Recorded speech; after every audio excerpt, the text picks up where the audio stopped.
Welcome to Australia for the 2020 49er FX and Nacra 17 World Championships. We're being hosted by the Royal Geelong Yacht Club in Port Phillip Bay here in Victoria. 160 entries are sailing this week in the confined waters. 32 nations are represented, and of course this is the last World Championship before the ever-important Olympic Games later in Tokyo.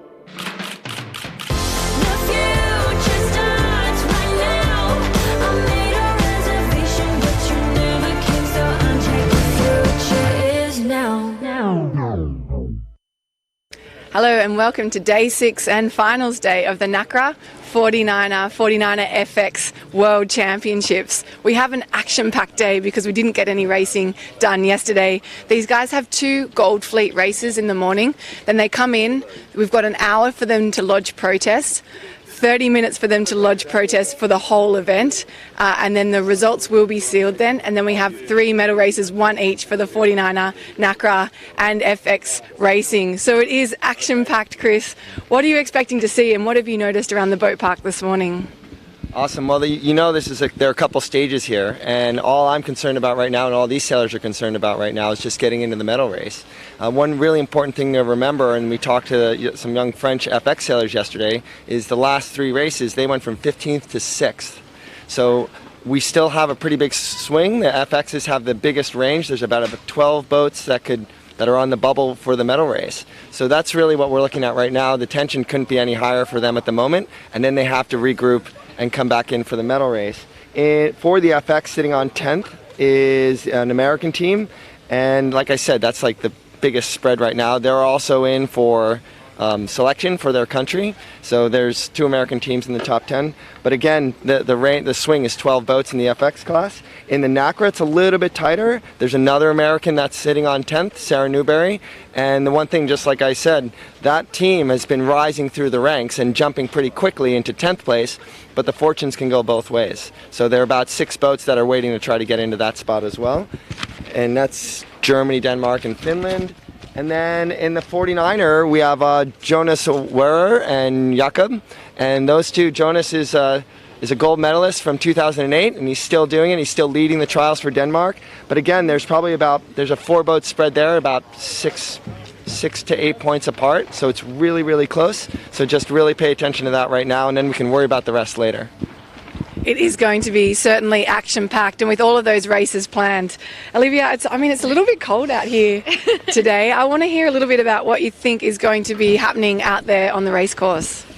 Yeah, I've got my jacket on, Nina, and I think I'm going to get prepared to put everything I have on. It is going to be a little bit chillier out there today, maybe top temperatures of 20 degrees Celsius. So we're expecting a little bit more wind throughout the afternoon. At the moment, this morning there's 9 knots out on the race course, hoping for it to increase. It is southerly direction, so the wind does come straight from Antarctica. So rug up, everyone. Throughout the afternoon, we are expecting to see a little bit of an increase as kind of things build on, but no temperature increase at all. So no chance of a sea breeze today. You can see the clouds still around, and hopefully we just keep away from the rain.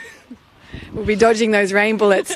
Okay, so Peter, with this change of condition, tell me what you think. We've seen a huge range over the whole event. What are you expecting to see with a little bit more, let's call it spicy racing today?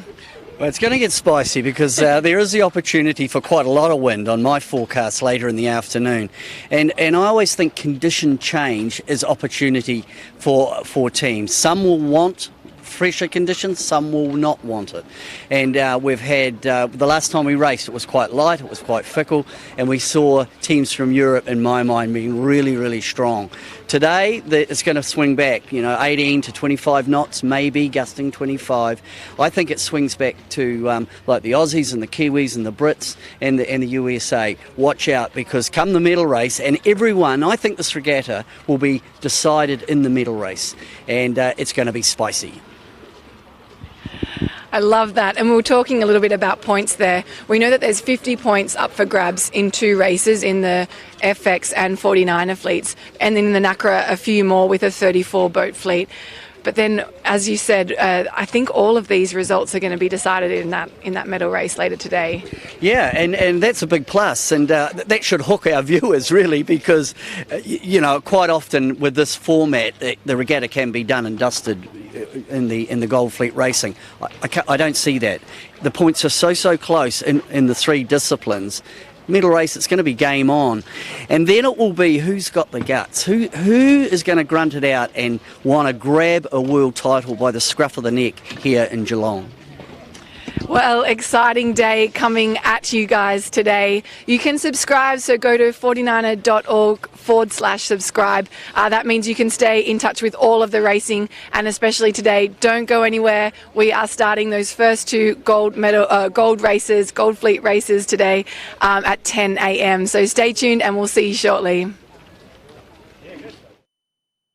And here we are out on the water with the 49er FX girls. We are up to race 10 and we have 2 races on schedule to watch with these guys out on the water. We've got about 4 minutes now to the start. We've seen on the race course there is about 15 knots. So these girls are going to be absolutely flying out there on the race course. Yeah, it looks good. And the line's down, so it looks like an on-time start. Boats are just sailing around. We do expect the wind to increase as the day goes on. I'm just trying to look across to the committee boat and pick up flags. Nina, you might have better eyes than me. I think we've got the U flag there. So. Yeah, we're within 4 minutes in the U flag. We'll use this time to have a quick look at that leaderboard. We'll get it up on your screen now so we can stay in touch. And look how close it is.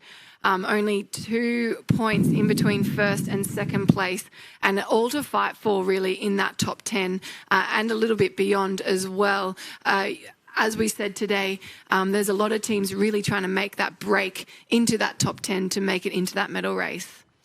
Well, that's the next step. You go through these regattas, you go through qualifying, Gold Fleet, and then to be in with a shot of a podium, you've got to be in the medal race, and that's what they're fighting for. And there's opportunities. The first two have stepped out a little bit, and for the deck to be reshuffled, really it's going to take something pretty magic from the likes of Shaitan Lloyd and Yorkstock to get up into the podium positions. But 2 Gold Fleet races to come, and a bit of a condition change. This will be good. Let's have a quick look at the course these girls will be sailing. They're starting through that start line up and working upwind until that top mark. As they round that top mark, they'll be sailing downwind, where we expect to see quite a lot of action with this awesome 15-knot breeze. Around that gate mark, as we've seen there, you can take either the left or the right gate and then back up to the top mark, and these guys will be finishing downwind, which can add a little bit of closeness to that finish. We're really loving these downwind finishes. It definitely adds another element. So you can see there the flags are up. We have about 2 minutes now to the start. We have got that shot of a boat that is upside down there. These girls will have to work really hard to get that boat upright. I'll have a quick look to see if I can identify who that team is that is upside down currently. Got our camera on the Danish boat there of Schutt and Nielsby. We just saw them lining up towards the committee boat end. There's been an awful lot of waiting for this day. It's the last day. And just, we looked at those places. Between 10th and 17th place, there's like 10 to 15 points. In 2 races, you can eat that up really quick. And just a quick update, it is the Italian team 2, 2, 3, Omari and Fanaro that is upside down at the moment. So hopefully those ladies can get their boat up nice and quickly, as we see we're within that 1 minute now, 50 seconds to go, and a nice even spread down the line, probably a little bit more density up at that boat end. What do you guys think? Yeah, a little bit right-hand favoured at the moment. There's breeze on, plenty of breeze, 15 knots. It's Gold Fleet. We're going to have 2 Gold Fleet races then into the medal race later in the day for all classes. And we are now inside the last 30 seconds. So pretty well locked in to where they will start, what zone on the start line, and who can push forward, bow forward. And we'll look for the tactics left or right. In terms of line bias, I think it might be pretty even, so hence why the boats are up towards the committee boat. Real hustle now. You can see those masts waving around as they're pumping their boat to get it into the right position. 5 seconds to go now. See these girls pull the trigger. 2, 1, and these guys are racing. A few boats struggling with that speed build in the middle of the line. USA 9 has got off to a good start. Sweden 5 as well. And Austria 61 is your pin boat as it stands. We're underway. I thought I heard a second signal. I'm not sure whether we can pick up on that or not, but we are certainly underway with this race. It's race 10. The fleet looked just a little bit off the line by about a boat length and a half or so. You didn't see the people you didn't see the boats right up on the corners punching out. And I thought that was maybe, after a long day of waiting, they didn't want to make any mistakes. There's a lot at stake here. On board here now with Heineken and Anna Tobias there. These girls, you can see them getting their shoulders right back, getting their weight out. You can see the Danish team 49 just off those shoulders, and we've heard about the hot fight against the Danish teams. And I can give you an update that the other Danish team has tacked off. So these guys have split across the course. Not so much keeping each other tucked away. They're really focusing on getting the best race out that they can today. Yeah, nice even spread across the field as they head up this first windward beat. Looks like the majority of the fleet have stayed on starboard and they've found a lane. A few of the boats that were forced to tack away would have been a clearing tack. Good, and Nielsby from Denmark. We've got camera on board. We can look at their style. There's a little bit more seaway running, so that's going to just make it a little bit more spicy. And as the wind builds later in the day, I expect it to get quite choppy. I love those shots on board. You can see how hard the crew works in these boats. They are the accelerator of the boat, and they're working that main sheet. The boom is just constantly moving. This boat goes its fastest when it's dead flat through the water, and it is quite a juggle with their controls. So they've got the Vang and the Cunningham at their feet there, but they're moving that main sheet constantly to try to keep that angle of attack or angle of heel through the water dead straight. Nice little tack here from the Austrians. They'll be under a bit of pressure now with the Swedish team 15 tacking right in front of them. So boats now starting to peel away as we look at the leaderboard. It's still early days and the leaderboard will jump around a little bit, but there's a good indication there who make up that top 10. As we can see in the middle of the field there, we've got Sweden showing to be Gross and Klinger in the lead. Also, an interesting turn of events here. Schutt and Nielsby, Denmark 49, appears to have done a penalty turn during that upwind. So a little bit of a hit with them. Perhaps they've had a little bit of an altercation with another team. Yeah, port and starboard there. See, that could be an incident there. Finland came across on port. The US team had to crash tack. They were the right-of-way bait, USA 9, and they really, I think Finland may well have incurred a penalty there. Penalties happening all over the board. We've also got Dobson and Tidy also doing a penalty turn on this upwind as well. These girls are doing loops, and it is the way. You're better to be safe than sorry. You don't want to end this day in the room. If there's any indication that you are in the wrong, you'll see these girls. They're so good on their boat handling, getting that turn in, turning a fresh page and trying to get the best result they can. Chris, what do you think of that one? Henkin and Tobias looked like they had to give way. Yeah, it's such a difficult thing. Both boats are going the way they want to go, and if there's not room for a duck in their head-to-head, something has to give. And it seems to me that they both wanted to go the way they wanted to go, and it really did look like the USA had to kind of clear out of there. But you don't see Finland doing any turns. I can see it on the tracker, so they have just got their turn in they now. did. So Okay. it was off camera. We missed that moment, but these Great. girls have done their penalty turns. That makes 3 now in this race. Yeah, and we saw that this whole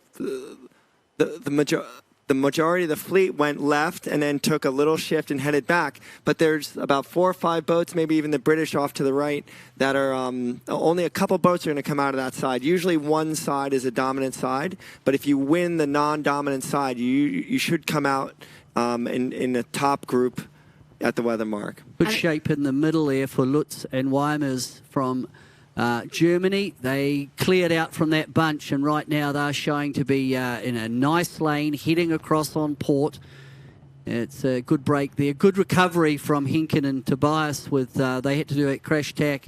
They came in on starboard. They had the rights. Wasn't a great tack for them, but they've managed that. They're on the right side of the course, so we see the USA team up there in a close fifth. And that pack that we are following here, Germany 5, USA 9, they do have a slightly better angle coming across on port currently than the boats that are further to the right on the same tack. But a few interesting crosses here. You can see on your screen those teams coming across on starboard. We will be able to see how these guys have shaped up. They've had a small split, but generally these girls are keeping a pretty close watch on one another. And let's watch as they go up the course. There's just a handful of boats off to the right-hand side. Really 3, maybe 4 boats on the right. They're legged out there. They tacked out there early. The middle group is as we saw, they're fighting with each other. They're doing penalty circles. So even if the breeze doesn't fully come in from the right, that group has done a lot less maneuvering and been straight line speed for a long time. Yeah, so I'll give you an update on who those teams are. There's Westler and Netzler. The Swedish team, also Squares and Van der Weyden, Spain 21, and Stabæk and Elks, Australia 31. So they are the main 3 boats that have broken out from the pack over on that right-hand side. Yeah, the group that started up on the committee boat and they went right and they didn't get involved with that arm wrestle in the middle of the track have done nicely, the top 3. Then we've got Ten Hove, is it, from Ten Hove, and Millen from Canada up there as well, also on that right-hand group. And look at this conversion. These guys are coming together. You've got a great shot of that with your SAP trackers there. These guys are going to be coming in super close, but to me it looks like perhaps the right-hand pack may have a slight advantage coming into this cross. Just a little note about the Canadians. They knew that they were quite a bit out of getting into the medal race, but they were very upbeat this morning when we spoke with them.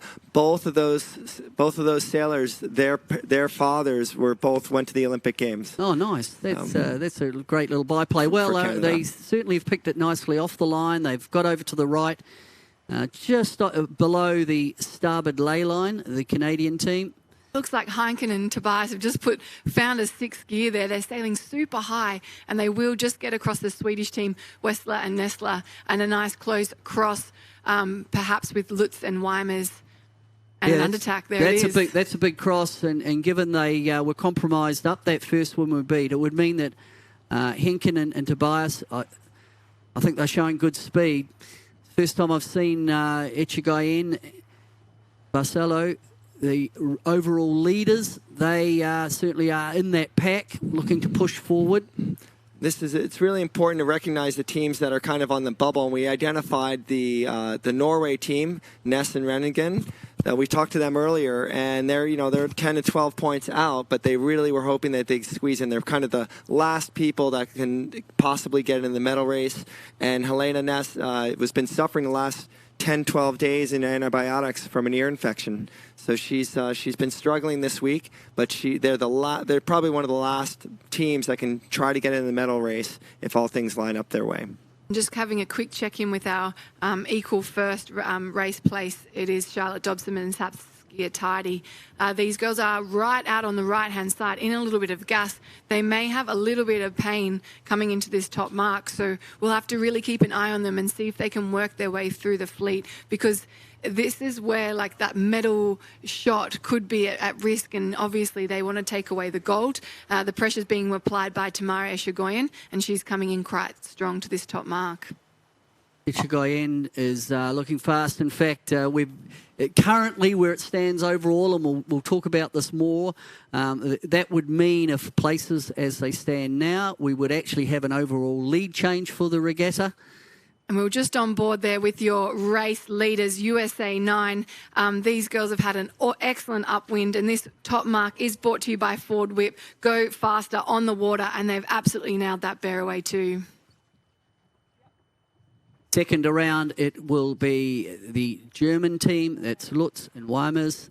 A little struggle there keeping the boat flat on that bearaway, and the Swedish team have absolutely nailed it. We may see a little change in positioning here if they can nail that set. Yeah, good set by the Spanish down to leeward while the two were fighting to windward. Echegayen, who's really starting to stamp a mark on this regatta, came round the mark in 5th. Just ahead of them, there was their countryman. from Spanish are really enjoying these conditions. Two in the top 5's impressive. And they've all made an early jibe. Now they're jibing back into the centre of the course. And back on board here with Schutt and Nielsby. These girls are just getting around that top mark. We talked to Tamara and Paula from Spain this morning, and they've just been very slowly all week long working their way up the ranks. They didn't start off super strong, and when we talked to Tamara this morning, she said they had to have conversations with themselves. The weather's been so tricky and up and down this week that they had to just say, yeah, we know the wind is all over the place, but we just have to take this one leg at a time, one puff at a time. I'm curious, a lot of these girls in that top pack did hedge out a little bit to the left on the upwind, and they've kind of changed their game plan here. Maybe tells you that it's a little bit shifty because they are in a lovely line, really knocking away on the making jibe to this bottom mark. Just looking at the overall leader going into the race, they're way back in 24th. So the Brits are deep. Can they? Charlotte Dobson and Saskia Tidy will look for them. They're in a deep position, but we know the champion sailors can move through the fleet. So they've got some work to do. Take a mental note where they are now and see where they finish. Given their speed and given their performance so far this week, I'd expect them to move back up into contention. And it is Nace and Ronigan that haven't made that break back to that left-hand side looking downwind of this course. So they are the ones that have broken away from the pack. A little bit of work for those girls to do to get themselves in the top 10, and you can kind of see that in their game plan, leveraging out. They really need to put a few good scores on the scoreboard right now. Popping up into the ranks, we're seeing Martina Grail and her crew Kunz. And we haven't seen, she's almost on the bubble if you look at the scores. And, she's an Olympic medalist. She's a world champion. And the one thing we were talking about with Martine, she was one of the only crews in the park that didn't look pretty relaxed. And I talked to Ben Remacher about this. And if you pay attention to Martine, she wears her emotions on her sleeve. And if she's upset, she'll show it. And but she's not going to hang on to the past. She doesn't really carry around a lot of baggage, and she's not afraid of her emotions. And so if they say the weather report says it's supposed to be really shifty and it's really steady, or vice versa, she just moves on with it.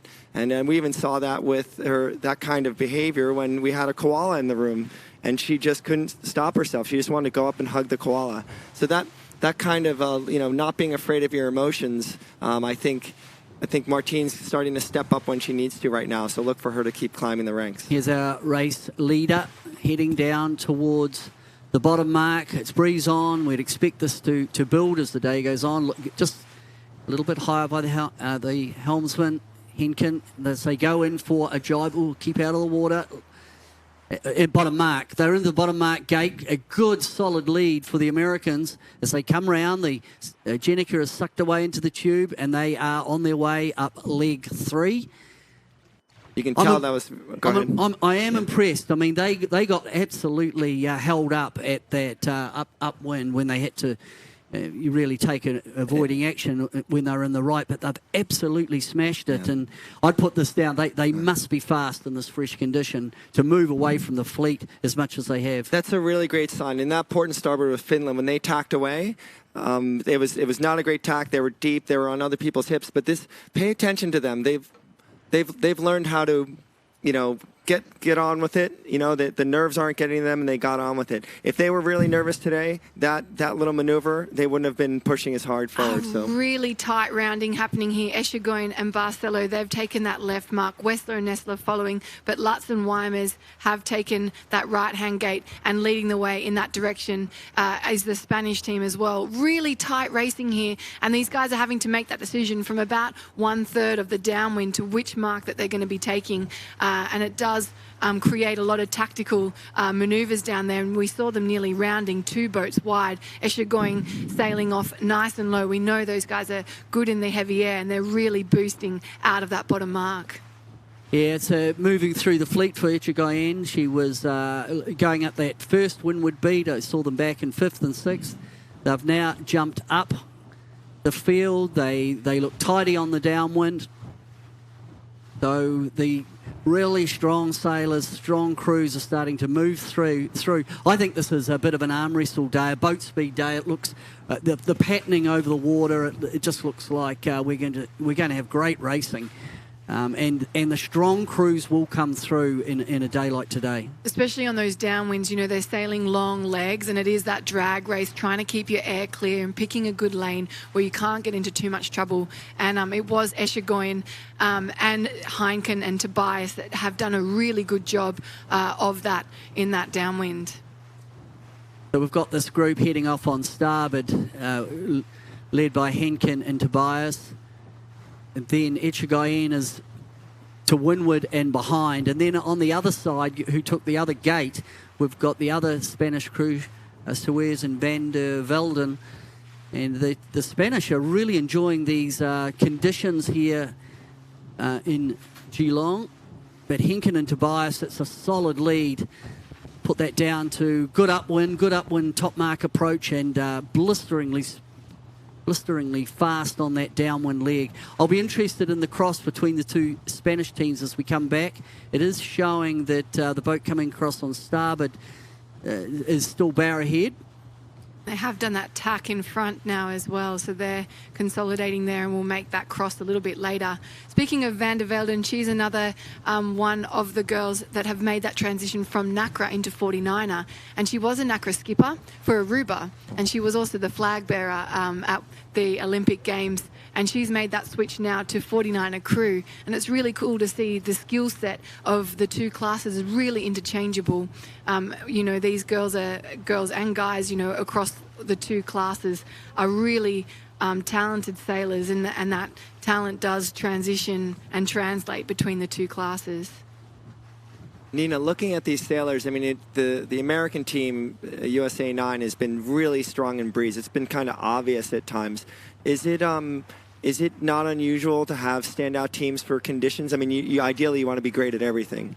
But Peter's been talking about it for quite some time, that everyone has their niche condition. I think what makes true champion sailors is the ability to perform under any condition, and you really have to work hard in your weaknesses. I mean, but speaking directly to Heineken and Tobias, they've got one of the fittest women on the earth on board, Anna Tobias. She is a CrossFitter, and I think she is a Masters world champion in there. So I'm sure a little bit of that brute strength can really go a long way in these conditions. The boats can get quite physical, especially if you get a few waves over the bow. That spinnaker can be an absolute beast to pull up. And Paris Heineken, she's got the right girl for the job in the front of her boat, and they are performing really well. Same for Eschagoyen, she's a really strong sailor. We're just seeing there on the track, and you can see there looks like there's a bit of a a left-hand shift coming through, and you can see the tracking lines are going along, and then there's this persistent grind over to the left by both the American boat and the Spanish boat who's behind and to leeward. Now that could really pay for the benefit of the boats that are on the left as they head. They're about midway up, middle of the course. There's certainly been a bit of a wind shift. Might be starting to fade back a bit as we watch. And there are a few teams that have leveraged even further to that left side. Nielsen and Olsen, Denmark 3, have made a real big dig out to the left, and also Frank and Albrecht, Austria 61. They are also out there to the left. Nina, on the FX, when sometimes there's some boats, particularly keel boats, when puffs hit, even if there's not a direction change, they can point closer to the wind. Either they feather up or do that. On FX, if there's no direction change but there's more breeze, do you wind up pointing higher? I mean, yeah, you can. These boats, you're really controlled of your angle by considering the conditions, especially downwind. These girls have about 5 degrees of wiggle room when it gets really fresh. They don't really have much control over where they steer. Cross coming up between the two Spanish teams. And out in the front, we've got Heineken and Tobias clearly in the lead. Then we've got this cross coming up with Eschagoyen and Suez. And it looks like it will be the boat on starboard, just maintaining that lead, but the Spanish are really arm wrestling it out. And this second beat is brought to you by McGlide. Check out McGlide as an alternative to anti-fouling your boat. And this second beat is really shaking things up quite a lot. And I think that if these results stand as they are, we're going to see a real shake-up in the overall results. So these guys will be working super hard. We did mention the British team in a little bit of trouble on that first upwind. We're just having a look back through the fleet to see if they've improved. And they have just cracked into 18th, but will that be enough for them? It's for them, it's deep. They've had a really consistent regatta, and their drop at the moment leading into this was an 11th. But back in 17th, I'm showing at the moment. So they are moving through the field, but still a long way for them to go to make this a keeper for them. And they are running out of time. But it's the Americans up on the starboard ley line now as they come up to the top third, the top mark approach. But the battle is on between the two Spanish, and then we go back to the Americans of Lutz and Weimers. And it was Suarez and Van der Velden that did a really good job there. You know, they weren't quite on the correct side. They didn't benefit fully from that big lift we saw on port tack, but they have managed to tack at the right time, consolidate, and they're really within shooting distance now of their Spanish counterparts. They certainly are, and you know, this could be a big move in terms of the overall regatta, with Echegayen up there showing in second place, and the American and the Brits are deep. As we look at Henkin and Tobias, we've got camera on board. We look at their style coming up towards the top mark. Still a little bit short of the ley line by the look of that as they tack and go back on port. Yeah, you make that point about, you know, just in these conditions, how important it is to have a real athletic, strong person up front. And Anna Tobias, there's no one in better condition than her. And I think they're really showing the benefit of how to muscle an FX upwind and downwind. And, you know, that athletic component is really paying dividends for this American combination. It has been a little bit of a hit for them to have to do those two extra tacks. Obviously, the 49ers tacking much faster than the Nacras that we were watching yesterday, but they have second, third and fourth place that are super close together have really shortened that lead now, adding a little bit of pressure to these guys, but we saw them absolutely screaming downwind. So if they don't keep any errors, they should be in good shape. It's a little bit quieter wind condition-wise. Right now we're showing just under 13 knots. Still good twin wiring conditions. So approaching Mark 3, this is around the top mark, and then down to the bottom to the finish. It is the USA team of Henkin and Tobias in the lead. And we're on board with the set, which is absolutely excellent. Watching our race leaders get that spinnaker up, hit the wire, hook up, and absolutely send it on the downwind. And it will be Echegayen and Barcelo, the Spanish team 23, that will be around in second place. You can see the skill set for these guys managing the boat weight there, keeping a flat boat, getting that kite up, catching the sheet, and then trying to get up to speed as quickly as possible. They make it look so easy. Yeah, they do. And after the disappointment of the regatta in Auckland, the 2019 regatta, what a comeback for Echegayen and Barcelo. They are second in this race. This will put them up into first position overall, as long as they get down to the bottom mark in good shape, because the British combination are in trouble down the back of the pack. And I just have a quick look. They're showing 17th for the GBR team. So as we would always expect on the last day of racing, it just gets tougher and tighter. And we're on board now with Schutt and Nielsby. These girls have also had quite a difficult race so far. They're currently in 23rd position. These girls are in third overall. So we're seeing a few of our top enders, the guys at the top of the fleet, have a little bit of a struggle, and that will definitely move things around on the leaderboard and perhaps create a few opportunities for those sailors in, you know, that 7th to 4th place to make a move. Boat streaming around the top mark, and there's Lloyd and Ryan from Australia who went into this in 4th position, so they're down a little bit deep. They're showing currently in 13th for the Australians. Nina, tell us a little bit about Stabik and Elks. I haven't heard much from that team, but they're hanging in there in the top 10. Yeah, this is their second Olympic cycle. and they'll be pretty pleased to be in the gold fleet. Those girls, it's a good jump, and the Aussie FXs, we've had a little bit of trouble. Obviously the nation didn't send anyone to the last Olympics in Rio, and so these girls are trying to find their footing, and going into this regatta, I couldn't tell you who was going to be the performer, but it has been Lloyd and Ryan that have really stepped up to the chase. And in 12th position, it's not diabolical for those girls. It's still it's much better than being in the 20s. So if they can just put a few more points away, they'll be pretty comfortable considering where the Danish team is and also where the English team is.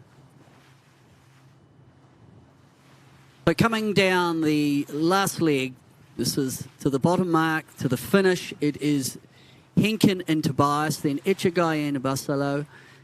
And the great shots, full on pace, fully up to speed. The boats are fully twins on twin wires heading down. And I think these guys have hooked into a little bit of pressure. Their angle is pulling away, so they're on a really nice jibe here, on port jibe. They're getting a little bit of depth, and that may give them a bit of an advantage, hopefully, to pull away from their opposition. It's pretty close, though. 67 metres between first and second place. As we said, that double tack did close the gauge against second and third place to USA 9, who are out in the lead. Yeah, I think USA 9, they're very close to going straight through. There'll be one jibing into the bottom mark. It looks like they've just completed their jibe, and it was completed with style as they drop down onto the trapeze. That just increases their riding moment when they straighten their legs out. You can see right just a little bit higher there for Tobias, just to make sure she feels comfortable, trimming the Jenica. Of course, the helmsman goes back onto the main sheet directly off the boom. Now, let's remember that Anna's a gold medalist from 2008. And one thing that's pretty surprising is that when she tried to come back into the Olympics about three or so years ago, she came back in the radial and she kind of had a false start. There were some problems. She had to get through some issues with the Olympic Committee.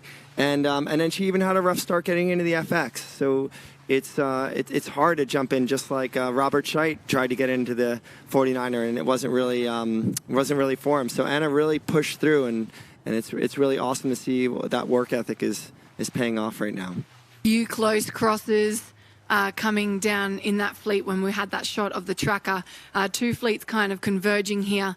As we said, it's quite hard to control these boats and their angle and the pressure. But there we are. We have our race winners, USA, Heineken and Tobias, absolutely putting it away. And we know these girls are under a bit of pressure for Olympic selection, and so I'm sure that they will be so pleased with that result.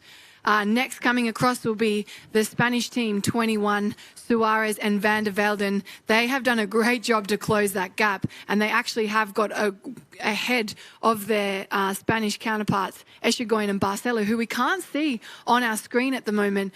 There they are, making that jibe in now 23. Those girls will be in third place. Yeah, something must have happened there. I think there was a positional change for the two Spanish teams. Next it will be Lutz and Weimers as they come over the line from Germany. And great result for those German girls. We know that they're not sailing in their usual combination, and they'll be pretty pleased, throwing in Lotta Weimers just before this event, pretty pleased to get a result away. And it will be Bad Nielsen and Thusgaard Olsen coming across. Those guys are in fifth place. Yeah, good. There was a bit of action there between the boats just behind them. We could see port and starboard, and boats had to keep clear. That was, I think it might have been Mari and Stubbuck, and they're streaming through right on the line. This is going to be close. Whoa, and I think I'm going to give it to the French. I'm going to give it to the French just because they were still pressed up. Really close finishes. These guys coming across in port in fine form, and it will be Finland just sneaking in there as well. Remember, Sébastien Dubois, the French team, the last day of racing, they moved up from 15th to 6th. So they're obviously doing things right at the corners, and right there they looked like they picked off 2 or 3 boats at the finish. Our current world champions, Netherlands #1, Those girls coming across in 11th place, and really close finish here. We can see the British team trying to make up a few points, but it will be Austria 61 getting across just ahead of the German team, and the British team finishing in before Australia 71, Bryant and Wilmot. And it will be USA 50, Roble and Shea in 17th place, and Parkinson and Clark coming into a really close cross. God, these finishes have been so close. They've really got to get their speed up. But I think it will be the Argentinian team getting ahead. Yeah, the boats that can come in pressed up. I mean, if you have to sail deep to sort of squeeze over the line, it's really costly. And if someone comes in at pace from on port, from deep, you think, no, they're not going to nip it. And then, whoop, a lead change or a positional change. So that's been pretty interesting, you know, overall with, I think, when we look at the overall picture, and we are starting to run out of races. And we've got a new overall leader from Spain, Echegayen and Barcelo.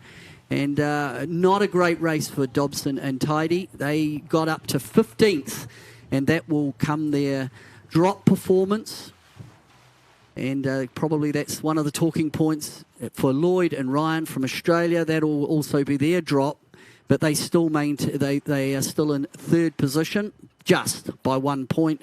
And the big mover is Henkin and Tobias, who have jumped up into fourth, just 1 point behind the Australians. Yeah, that has been a huge jump up the leaderboard. These girls started the day in 10th place. So it really shows a huge climb. And we know how tight it is between the USA teams for Olympic selection. Really tight finish coming in here. Denmark 49. These girls are in third place overall. If they can save it, you can see how much of a brute this boat can be when the wind is up. And it's tough. You know, you don't want to get your crew off the rail to get the kite down, but sometimes you can't. There's just no hope in bearing away for these girls to get the boat away through the finish line. I think this race has been a huge upset, a huge shake-up for a few teams. Well, and you know, on my theme of this condition and looking out there now, it looks like more breeze coming. It looks like there's a bit of rain, so that means the air density will be, it's a very heavy, you know, 12, 13 knots. And, you know, without going into calculations of humidity and temperature and wind strength, what I can tell you is a day like today, the wind feels more dense than a hot, clear day. And the Americans, for me, just absolutely revelled in those conditions. So let's go and have a chat with the Americans. They are on water. Olivia's with them. Olivia, can you hear me? Yeah, hey Nina. I'm with race winners Anna Tunnicliffe and Paris Henkin. Oh, sorry, Anna Tobias, sorry. I'm so used to racing against you when you were back then. Well done, girls. That was a really confident race. What was your race plan? You know, it was really streaky. I think we kind of came off the start and we really wanted to be able to tack. And so we kind of shot for a boat end start. And I called the pressure when we could tack and take it across, and it just kind of went our way. And the downwinds are really, really tricky because the wind is literally coming down in these lines. So we were just trying to stay in pressure, drive in pressure, get the pressure across as much as we can. Well, it looked like downwind was a super strength of yours. You were really quick and really smooth. Have you done a lot of training in this kind of streaky condition? Oyster Bay. We have these 3 events in October and November, or September, October, and it's really similar. So we are happy to be able to utilize our skills. And what's your game plan for this last Gold Fleet race? Obviously, you know, there's a lot on the line for you guys. What's your plan? Just keep it simple, have fun. You know, we're not trying to stress too much. I think everyone's a little nervous, but I think we got it, you know. Well, it doesn't show, and congratulations on that awesome race win, and all the best for the next one. Thank you. Back to you guys in the studio. Thanks for that, Olivia. So good to talk to our race winners for that race. We are working on getting the overall updated leaderboard up in front of you. But in the meantime, let's break down that race. What do you think is going to be the most important part? Or let's go to the leaderboard. Let's just go straight to it. What have we got going on? So it is still Dobson and Tidy who have held on to that lead in 17 points. Oh, it's not quite updated I yet. don't think that's quite updated yet. On my leaderboard, I've got Echigayen in the lead by 6 points from Dobson and Tidy, and Lloyd and Ryan up in third, even though they had a bad race. But just the way the maths worked out, Lloyd and Ryan are in a strong position, but they need to get a good result in this next race. For me, with these conditions, I think Henkin and Tobias, if they can get off the line clean in the next one, they're going to be rocket. I mean, they've already moved up the leaderboard. Look out. They could very much push themselves into contention for a podium finish. Just goes to show what one stellar race can really do on that results board. Yeah, the Americans actually flip-flopped their positions in that one race, like literally. So, I mean, it's not great for Roble and Shea, and great for Hankin and Tobias in their battle with each other. But what we're seeing is now in this race, when we watch the points change, is who's going to get into the medal race. Now we have the Americans 2 points out ahead of Lutz and Weimers, and behind them, there's probably like maybe 10 points. I don't think anyone's going to bring up 10 points, but you don't know. But there are probably 2 or 3 boats just knocking at the door for 10th place. And for Schutt and Nielsby, it's an absolutely devastating result for those girls. They scored a 24th, and because they were disqualified in a race previously by their teammates, those girls have fallen from, they started the day in 3rd place, and they have now fallen into 6th. So but in saying that, we've seen what one race can do to this leaderboard. There's still one to go, and then there's a medal race as well. It's going to be very exciting. Peter, what do you think the coach is talking to them about after a race like that? What can you say? Well, yeah, probably not a lot. and sometimes you can say too much, can't you? The sailors know exactly what's going on, and they'll be disappointed. And it's interesting there, they're regrouping, they're talking, and they know what would have gone on. And it's one bad race doesn't make up the regatta for Schutz and Nielsby. And you saw the coach put her hand on the leg of the crew and just give her a little pat and tell her it's going to be okay. Is that Jenna Mai Hansen? Yeah, that's Jenna May Hansen. Okay, yeah, Jenna's been there before. She's a world champion herself, an Olympian, and she's probably just trying to keep their spirits up right now. Yeah, and sort of almost less is good, isn't it? You just say, yep, that's okay, forget about that one. You've had a great regatta, you know how to get the job done, we'll just move on to the next. For the next one, they're certainly in that top group and capable, if they drop down into 6th, they're capable of moving back up into the podium if they can have a strong last race of the before the medal race. I thought we should just check in with Olivia, who is on water out there today. Olivia, we had a lot to talk about in that last race, but I did just want to check in with you and see if you could pick up any trends in the conditions, or if you've got eyes on anything exciting out there. Well, Nina, it's the first time we've been bringing the 49er FX live to everyone, and boy, has it been a race so far, with one more to go before the medal race. That start was, everyone was behind the start line, but there were a couple of port tack starters. So we had Denmark 3 tacking onto port early on in the start, and then a couple of penalties. So we saw, as you mentioned, GBR, the other Danish girls, and that's, kind of put them on the back foot for the rest of that race. And then we saw a lot of left-hand shift at the beginning, and then right-hand shift. And as Paris said in our interview just before, the wind is really streaky out here. We've got highs and lows, but also big shift. So I think the shift is probably playing a little bit more into the game plan than the pressure. But, these girls are having to work really hard for every inch on the race course. Downwind is a little bit trickier because it's a little bit streaky and they have to stay in the puff. If you miss one of those puffs, you're out the back door of your pack. So you've really got to be thinking ahead on that downwind especially. And those bottom marks, wow, are they insane. Oh, thank you for that update, Olivia. It's good to see, you know, sometimes you don't quite get the detail on the screens that we're looking at, do you? But it's good to have eyes out there. We appreciate your insight. What do you make of that? I mean, you could kind of see, we saw those huge boomerang lines. Boomerang, good Aussie one there for you. But, the big shifts, we're seeing that on the tracker. And it is really keeping these girls on their toes. Yeah, and the right was paying again. In the end, the boats that were strong were on that right-hand side. Ichigai came back from being in the middle of the pack, slightly left to centre with good pace. But for the race leader, I just thought they looked really comfortable in the condition. They just bulleted out of there. And it wouldn't surprise me to see them win the next one, given how dominant they were. And it's the last race of this phase, and people, the story within the story. Obviously, there's the front of the pack who's looking for podium, and then there's this arm wrestle to get into the top 10. And there's plenty of them trying to get in there, and it's a nervous wait until we get underway on the next one. Yes, it is. You go.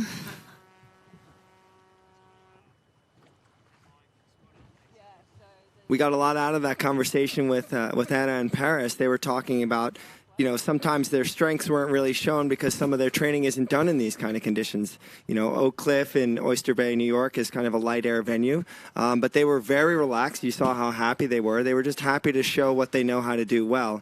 And that goes a long way. The one thing that we realized when they were in that port and starboard, that can really set you back, even if you're in the right, have a bad tack out of that, and that can affect you for the whole race. The fact that those two came out of a bad spot in the middle of the course where we saw boats ping-ponging back and forth and then carried on to lead that race, I think they're mentally in a really strong state. Same thing with Tamara and Paula from Spain. They came and they said they were going to be relaxed in this race when they were on the beach, and that really shows in this stuff because, it didn't look like very streaky to us sometimes, but to them they were managing that really well.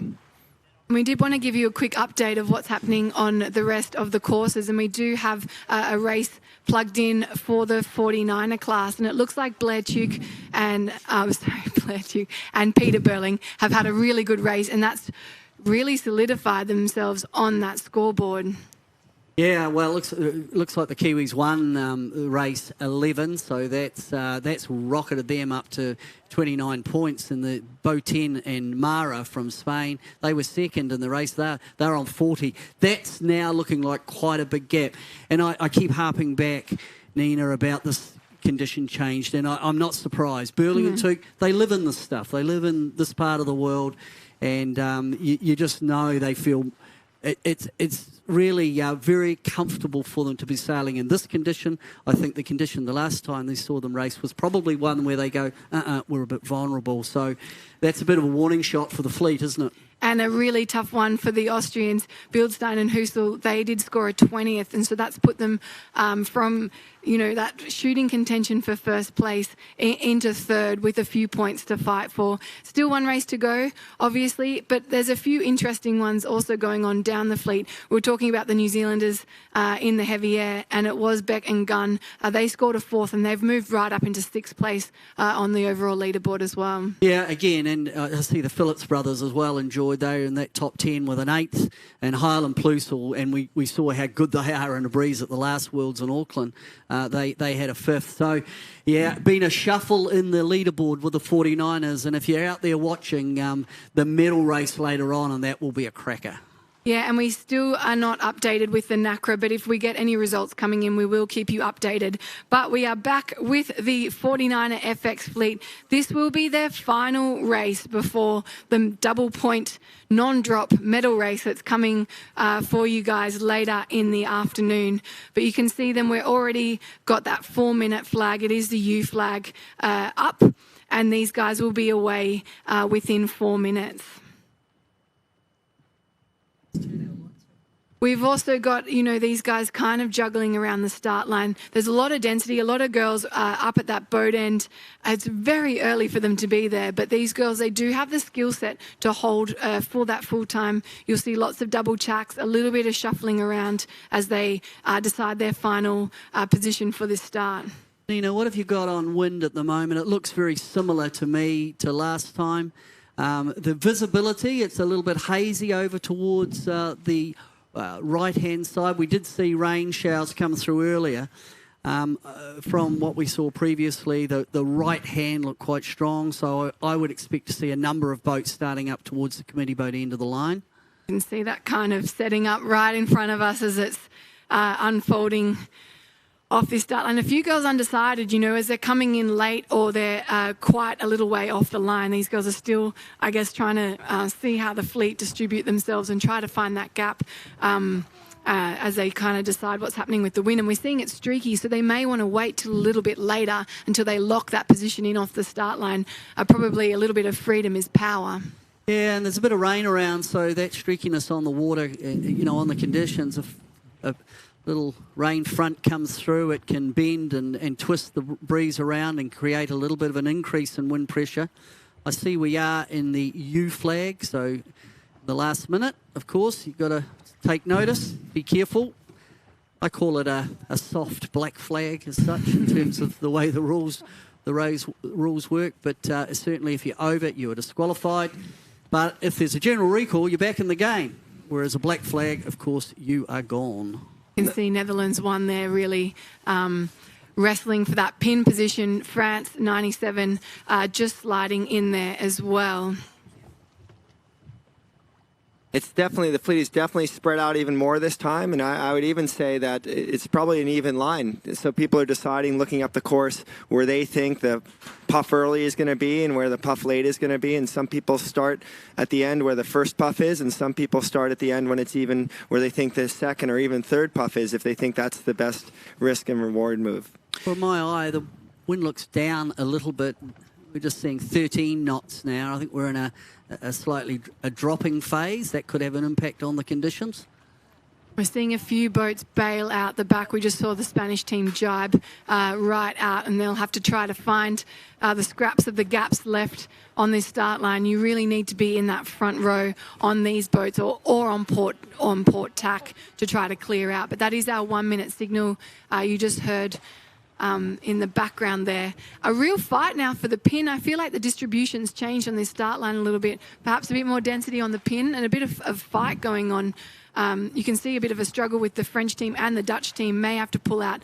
Spain 23 as well, having a little bit of a struggle, and Denmark 3 solidifying it. Boats have lined up early, real early, and they're quite close to the line, and you do have this Y flag situation, but certainly teams are real keen to try and grab their position on the start. There's two distinct groups. Now, if they're too early, you're seeing boats having to bail out. They can't hold position, and they run the risk of drifting down into another boat or too close to the pin end. But there's the two distinct groups. We've got a group up towards the committee boat end, and then this group at the leeward end. 2, 1, and we are racing, and it's going to be a tight little speed build for Denmark 3. I think they will just pull it off, but they will be down speed, and it will be Germany 55 absolutely smoking it off that start line, having a fantastic start. Denmark 3 will have to take their nose away a little bit, and Canada will have a bit of a struggle holding that line off this start line.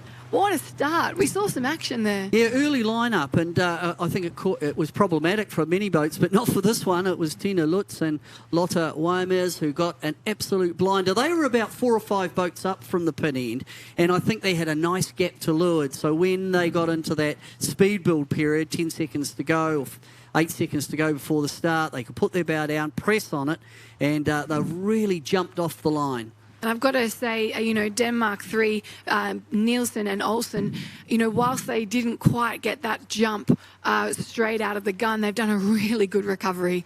They've managed to hold off the Canadian teams. They've sold a little bit of depth to hold that line, but they've made a high-risk situation not be an absolute disaster for them. Actually, I got the ID wrong there. It was actually Victoria Jorksok and Anita Lorenz from Germany who got that beautiful start down at that pin end. So it was Germany off the pin end. Then we can see Rubel and Scheer from the US. Nielsen next. It's early days, but that's two distinct groups who have, again, at the committee boat end, that group has said, yep, we're out of here, over to the right-hand side, which has been favouring quite markedly through the regatta. It's not every time, but if you're in doubt, you certainly want to be right of centre.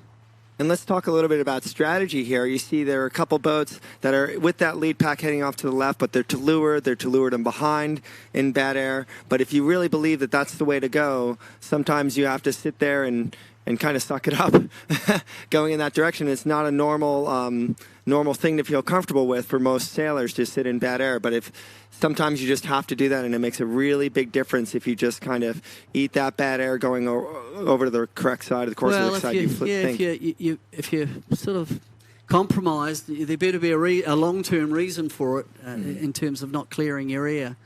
And just checking in with the fleet on the right hand, they're actually the boats that are outlined on your screen right now. Suarez and Van der Velden is the boat that is most furthest right, and they have got their nose ahead, a little bit of an advantage. But then, these teams that are leading their packs out are currently in the lead, but we'll just have to see what happens with the shift. But these guys are absolutely boosted. You can tell that they've got a little bit of a speed advantage, and perhaps that space, it's always difficult to hold your line off the start. And I'm just looking at tracking line for Suarez and the Spanish team right down to leeward, and I saw a little bit of a persistent veer to the right, which would indicate maybe a right-hand shift, and the benefit that will be when they tack, they'll come across on starboard lifted. I always get the impression, Nina, that the right, I'm not sure if it's shift or pressure, maybe it's a bit of both, but it just seems to always look to be a little bit more comfortable for the boats there as a body on that right-hand side.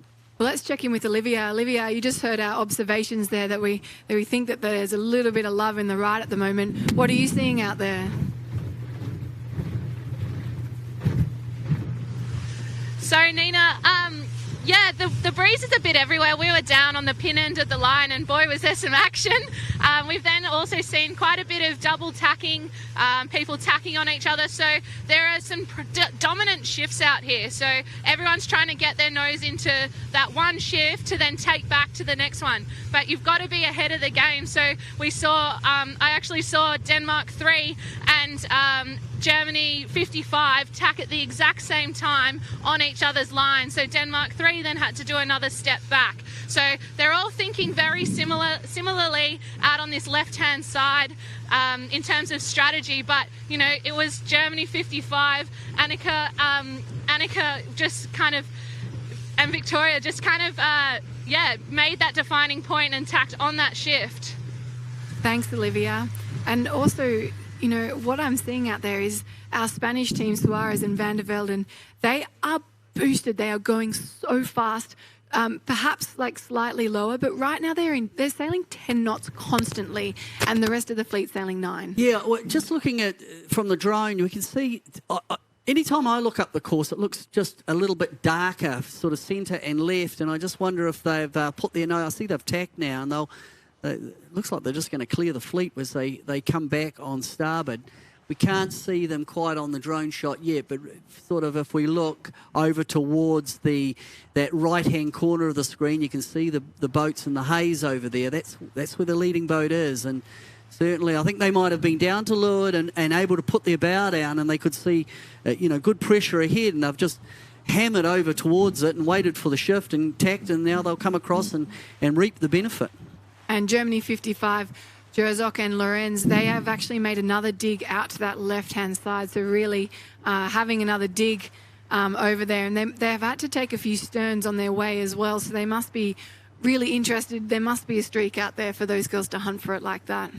This race is playing out a little bit different than last race. Remember, our clear leaders in the last race came out of the middle, actually. And we saw that one shift, Peter, or puff in the middle where they really got wound up.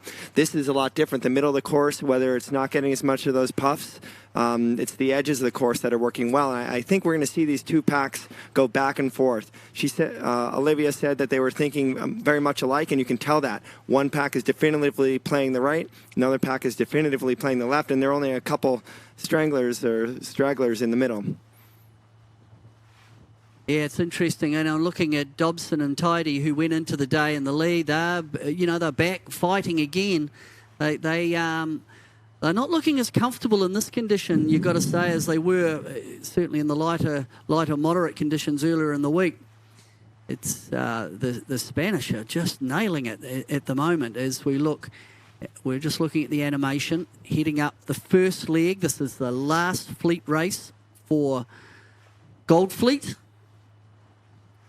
Yeah, and it is a bit of a tough race for the majority of our overall race leaders. The team that is managing to do it the best, I think, is the Spanish team of Tamara Echegoyen.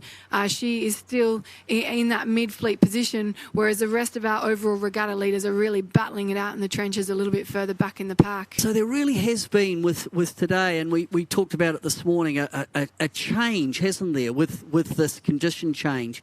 And we see that a lot in the sport, that some people feel very comfortable in a vein of condition or in a climatic condition, even if the sun's out. But today it's overcast, it's a little bit bleak. It's not blowing that hard yet, but we've just seen a difference in strategy. And speed differential as well. It becomes a bit of a drag race. And I said it before, but again, the Spanish team, 21, Suarez and Van der Velden, they're just constantly a knot faster, or half a knot to a knot faster than everyone else. And honestly, it doesn't really matter what way you go. But that must be where they are on the track, because I'd struggle to believe that they're actually set up to be, a knot or half a knot, any knots faster than the rest of the field. But what I think they have benefited from is where they started, where they positioned on that long port, and they've waited their time to come back on starboard. And it's like moving up the step ladder, isn't it? If you get a step ahead of the bunch or a step ahead of the fleet, you benefit enormously.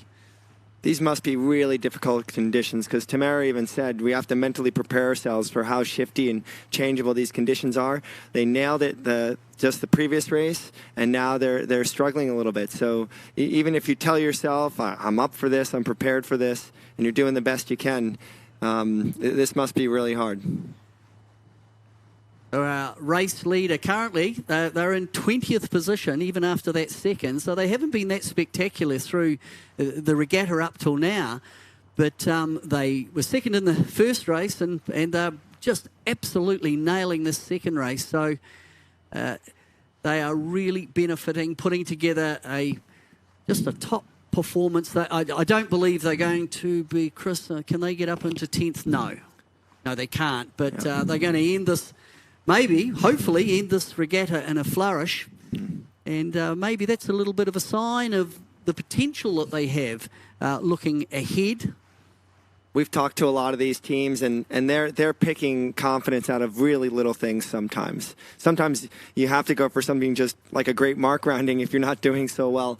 But certainly leading a race like this at a World Championship, there may not be any light at the end of the tunnel for 2020 for this team, but they're going to take this confidence. They're going to keep campaigning and take it into the next. Yeah, and in context of this racing, they're miles in the lead.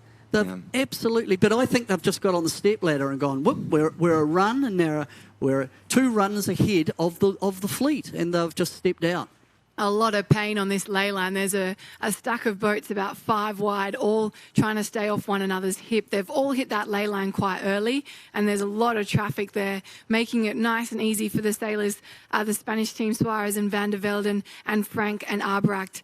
All having a bit of freedom in the middle of the pack nearly, because it's getting quite condensed, and you can see that in the top left of your screen. That is some tough sailing, holding a line like that in these tricky conditions. But here is your race leaders, Suarez and Van der Velden, around in fine form. These girls have found a 6th gear, and this top mark is brought to you by Ford Whip.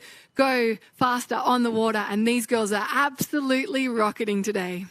And next it will be Frank and Albright, then Rubel and Shear, but the big beneficiary, of that congestion at the top mark that you spoke about was Dobson and Tidy. They were actually just down to leeward in a clear spot, and they came back from being in this gaggle of boats to nobble third at the top mark. So that was a real good comeback by Dobson and Tidy from GBR. Oh, and they just got that shot of that top mark.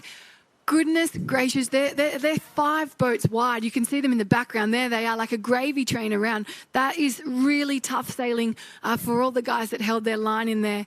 It's a real skill to have, and they're all rounding at the same time. We're watching the Brazilians and the Australians come around now, but it is anybody's race in the middle of the pack. Look at this mark rounding, and on board now with the Danish team, Schutt and Nielsby.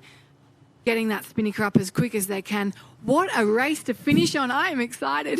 There were a lot of changes there, and tough fortunes for the Canadians. They were in the 7th, 8th place, and they got like you pointed out, Nina, that starboard ley line. If you have to duck too many boats and then you get stacked up in there, they lost 8 boats. And this is really great news for Dobson and Tidy after a tricky first race.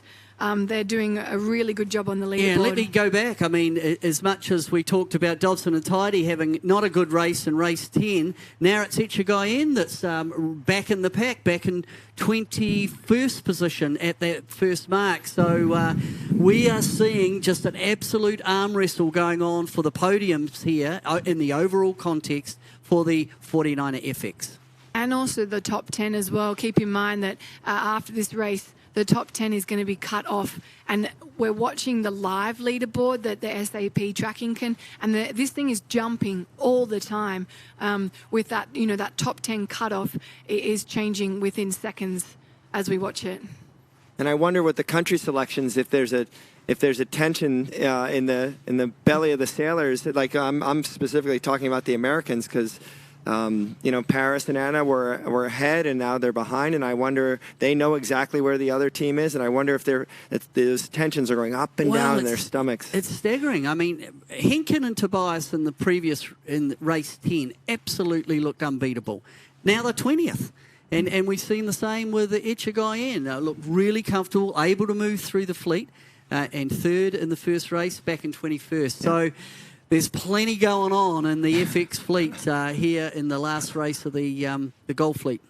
And we'll have to keep an eye on that top 4 that are in the current standings to see if they can move their way through the fleet and try to consolidate the position that they went into the race in being, because it does look like Tamara Echigoyen is making slight moves in the back of the pack, perhaps trying to claw back a little bit of her points. I was really impressed by Dobson and Tidy at the last third of that beat. There was that big, and you picked them up, Nina, that big bunch of boats early on starboard ley line. They tacked to lure to that bunch, and they took the whole lot of them. And I think that was really composed sailing by the Brits. And you can see how much it slows the racing down when they are that close together, because they did manage to do 2 extra tacks and make a country mile. We're coming into the bottom mark here, and also Frank and Arbright have had a good downwind as well. They did split. They haven't closed too much gap, but perhaps a little bit closing down the massive gap that Suarez and Van der Velden, Spain 21, have made on this fleet. Guys have been flawless on this upwind, and it goes to show, you get out in front, you get your nose ahead, and all of a sudden, all those streaky shifts are kind of for you to play. Well, they're coming at you, and you're getting the first pick of the cherries off the tree. And if you play the game right, if you can keep on the gust ahead or on the streak of wind ahead, you will move forward. And I think the Spanish Suarez and Van der Velden really did that. They just got on the ladder and just said, right, we're going to milk this to the end, all the way up to the top mark. And they've held on the downwind leg. Franks and Albrecht are now jibing. The leaders are already around or very close to being around. They're just going into the bottom mark gate now. Taking that left-hand mark. And let's pay attention to the rest of this downwind leg. It looks to us, and we can talk to Olivia, like there are big holes here. So there should be some really big passing lanes from the back of the pack. It's almost easier downwind with the speed differential between a puff and a lull. And just like with the start, you want to pick late. With this bottom mark, you want to pick late. If you can jag the tail end of a shift or a bit of pressure coming out of that bottom mark, you can make huge gains.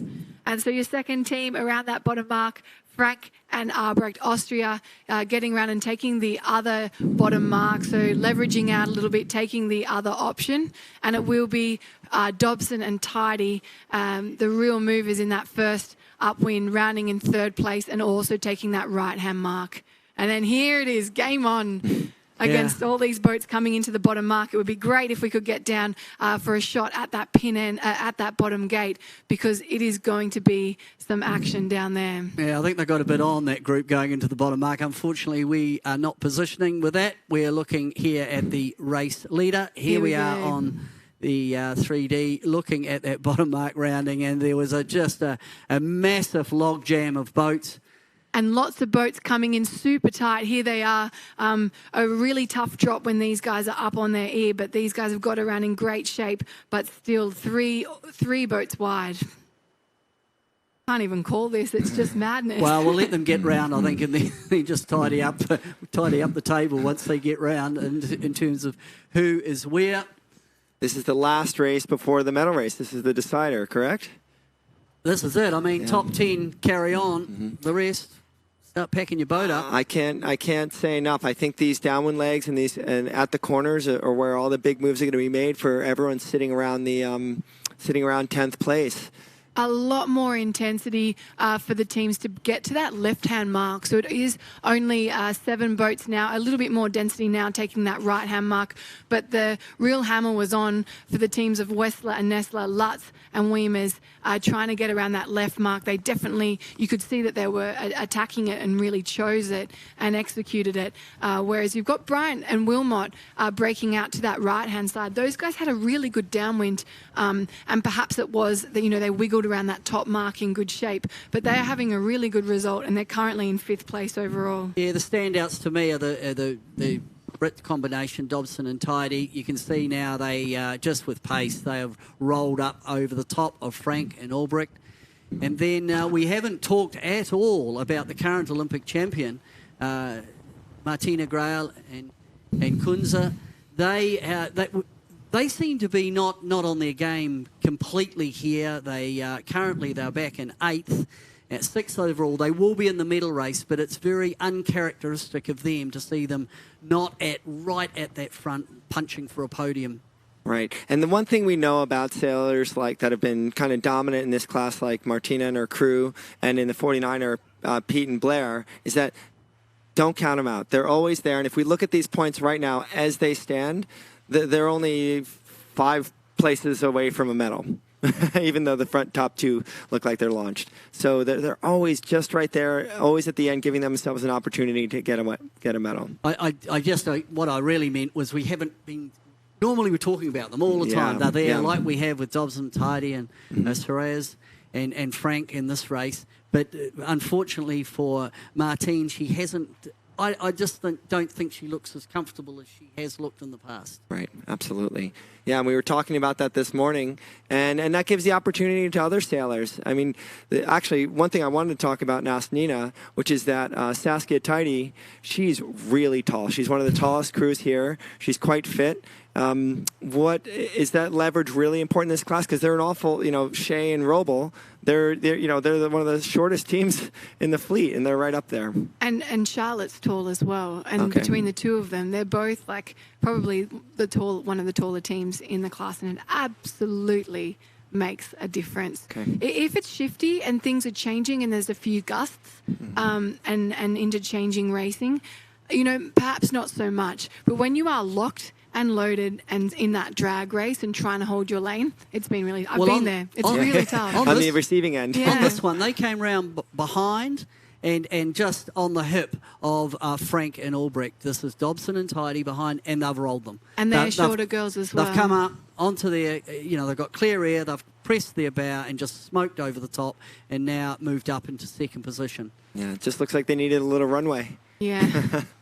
Haley and I used to always talk about wanting to jump on one another's shoulders to try to get some of the riding movement, because it is the tall girls, they have that more riding movement, they can carry more power, and they're deadly in these conditions. The old adage, isn't it? Speed is your friend. Yeah.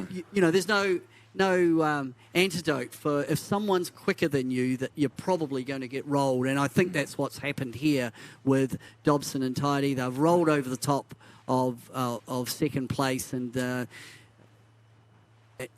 good speed by Rubel and Shear, actually, who are stacked up again on their hip. They've come through and moved up into 4th position. It's probably a good time before things heat up at the top mark to have a quick check-in with the Nacra class. We've got some updates from race 10 of the Gold Fleet Racing. Outeridge and Outeridge, who are currently in the lead, they scored a 5th, and so a pretty respectable result for those guys. GBR 21, Gimpson and Burnett are in 2nd place overall. They scored a 7th in that last race. The big mover, Jason and Waterhouse and Darmenin, they got a win, and that is a good time for that win. We talked about that change of conditions. We know these guys are slick in the wind. So that puts them on 57 points overall, and they are in 3rd. Wilkinson and Dawson, they scored an 11th, so a little bit of a tough one for those guys as well. So a few changes in the leaderboard, but nothing out of control. That top group still performing reasonably well. We'll keep you updated as that unfolds. Yeah, that's interesting. There, you read those out. You just, Waterhouse and Darman just love this stuff, and they look fast, and they've put that result on the water. So, yeah, that's interesting. I guess not surprising with the Australians just revelling in these conditions. Yeah, so we'll check back in with the Nacra racing later and keep you updated. But we are with an absolute gripping final race of the 49er FX, and we can still see that it is super close, especially in the middle of the fleets there. These guys have kind of worked their way, the density of the fleet has worked their way over to that right-hand side.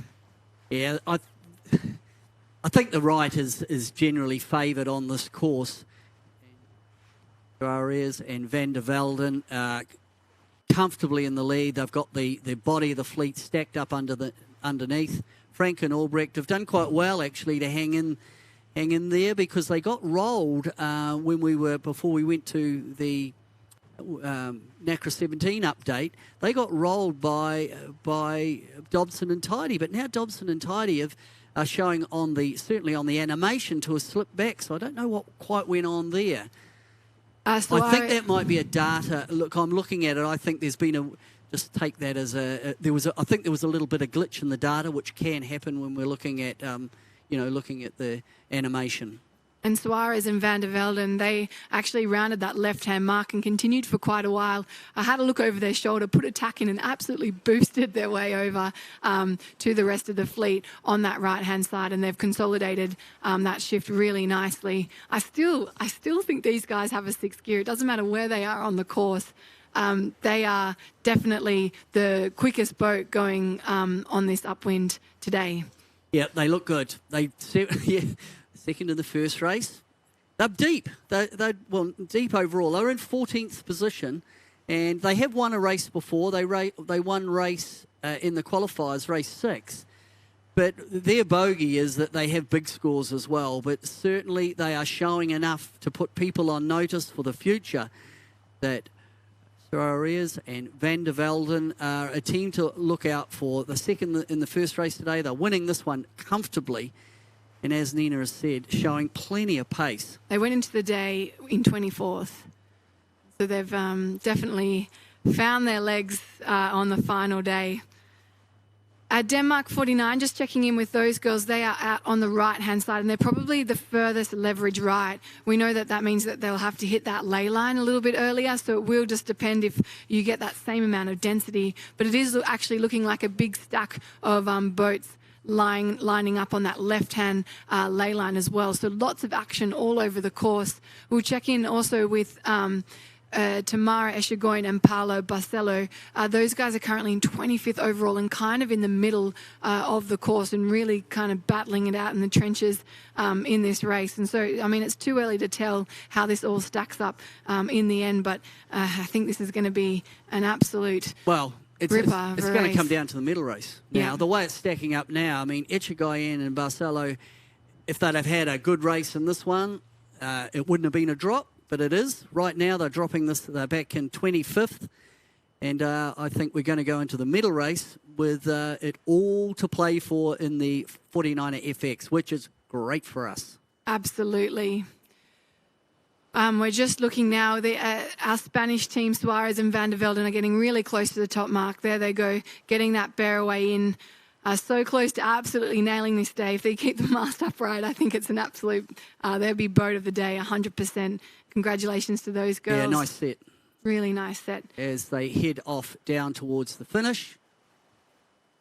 And then, GBR, they've taken the same kind of tactic as the last upwind. They're a little bit short of lay, so they will need 2 tacks. And you can see the Austrian team stacked up on the ley line. There they are coming onto screen. So it will be GBR. They look like they will just have the advantage in this cross here.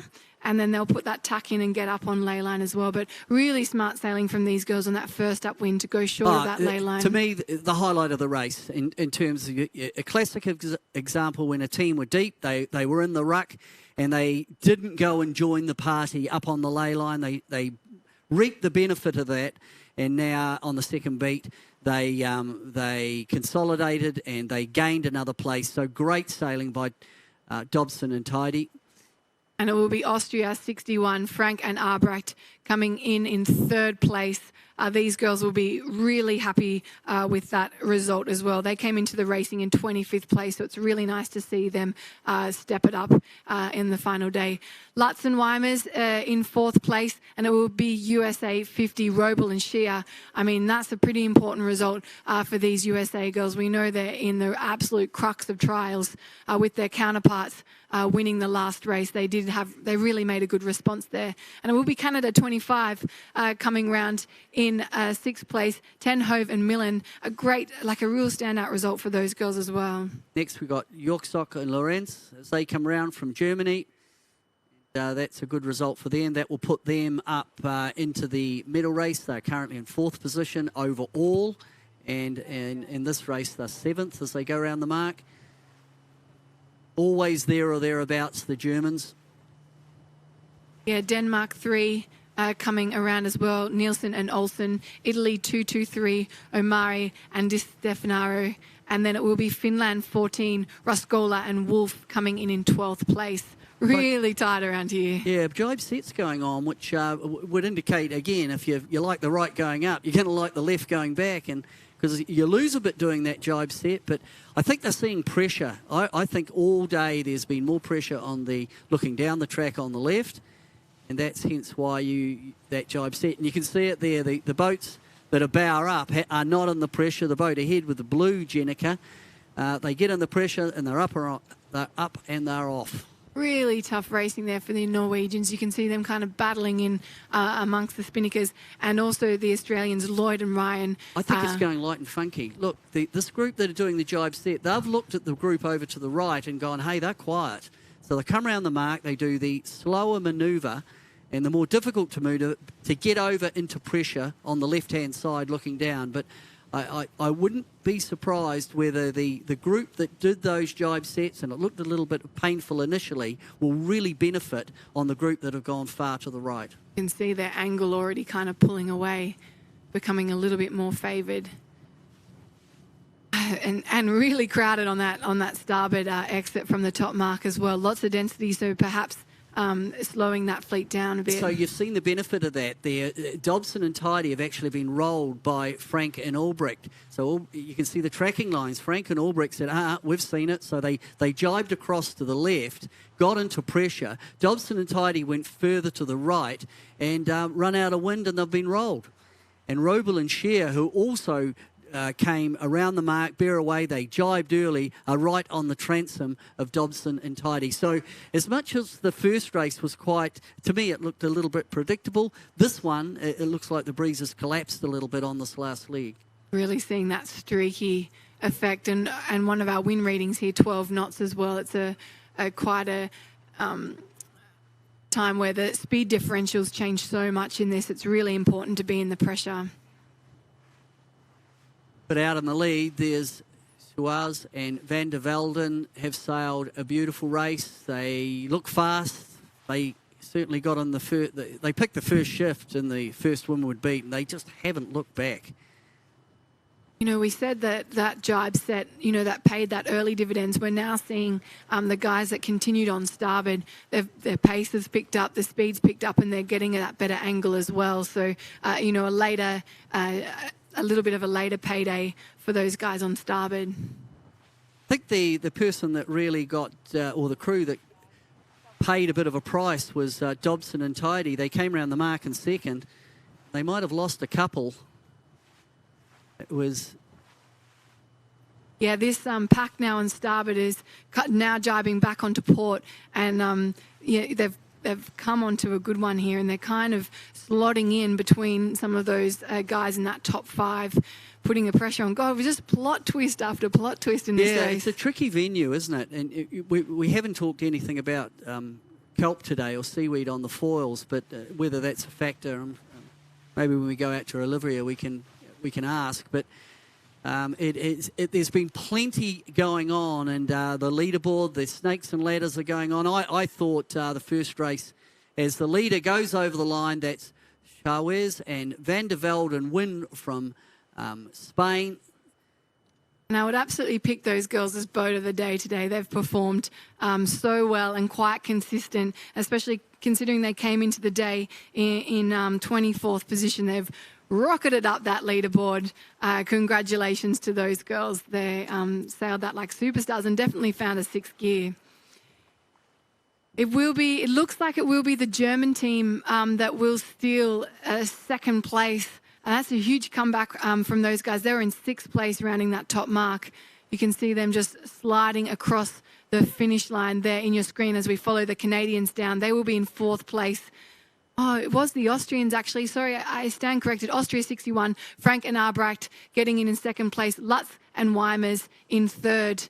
And a really close one here coming in, but it will be Dobson and Tidy just getting across the line ahead of the Canadians, Tenhoven Millen, and it will be France 97, Sebezi and Dubois coming across in 6th.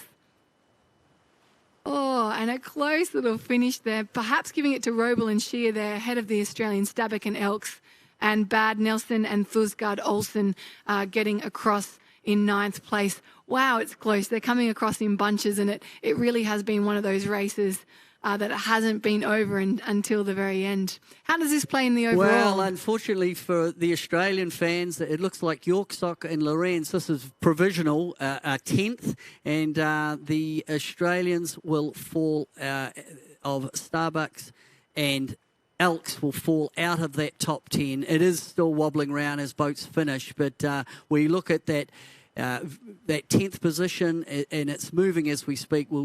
Perhaps we'll come back to that because it is moving. It looks like Grail and Kunza from Brazil might just sneak into the top 10, but wow. A lot happened in that one in terms of the racing, but also the leaderboard. It's still happening too. We're watching it jump up and down, and it's such close finishes. God, we're just going to see a little incident there perhaps, but Denmark 49 just behind the Italians. We've got the Finnish team in there as well. The Australian team, Parkinson and Clark getting across. Wow. Yeah, right in the end, right it's freshened up. There was obviously that big bubble of no wind at the top mark, and then it punched back in, and it's in now at 15 knots again.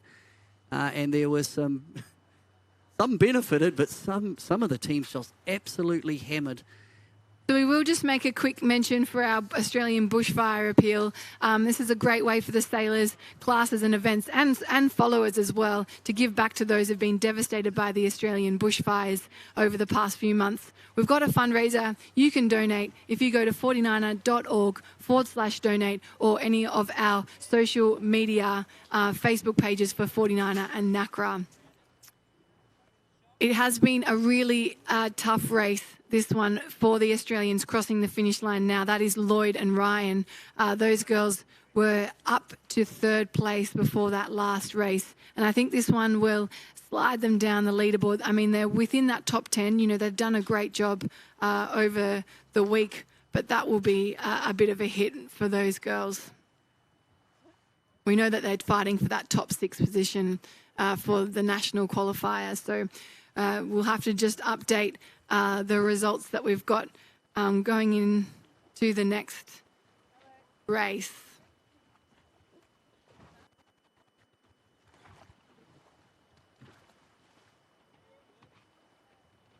To the right.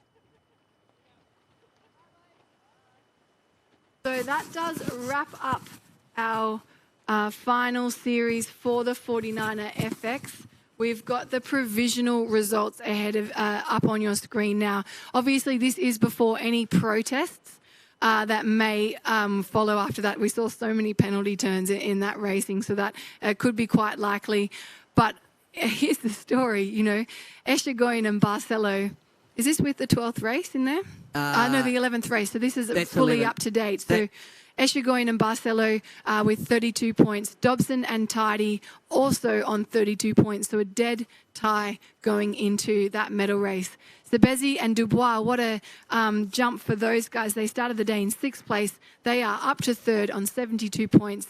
Heineken and Tobias, a big move for those girls as well. They will be in 4th place overall. They went into the day in 10th, which is a pretty impressive move for that team. Lutz and Weimers, they are in 5th overall, and Lloyd Ryan holding on to 6th place. Robel and Shia in 7th, Beckering and Dutz in 8th and 9th. We've got Jurazok and Lorenz, and Schutt and Nilsby making up that 10th place. Unfortunately for Sofati, Grail and Kuntz, they are just short of that medal race in 11th place overall, and also for Stabak and Elks as well, just narrowly missing out. There's only a few points in that. In some ways, that big shuffle of the leaderboard came down to that big area of no breeze at the top mark. It was devastating. The overall regatta came down to a shift and pressure at the top mark between Echegoyen and Dobson. Dobson went round the top mark in 2nd. She'd be in the lead right now, but they're back on even points. Probably. So the medal race is going. The key point. The medal race is going to decide the podium for the 49er FX here in Geelong, which that's how you want it to be. Yeah, and just having a quick look, the thing with the current 1st and 2nd place, they have a 20-point lead, well and clear ahead of 3rd place. They're locked in for, they're going to get medals. So gold and silver. They're gold and silver. It's just a matter what colour. But it is game on for that bronze medal position. I think that it will be France 97, USA 9, Germany 5, and I also think Australia 41 and USA 50 are all within striking distance of that bronze medal. Yeah, 20 points up for grabs in the medal race, so that's the maximum you can get. So, of course, you want to have the lowest score. 2 for a win, and because it's double points, of course, for the medal race. Well, what do you reckon about that? After the first race, I thought Henkin was just almost unbeatable. And then they go out in the second one, and they didn't get a very good start, and we didn't talk about them. They ended up 12th.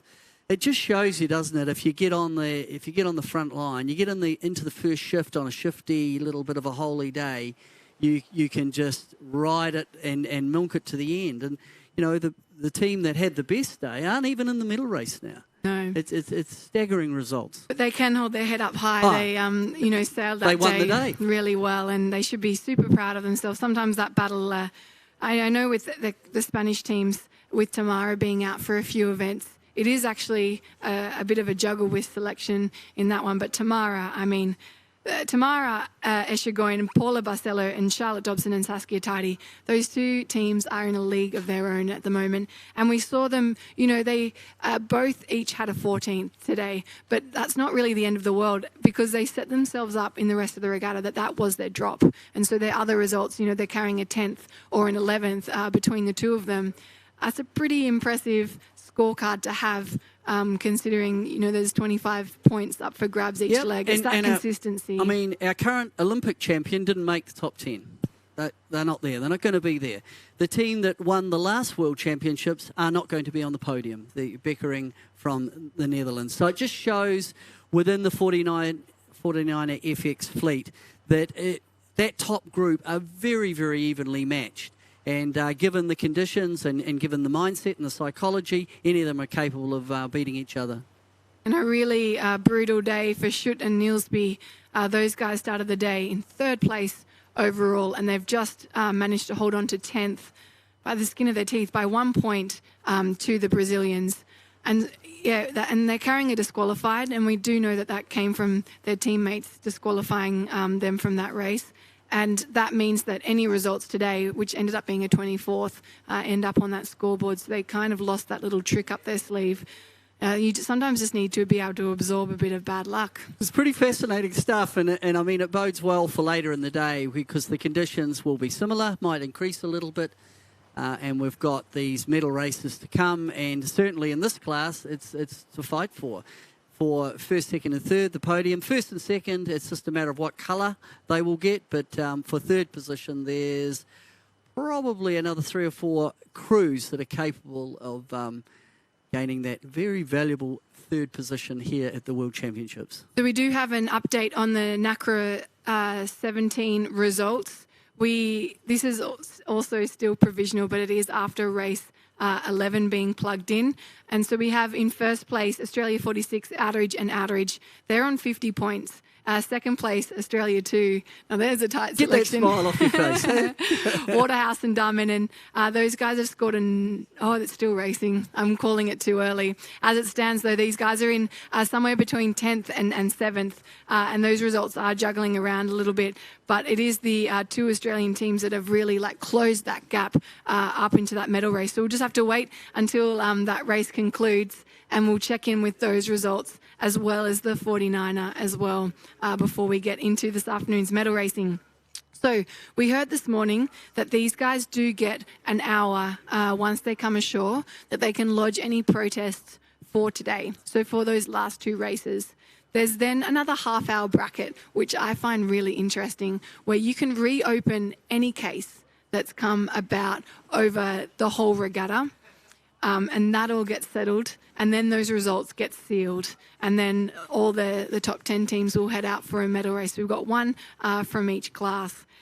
And so I'm really curious to see if anything pops up, especially in that 30-minute one. It could from what we watched. There was a lot of action going on. There were port and stubbords. There were people doing penalties.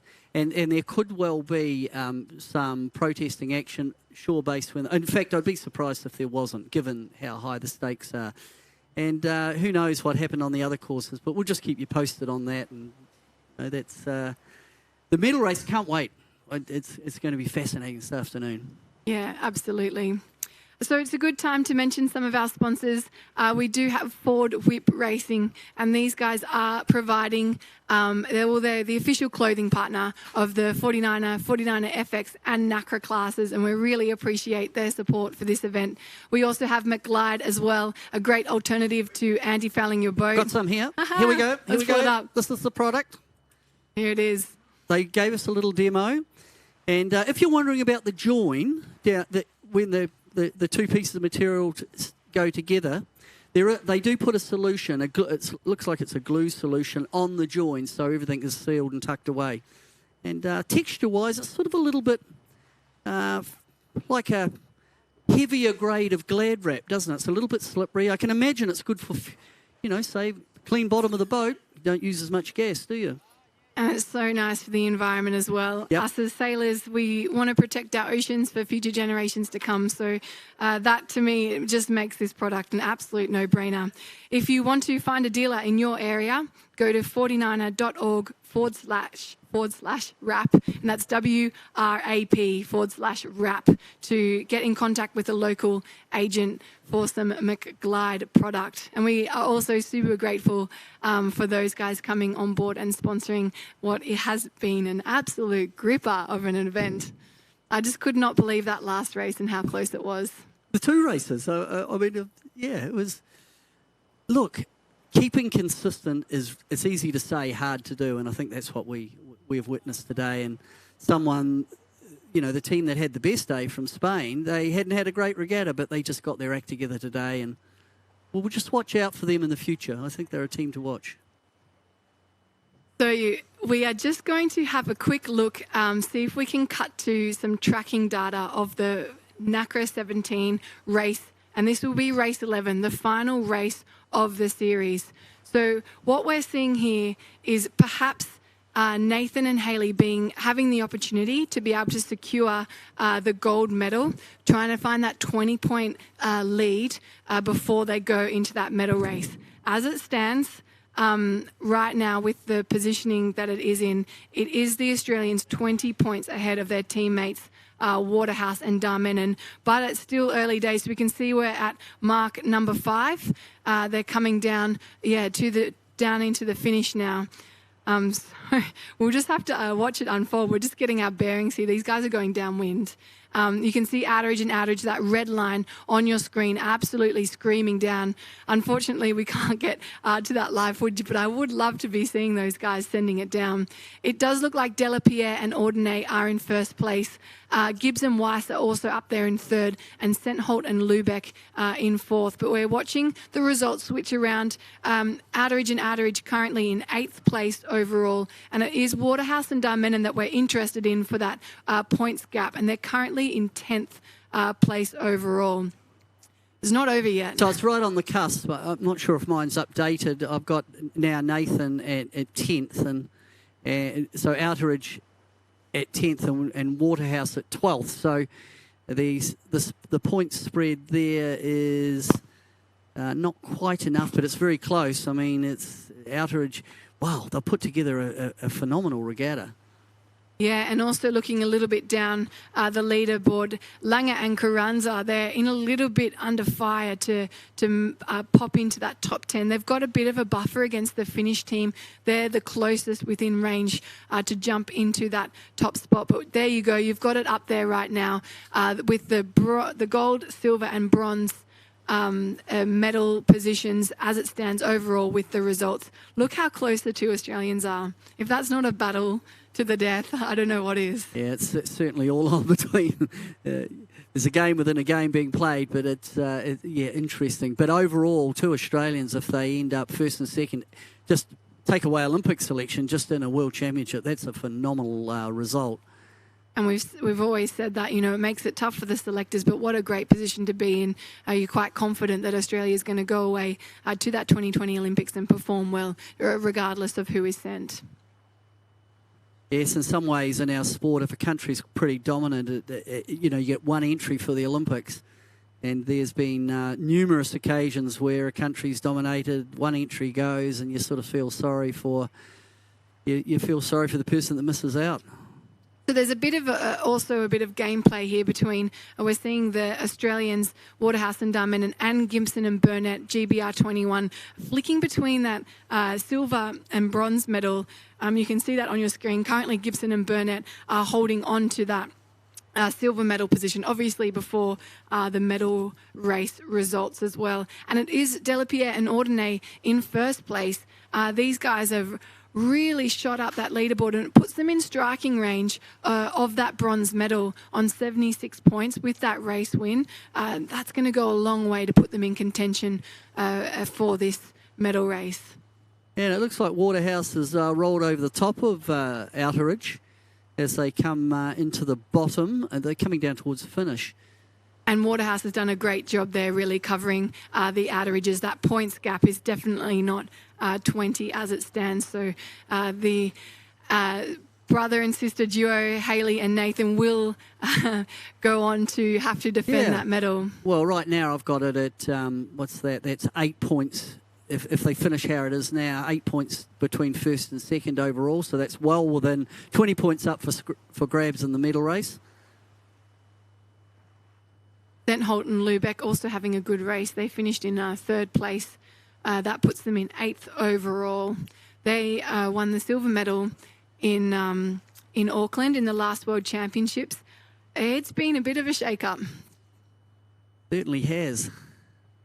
Langer and Carranza coming across the finish line now. You can see at the bottom of your screen, those guys will be in 6th place, just scraping into that top 10.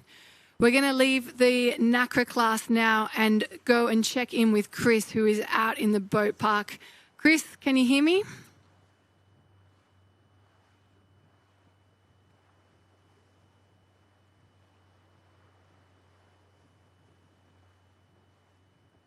To the series before we get into the medal race, and behind us we have Anjuli and Ivan from Denmark, Denmark 49. According to our provisional results, they are the last people to get into the medal race. They're 1 point away from the boat in 11th place, and between 5th place and 12th place there's only 6 points. This team started the day in 3rd place and ended up in 10th. The boat that started in 10th ended up in 5th place. So there were a lot of changeovers in this day. We're going to chat with these sailors. They had a really rough day. They had two really deep races that dropped them all the way down to 10th, but they just made it into the medal race, and they're safe for now. And so we're going to grab them as they walk up. Their coach, Anne-Marie, I forgot her name already, Jenna May Hansen from Denmark, gave them a little chat in between races, and so we're going to find out what Jenna May said to them as well. So let's go walking around this way. Just keep following me.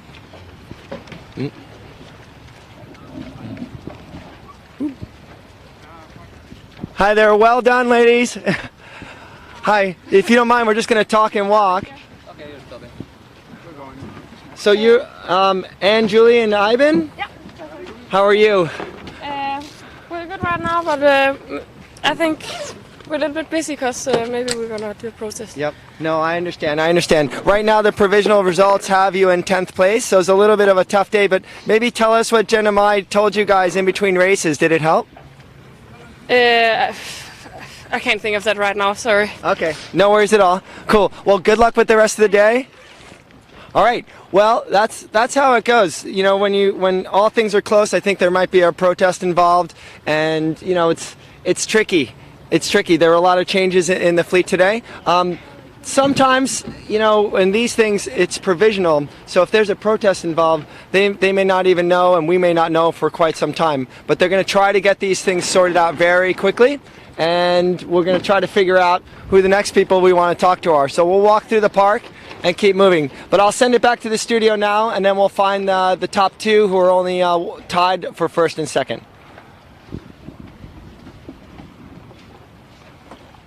Well, thanks, Chris. It's certainly been all on out on the course.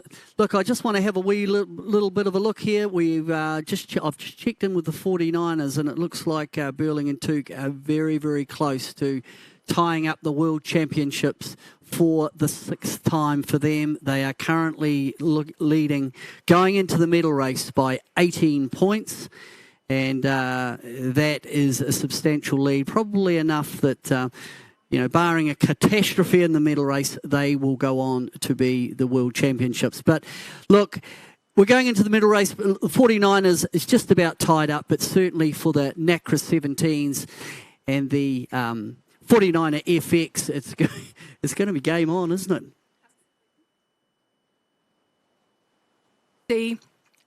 Pete and Blair have a good day, and we You kind look of a bit ruffled. You've been running around the boat park, have you? quickly check in with what's going on. Actually run to the bathroom, to be honest. There's too much information.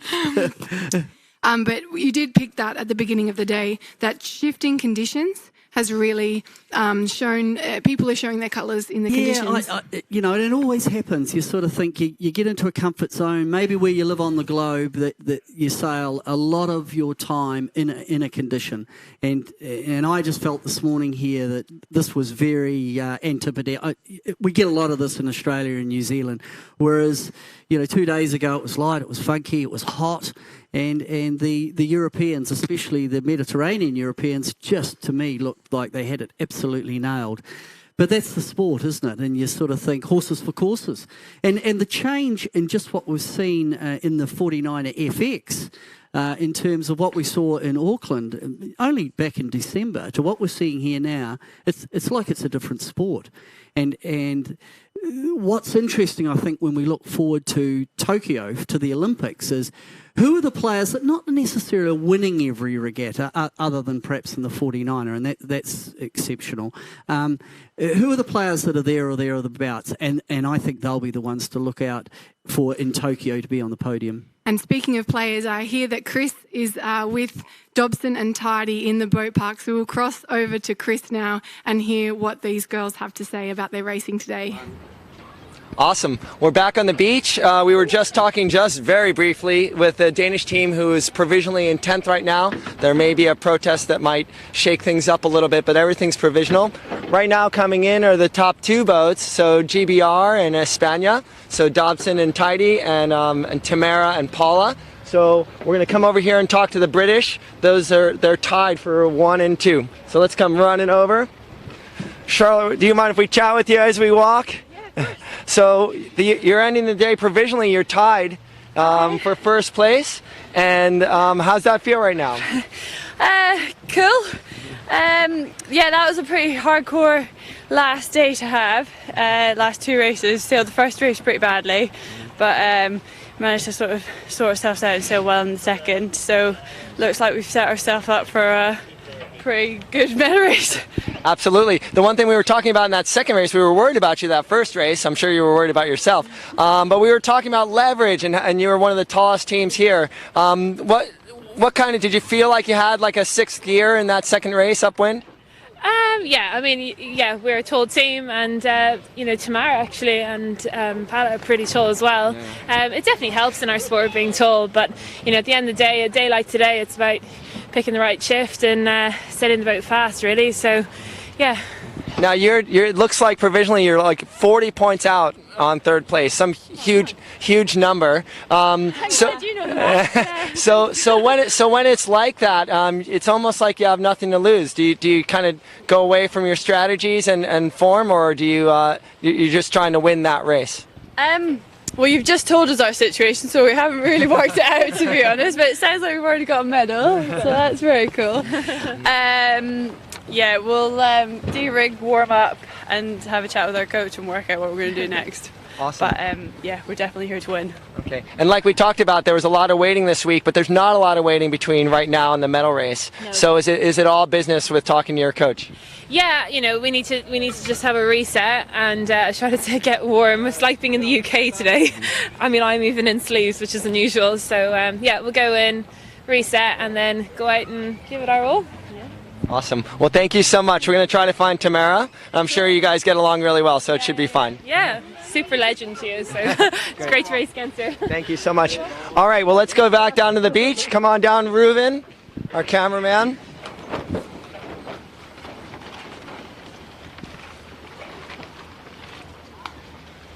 And we'll sit here and wait on the beach for right now, but these 2 teams are really standouts. The bottom of the fleet, like we said, between 5th place and 12th place is only separated by 6 points right now. And again, that could be shaken up because when we were talking to the Danish team of Shoot, they really weren't in a good place right there. They were really stressed out. They are worried about a protest, it seems like, and so they really weren't in the condition to talk, and I don't blame them. But right now you can tell at the top of the fleet, clear by double-digit points in 1st and 2nd, tied with 32 points. That's pretty impressive at this World Championship, and you just don't see that. I don't think you're going to see that in the other fleets, and that just all happened right today. It was a lot closer. Tamara has just been slowly moving up the leaderboard. I think she was in the teens at one point during this week, and now here we are right before the medal race, and that team, Tamara and Paula, are tied for 1st place with 32 points. Again, things are kind of got really shaken up that last race. We didn't think it looked steady to us sometimes on the course because the sailors are sailing quite well. But Olivia Price on the water was giving us the whole lowdown on that and letting us know that it was really shifty. There were a lot of places being changed, and not just in the puffy, streaky weather like Paris Hankin was telling us from the water, but also in the corners. Things would slow down at that weather mark. It was really light, and a lot of places were changed. How you doing, Olivia? Yeah, still wet. It's been spitting like this all morning. But yeah, you just spoke to the team of Tidy and Dobson, and they had a really rough start in that first in that beginning, but moved themselves up. They tried to port tack the fleet and got stuck a little bit head to wind at that last start. So we didn't see that. Yeah, so they were on the back foot from the beginning, but you just saw that they were able to sail themselves through into 2nd place by the top mark, and really were then contenders from there. So there's plenty of opportunity out on that race course, and the wind just kind of increased a little bit, and then down the last run it could have been either side, and it ended up being that left-hand side that brought a whole bunch of pressure down, giving them a little bit of a not a 2nd place result anyway. It seemed like both races were a little bit different. It seemed like we saw Tobias and Hankin come out of the middle in that first race of the day, and then it was only out of the sides the second half. Is that just based on puffs or shifts? Yeah, saw a big right-hand pressure up that first work of the second race in the 49er FX. So the likes of the youngest Spanish team of Spanish 21, they did very well. They placed themselves just under the ley line. You saw a whole bunch of people behind them that had overlaid, and they were just able to dial up inside with that extra bit of pressure. I know Nina was talking about that sixth gear the whole time, and they were just in the pressure like the entire part of the day. So they did very well linking those puffs together and using that angle to get to the top mark first. Awesome. Yeah, well, it's nice to see with the Spanish teams to have someone up behind you. I think they were at least in the teens, if not 20th or something like that, maybe 16th or something like that. So that Spanish team didn't have a chance to get into the medal race. But man, they no problem at all today. They threw it to the Spanish selectors, didn't they? You know, I'm not sure what the Spanish selection policy is. It might be a little bit subjective from what I've heard, but you know, they really just said, this is us. We can sail at the front of the fleet consistently, especially in Gold Fleet. You know, getting off the start line really clear and then making those really tough decisions and confident decisions in their own ability to be able to put the boat where they needed to be. Now let's talk about Tamara and Paula. You know Tamara very well, don't you? So in 2012 in London, you were a silver medalist to Tamara's gold medal. Tell me about her as a competitor. What are Charlotte Dobson and Saskia Tidy up against in this medal race? As we spoke about earlier in the week, you know, Tamara is very lovely and welcoming on shore, and just an absolute fierce competitor as she moves into the racing on the water. And she's she's no stranger to being under pressure and being able to perform when it counts. So I definitely wouldn't count her out. Awesome. well, the three of you really had a really nice chat this morning. I was just asking what type of a competitor you are, and then I'm going to go tell the British what they're in for. What a jump today, and it was great to see the other Spanish team just really on fire today. You said you wanted to calm down about the conditions and then take it as it come. How did it go? Well, it's like today was a difficult day because I think that changed a little bit. So we tried to do our best, but we had some difficulties in the second start. So we have just to try to come back. But it's complicated because all this Gold Fleet, all the sailors have a really good level. So well, I think that for us is nice. I think that we just to feel that we did all the things that we can do it. So I think that is nice. For sure, there are a lot of teams sailing so well, and we are so happy to be in the middle of them. Awesome. And Paula, it was really shifty out there. I mean, shiftier than it seems. Streaky, puffy, everything there. And I know that the skipper is normally doing tactics, but do you help out when it gets really dicey like this? Sorry, can you repeat the end? Sorry, I know that the skipper often makes a lot of the strategy and tactics decisions while the crew is making the boat go fast. Yeah. But when there's so much going on, do you drop in and help out with tactics and strategy? Yeah, that this I think is very important, both having the head over the boat. And yeah, I think today it was pretty challenging and shifty, and the important thing I think it was to be on the gas. And yeah, I think we managed on the first one to do it so well, and on the second one it was pretty hard because we made a bad start, so we had to make a good comeback, but we tried and at least we finished in the middle. On the second race, was there one kind of tactical moment, whether it in a mark rounding or you know, like hooking up two shifts, that really got you back in the game? La primera. Well, we had is that a yes? We had some problems. Yeah, we tried to run the mark and doing jive because we saw a really nice gas coming. Yeah. But I have a problem with the trapeze, so I did some. She fall on the trapeze. On the trapeze, and I swimming a little bit, and then just to try start again, reset, come on from the zero. But yeah, sometimes happens. It's like part of the game. But it still worked out okay. Yeah. It's everything okay. Awesome. So now there's not a lot of time to wait. There's a lot going on behind you, but you're launched. I mean, it's in double digits, 20, 30, 40 points.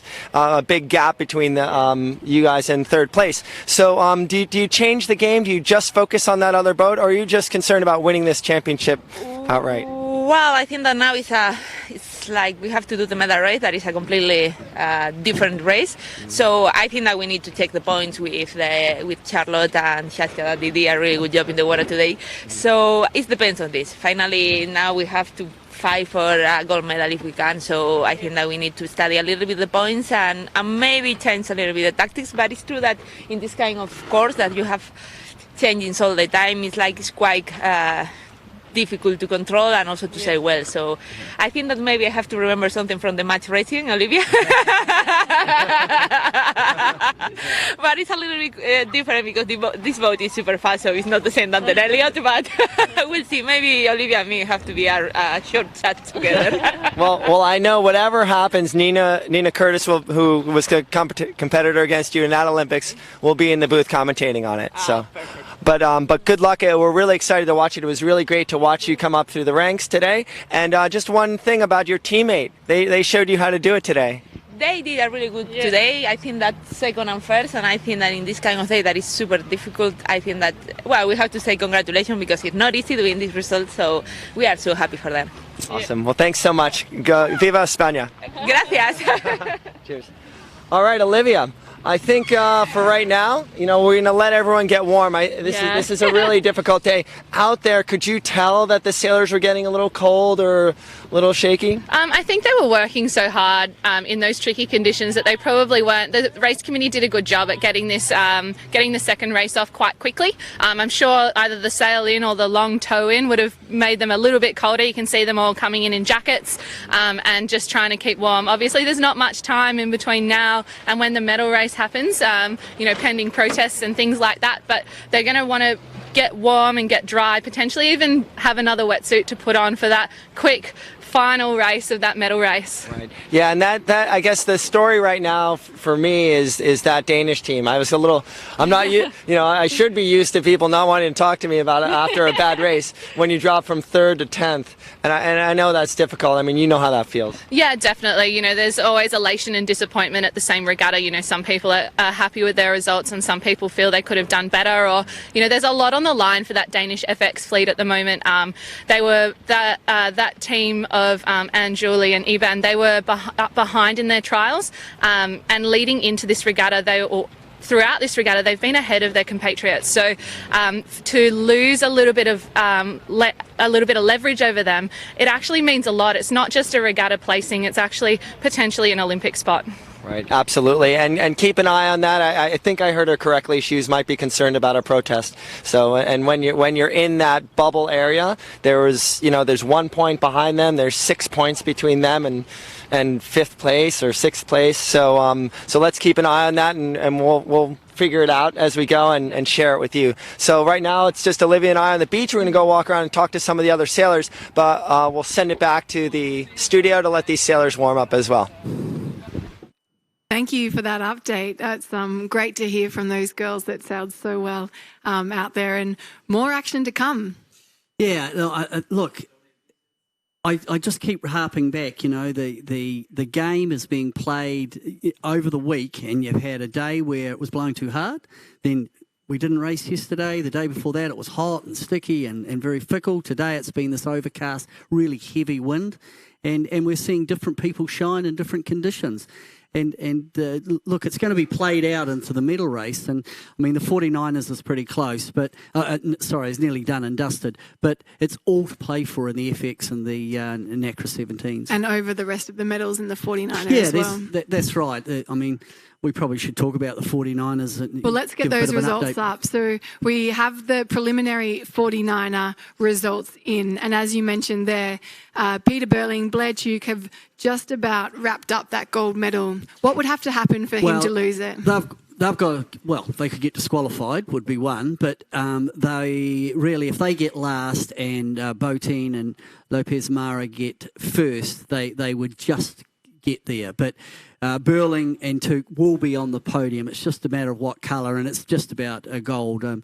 The likelihood of them, although you never know, getting last probably is a bit remote, and so it's a mathematical exercise. But then it is sort of all on because Bilstein and Hustle certainly can get up to get a silver medal or bronze. But then they're under attack from Heil and Plusel, and the Phillips brothers could even get up there along with. Long shot, Logan Dunning-Beck and Oscar Gunn could get up, which would be a hell of a result for them. It's interesting, you look at the teams that really performed today, and obviously Burling and Tuke were strong.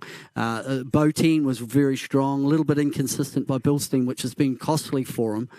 Heil, who got second in Auckland at the Worlds, he was good. And the New Zealanders, Beck and Gunn, with a 4 and a 3. So some people really like sailing in a range that we had there today of this sort of 12, 13 knots. It's very overcast. The wind is heavy because it's a bit cold outside. And I guess it suits people like from down under a bit.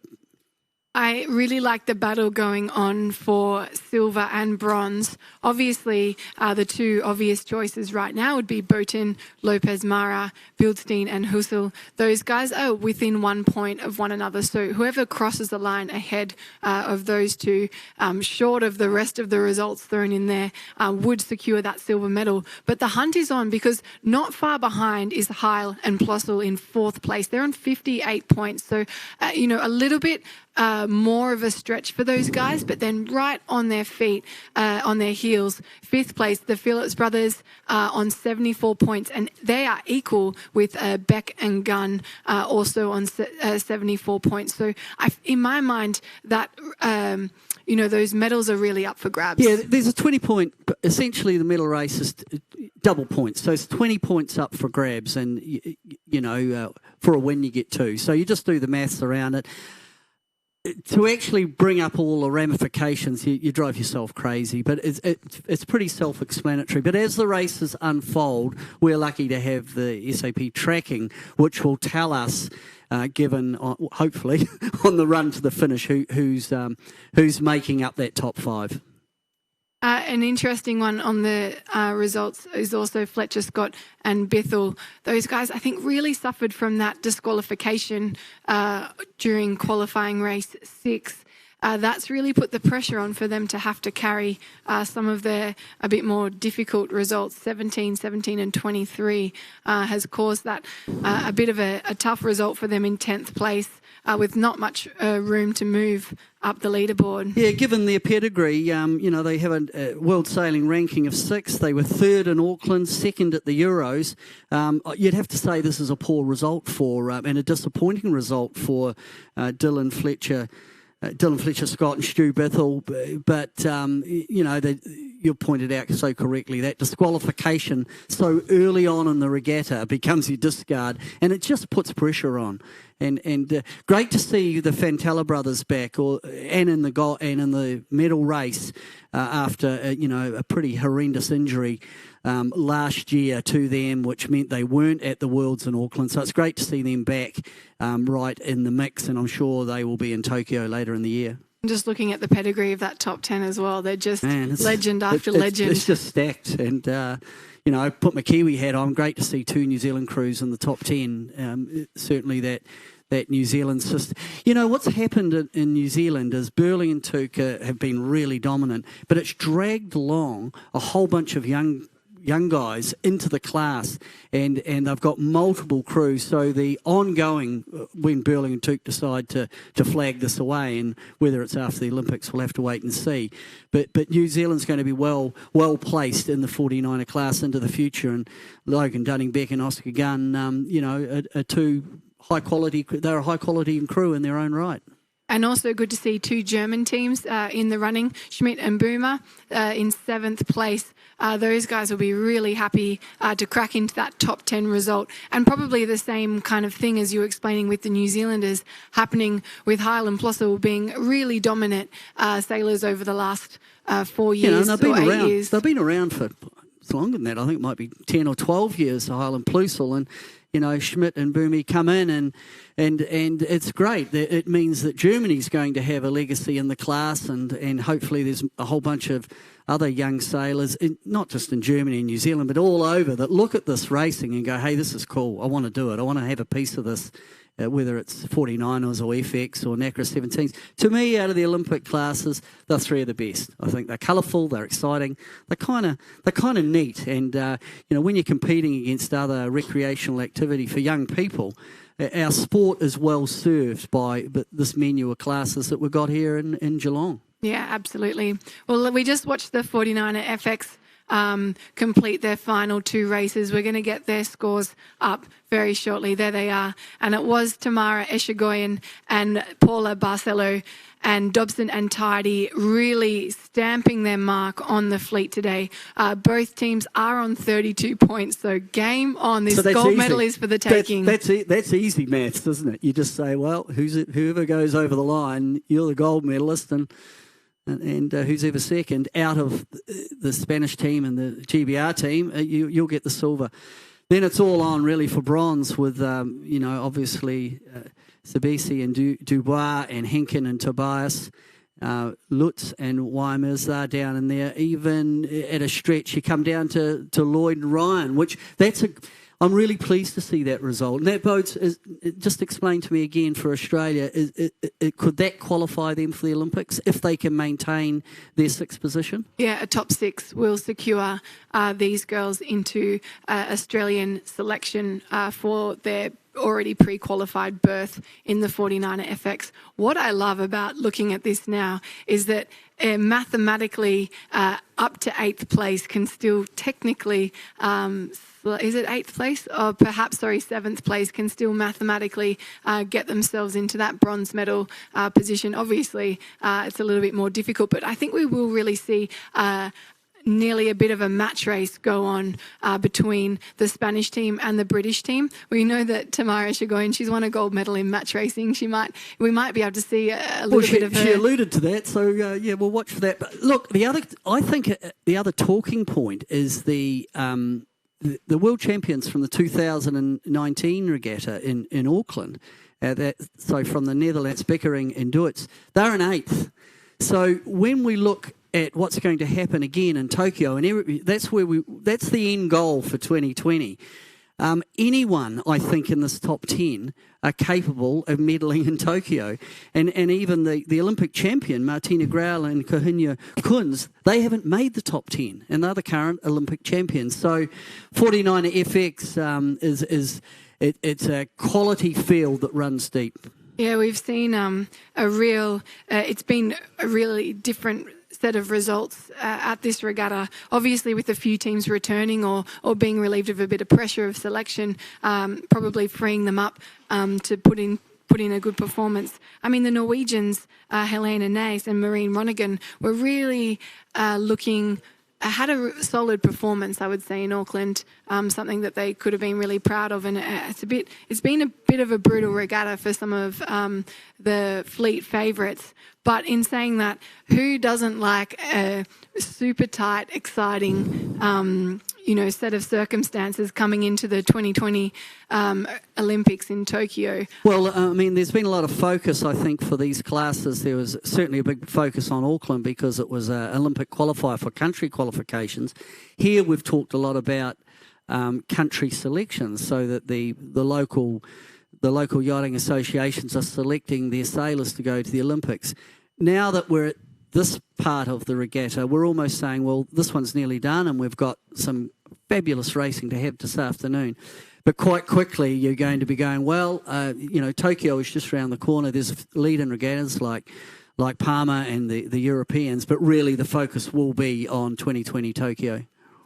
I'm really excited to see a few new nations popping up into our top 10 fleet as well. We haven't seen the French, the Bézi and Dubois. They're in 3rd place, and that is a real standout result from the French teams, especially at this regatta. And we've been speaking about it. It's been a bit of a trend. The USA teams really stepping up, especially over the 49er and the FX fleet. Yeah, they're doing good. There's obviously good stuff going on in the US because they've really been in the doldrums for a long time. But I think we've seen enough here in these disciplines to take heart. And once you're certainly in the FX, once you're in that top 10 or close, you're a medal prospect. And I think anyone in here and a little bit deeper, they'll go into Tokyo feeling, well, if we can get off to a good start and minimise our DSQs if it's early on in the regatta, we're in with a shot. I think that's a real powerful thing with our sport, with the amount of racing that goes on. If you get a bad result early in the qualifying, it can become your Achilles heel right through the regatta, and I think that's been illustrated here, by a few of the performances. I'm going to direct back to the USA teams. There's 5 points between Heineken and Tobias in 4th and Robel and Shia in 7th. Those girls, they've really had a fire lit under them, especially with this Olympic qualification being over the 2 very close World Championships.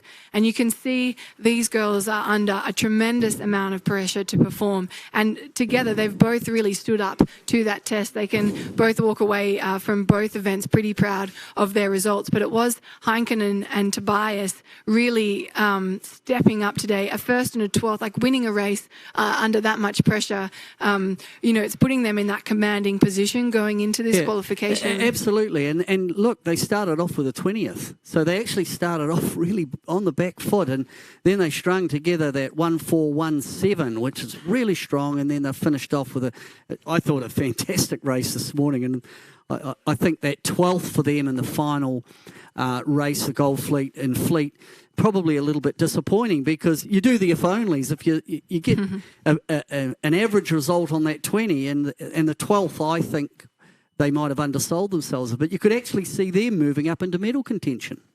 Oh, the if-onlys always in the sailing. I mean, it's our sport, isn't it? Okay, let's have a look at the Nacra 17 results. We followed in the last downwind of this race just with the tracker, because we were seeing some pretty exciting things happen. But as we did watch that last downwind, we saw Gibson and Burnett put themselves back into that 2nd place. They had lost it for a little bit on one of those upwinds, but they are back in 2nd place. So we'll start from the top. Nathan and Hayley Atteridge in 1st place on 59 points. Gibson and Burnett from GBR on 76 points in 2nd place, and Waterhouse and Darmenon 74 points in 3rd place. Delapierre and Ordonez on 76 points in 4th place, and Bizarro and Franscari on 83 points in 5th place. It is close in these points. You know, the Australian teams have, we saw Nathan and Hayley leg out a little bit on that downwind. The bungee has been, snapped back just a little bit. It certainly has. I mean, and I guess my mindset, the strength of Australian Nacra 17, the quality there with Waterhouse. He was he got 2nd in Rio in this class, and now he's coming under pressure from Nathan Outridge for Olympic selection, and Nathan himself, a gold medal in London, a silver medal in the 49er in Rio, losing to Burling and Tuke. Wow, who wants to be a selector? How could you select someone? Or not select someone who's a silver medalist at the last games? But you've got another silver medalist from the last games who's also got a gold medal from London, beating him at the moment in this World Championships. Is that a dilemma or not? I mean, it's a win for Australia either way. Yeah. But it's a tough call for whoever is not selected. Yeah, and, Waterhouse and Darmenon, they've sailed their whole sailing careers together, starting in Hobie 16s, jumping straight into the Nacra and just being rock-solid performers the whole way. Australia, we don't want to win the silver medal. We want to win the gold, and I think that's really what the selectors are delaying this call, making sure that they do make that right decision. So how do you think it's going to play out? Given scenario, if this is the end result, will they make a call now, or will they wait? I don't think I'm in a good position to answer that question. No, I just don't think that the selectors even know right now either. But I do know that for the Australians, they're really quite gold medal focused, and so that I know is what they're waiting for. I mean, the pedigree of Nathan, it's phenomenal, and he's such an accomplished sailor. But he did have a, not such a great result in Auckland. He was down in 12th position, and I think that would have been disappointing for them. And Waterhouse in Auckland at the last Worlds previous, this was 3rd. So Waterhouse has been rock solid, consistent. Nathan has been more up and down, new to the class, but the pedigree would say, look at America's Cup, look at previous Olympics, he's a winner. So it's, one to watch. Yeah, so I think speaking of Waterhouse and Diamond, and I think that Chris has managed to hunt them down in the boat park. So hopefully we'll be hearing from Chris very shortly with some of the Australian Nacra sailors. Awesome. We're live right after the last race of the qualifiers for the Nacra 17, and we're with second place Lisa Darmanin and Jason Waterhouse, and it seems like you guys just kept pushing it all along. You said before the finish of the last race you almost ran into a patch of weeds. That would have been disastrous. Yeah, there was so much weed out there. It was just diabolical for everybody, but it was just trying to get it off as quick as possible and try to get the boat going. So it was pretty full-on racing out there, but happy that we just closed the points down. Awesome. You made it into the medal race. You were second at the last World Championships. You're second going into the medal race, and you have a country men and women ahead of you.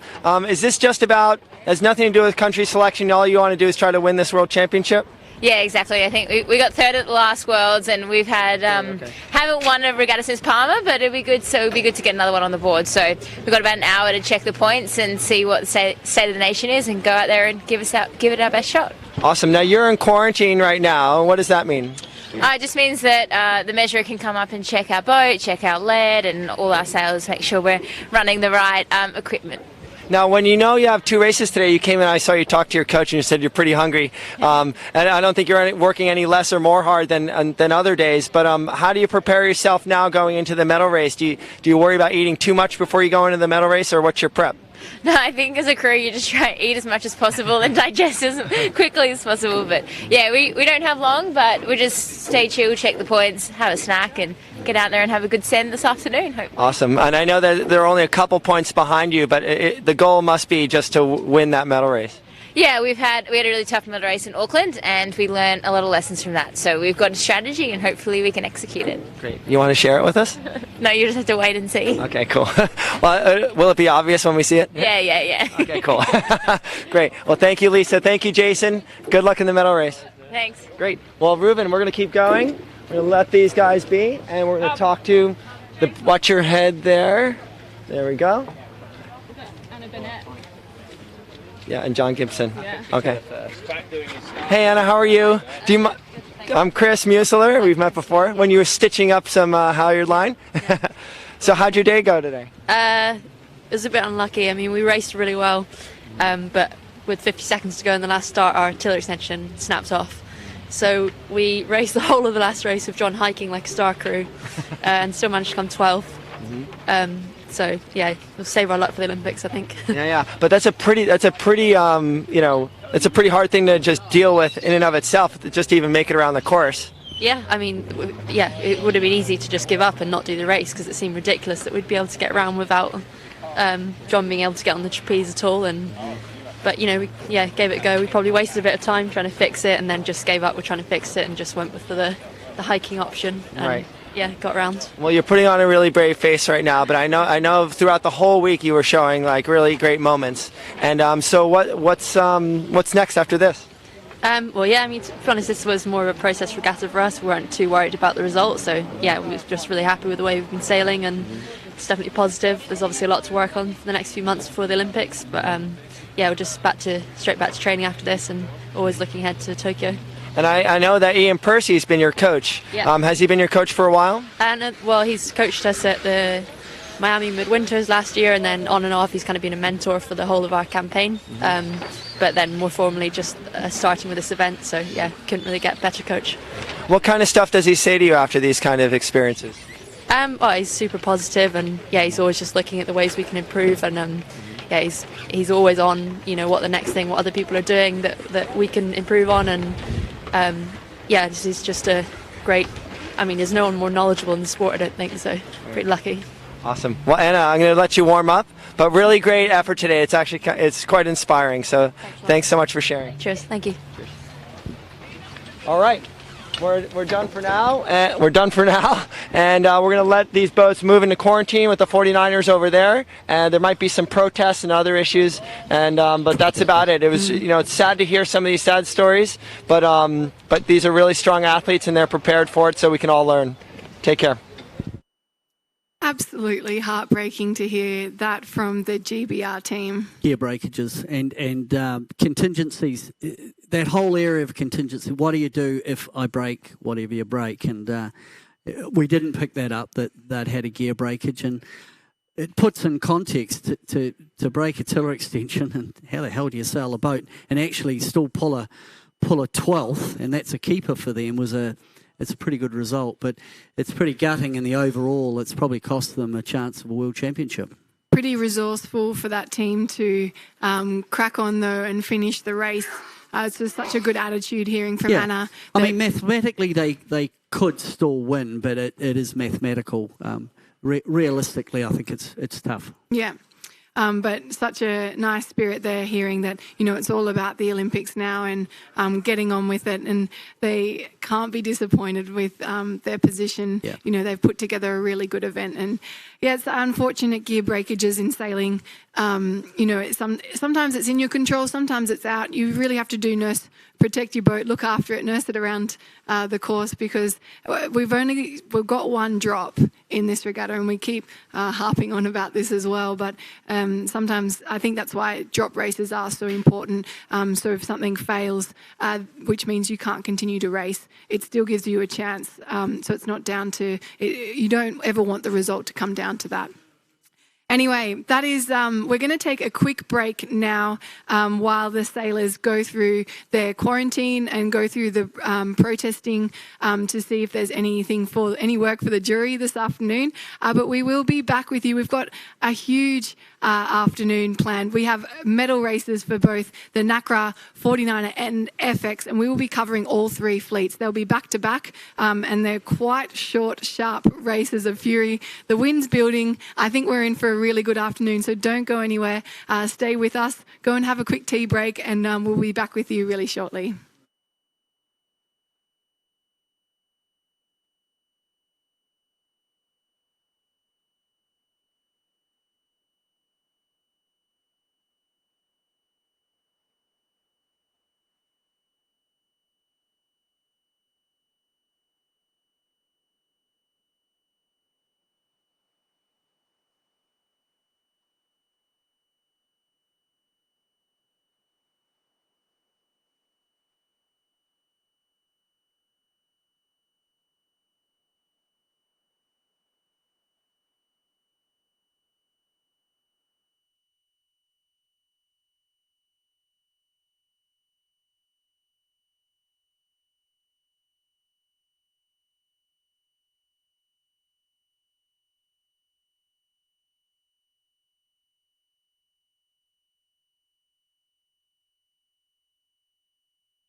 I'm a high flyer, got the right stuff. I'm the king of heart, I got the good stuff.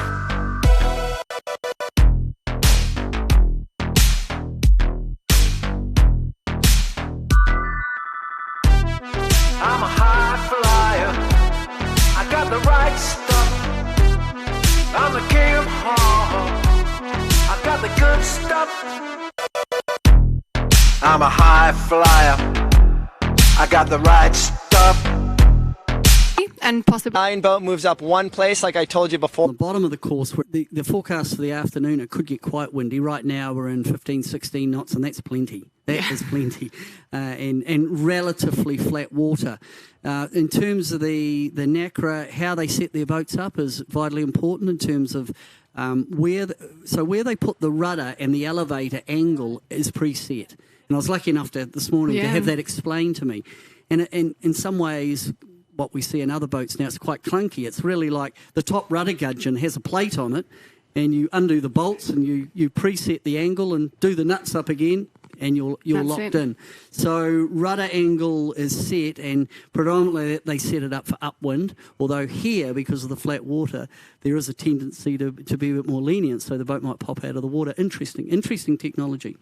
Yeah, and, you know, whilst like a little bit far behind it, something like having a foiling boat that's accessible at the Olympic level it's really, really cool. And we're going to see some action. Yep, we are. And I think what we see in this medal race, if we just make a mental note of that and then think if we're watching the medal race maybe in Tokyo later in the year, I think you'll see a vast difference, because the learning curve of how to handle this foiling technology with a Nacra 17, which is what relatively unsophisticated, I think will be one of the challenges for the class leading into Tokyo.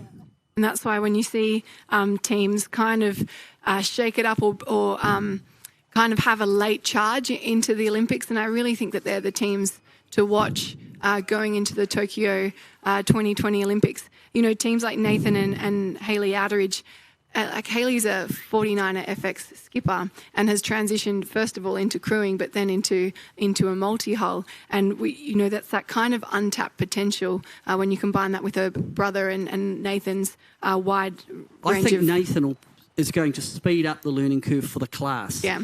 Look where he's come from. He's come from, the America's Cup foiling boats from the Glass Cup in Bermuda. He understands the physics of how this all works and what it requires to alter the hardware to get the desired result, to foil or foil assist. So I think here, especially here in this flat water, we've seen a change. It wasn't so evident in Auckland because of the bumpy conditions. So I think that whole area of what Nathan Outeridge has brought to the Nacra 17 class in terms of the technology and how to optimise the boat is kind of interesting. Absolutely. And speaking of people that might be on that last charge into the Olympics, we've got Tara Pacheco with Florian Trittel. Tara was also a Nacra 17 crew and has made that transition into skippering, and we've seen her not really miss a beat. Like, she put herself straight on into a really competitive level, and she's just slowly been creeping up that leaderboard, and I think that she'll be definitely one of the female helms to keep an eye on. And we just do know that these guys are improving at an incredible rate. Yeah, I think it's interesting, the changeover of disciplines. There's a lot of synergy between the really good the FX sailors, and if they want to change, and you're seeing that with Tara, it doesn't seem to be a very steep hill to make it. This guy in the fleet, he is so agile moving across the boat. I think, Jason Waterhouse, he moves through the boat really fluidly and quite beautifully, but Santi's right up there. And considering, a few health scares and what he's overcome in the meantime. Cancer, and he recovered from that, and he went on to win a gold medal. And I can still remember at the Olympics, all of us just sat there in awe of this guy who had so much going on, and to take out a gold medal in Rio for him, and given what he had been through, it was the story of the Olympic Games for yachting in my mind. It absolutely was. Okay, Chris, I think he's ready for us. Let's cross over back to the boat park. 2, 1. Great. We're going to make this quick. We know the Nacras are about to start. Even the 49er FX are going out to get ready for their medal race. And I'm here with Mark Robinson. He's the Olympic performance manager. Yes.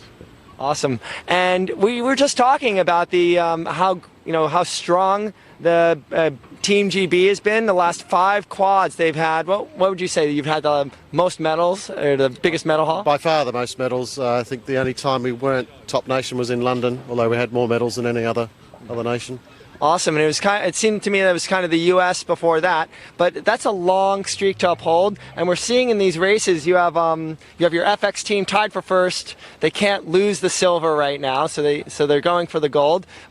We have Gimson and Barnett in the Nacra, who are just about to go racing. They had an unfortunate problem with their tiller extension, but they're in 3rd place. But do you see that the other nations, like leading up into Tokyo, do you see them catching up? I mean, I know you don't want them to, but do you see things, change in the wind?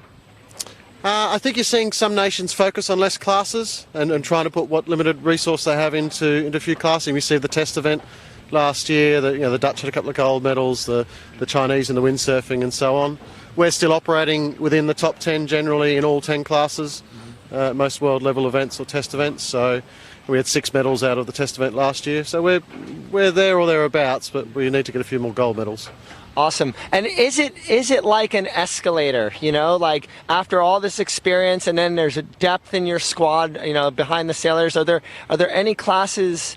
You know what I mean by an escalator? It's just like it's hard to catch up with you because once you step on that ladder, everyone goes up the same way. But are there any classes that are quite young behind these sailors this year that are performing in the top 3 all the time?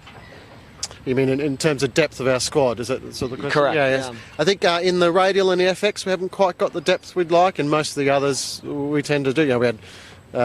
We've selected athletes for the 49er and the Nacra, and we've left the world #1 ranking sailors at home. Yeah. So it's not lost on us that people who are ranked #1 in the world won't be going to the games. Right, and those are hard decisions. Can you just tell me just a little bit about selection? You had a whole bunch of sailors selected earlier, and then we have laser sailors across Port Phillip Bay in your last qualifiers, right? We can go on, but yeah, they are the only class left for selection is the laser for us. Some we made after the test event, quite a lot of them, and that we decided early on we wanted to select early if at all possible. And obviously the Nacra we selected after New Zealand.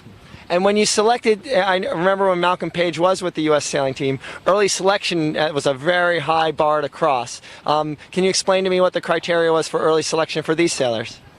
We don't tend to give out the details. It's a bit of a secret. Probably Charlotte would have told you the other day. Yeah. There's a number of regattas, and there's a selection panel, and there's various stages as to what point we could select if we choose to do so. Great. And what would it take to not send a class to the Olympics? Well, we're the only country that's qualified all 10, which we did in Aarhus. I think there's a few getting close to 8 or 9 classes, but generally speaking, if they're not operating in the top 10, we'd start thinking about whether should we send them or not. But the problem you get, there's some nations that haven't sent a particular class, is you lose the whole pathway. So if you don't select a windsurfer for 1 or 2 games, well then suddenly nobody bothers to take up windsurfing. Right. So it takes years to get that back. Right, and we talked about that with Australia. They didn't send an FX team to the last quad, and that's got to hurt a program. Yeah. Well, although they're doing quite well here, I think the question with that one in particular was what was your minimum criteria to go? And I think they had a minimum criteria of top 10 or something, and they didn't meet that. So it's a logical decision. But yes, if that went on for a number of quads, then all the girls in this country would say, why should I sail an FX? Yeah. Absolutely. Just looking at the landscape of this event, coming out of a World Championship, all the sailors here on the Team GB are selected already. And what's the progression? What kind of thought have you put into the best way to prepare the teams for Tokyo from here on out? Is it by squad or by team basis, or does the whole team have the same kind of trajectory leading up to Tokyo? It's completely by team, by sailor basis. What do they individually need? Okay. It's mixed. Some of them want more time in Japan, some of them want more racing in Europe. I think for most countries, the biggest question will be, do you do the European Champs in May, or do you train in Japan at that time? It's a pretty set schedule now. By the time you wind back from the Games, a World Cup in Japan, everybody goes to Palma, and it's pretty set except for the May period. Cool. And let's just project all the way to the Olympics. Is it good to do a strong event right before the Olympic Games, or do you really? How much of a runway do these sailors want before the actual games of no racing? I think having the World Cup in June will be good for everyone. Not just the British.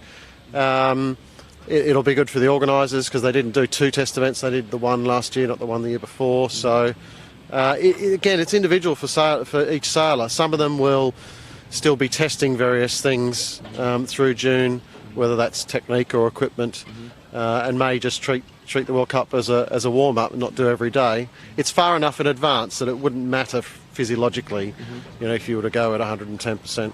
Great, and I guess let's just bring it to the racing here. Stuart Bithell and Dylan Fletcher, they just made it in, and they were almost leading this for a little while. And then also to have Gimson, right up at the top, and then to break a tiller extension. We've seen the British sailors have these comebacks just like Charlotte and Saskia did. What do you say to these sailors after the end of a long event if they don't achieve their goals? It's more about debriefing the why, and how do we avoid it in the future. And so for John and Anna, it was a simple piece of equipment failure that they couldn't have done anything with. And for Dylan and Stu, a few mistakes on the racetrack that we'll debrief when we get home. Great. Mark, thank you so much. And we'll send it back to the studio. Welcome back. We're just having a look at what's going on out on the water, and we have 17 knots, and we've been seeing up to 18 knots as well, and that 5-minute flag is up, so these guys are very close to getting away for their racing. We've also heard from Lisa Darmenin as well when she came into shore that weed is still a huge factor out there on the water that these guys are thinking about. And we've been speaking a little bit to the teams, but if we do see them, tipping over super aggressively, that's some of the teams trying to clear the weed. We're also seeing a bit of a three-point tack with a little bit of a reverse in there as well, helping to shake off the weed. So we've just got to keep our eye out on those little opportunities, because from what it sounds like, they can be turning points in the racing. Wow, with the high-performance nature and the foils have got wings on the bottom, if you get weed on, it's really hard to get it off if you've got an end plate effect on the end of the foil. And they've developed techniques to do that. We're going to have a quick look at the course for today. These guys will be starting through the start line between the 2 boats. They'll be working their way upwind. The Nacra class, they have a short offset, and this is for safety, so they are clearing 2 marks at the top mark, back through the bottom gate where they can pick the left or the right-hand side, and it's a nice little tactical point of our racing, back around the top mark and the offset, and then, of course, that ever-exciting downwind finish, which we're expecting to be super exciting, especially with the 18 knots that we've got out there. It's going to be a banger. I'm really excited.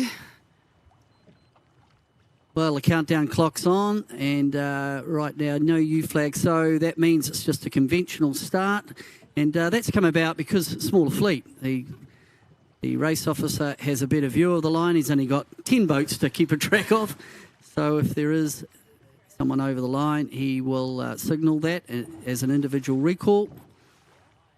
And we'll just take a quick moment to thank our sponsor, Ford Whip. This live broadcast is brought to you by Ford Whip, the official clothing partner of the 49er, 49er FX and Nacra 17 classes.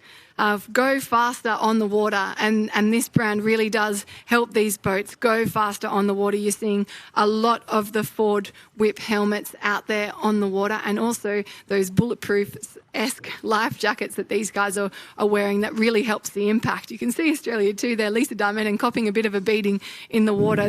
There's no surprise that these guys are using more and more padding and safety equipment such as the Ford Whip stuff out on the water. Well, I was talking to Joey Allen, who's one of the Kiwi coaches. He said Hayley Outridge is just absolutely beaten up. Apparently her brother Nathan just hammers the boat, and he expects her to perform, but evidently the physical demands for her on the trapeze and doing all the necessary work to keep the boat on the foils trimmed.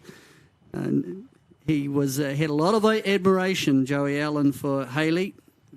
just one race to get through, and maybe they could be world champions here. Yeah, and we do have those onboard cameras on both Australian teams, so we can watch all the action from on board and see how hard, both of the crews, Lisa and Hayley, how hard they are working around the course as well. Nina, do you think Jason will have a crack? Oh, that's the million-dollar question. In terms of, for him to win this and to get Nathan, he really does have to be quite aggressive, doesn't he? And maybe look for a penalty or maybe just, go for broke, win the race and let destiny fall out behind him. But how aggressive do you think he'll be? Right now, the two Aussie boats are together. I think we've already got our answer here. You can see these guys already hustling in the background with... it's actually Nathan and Hayley right on the heels of Jason and Lisa. We know that Nathan's just got to be within a few boats either side of Jason and Lisa to secure that win. There's 25 seconds to go, and you can see these boats are a little bit further back from the start line, where there's a bit more of a luxury. There's more space on this start line. These guys want to be absolutely ripping when that gun goes, and we are in the final seconds of this start with 10 seconds to go.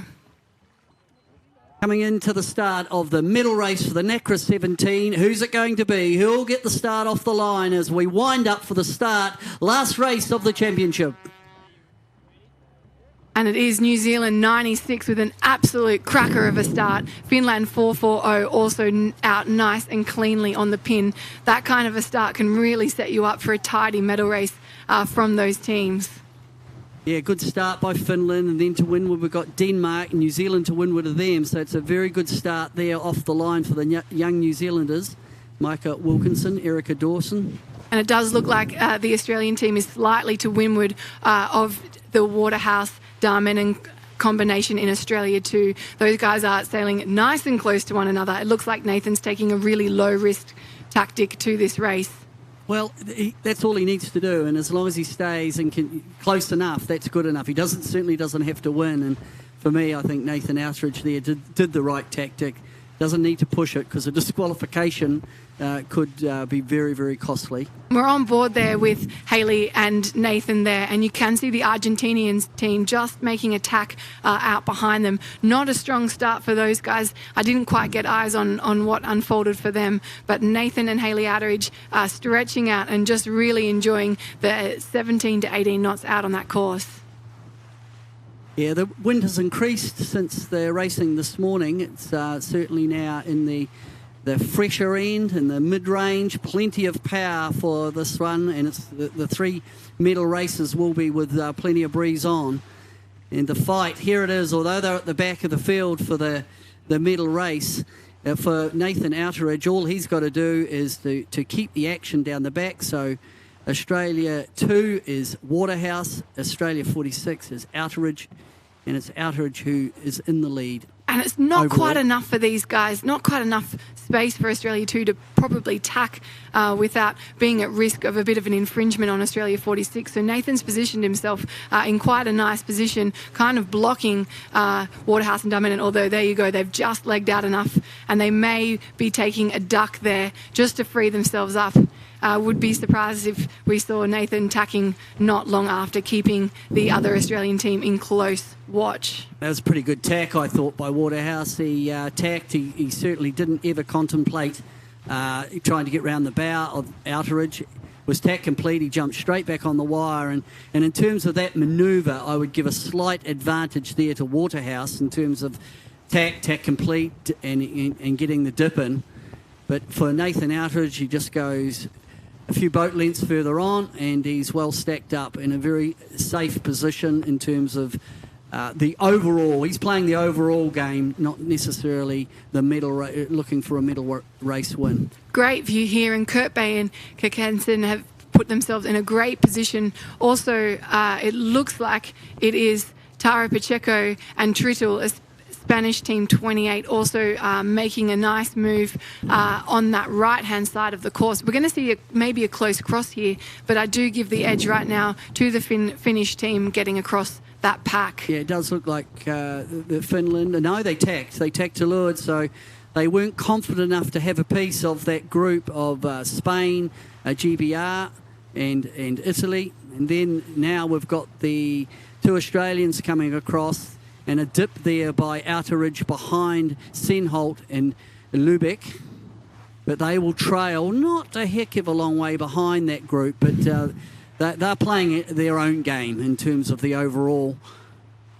You guys have that scorecard up on the top left-hand side of your screen, and what is interesting to see is that bronze medal is flicking just between Delapierre and Ordonez and Waterhouse and Darmenin. That means that the French team, and they are out in the lead as it stands with the tracking data, and that is putting them in contention for that bronze medal.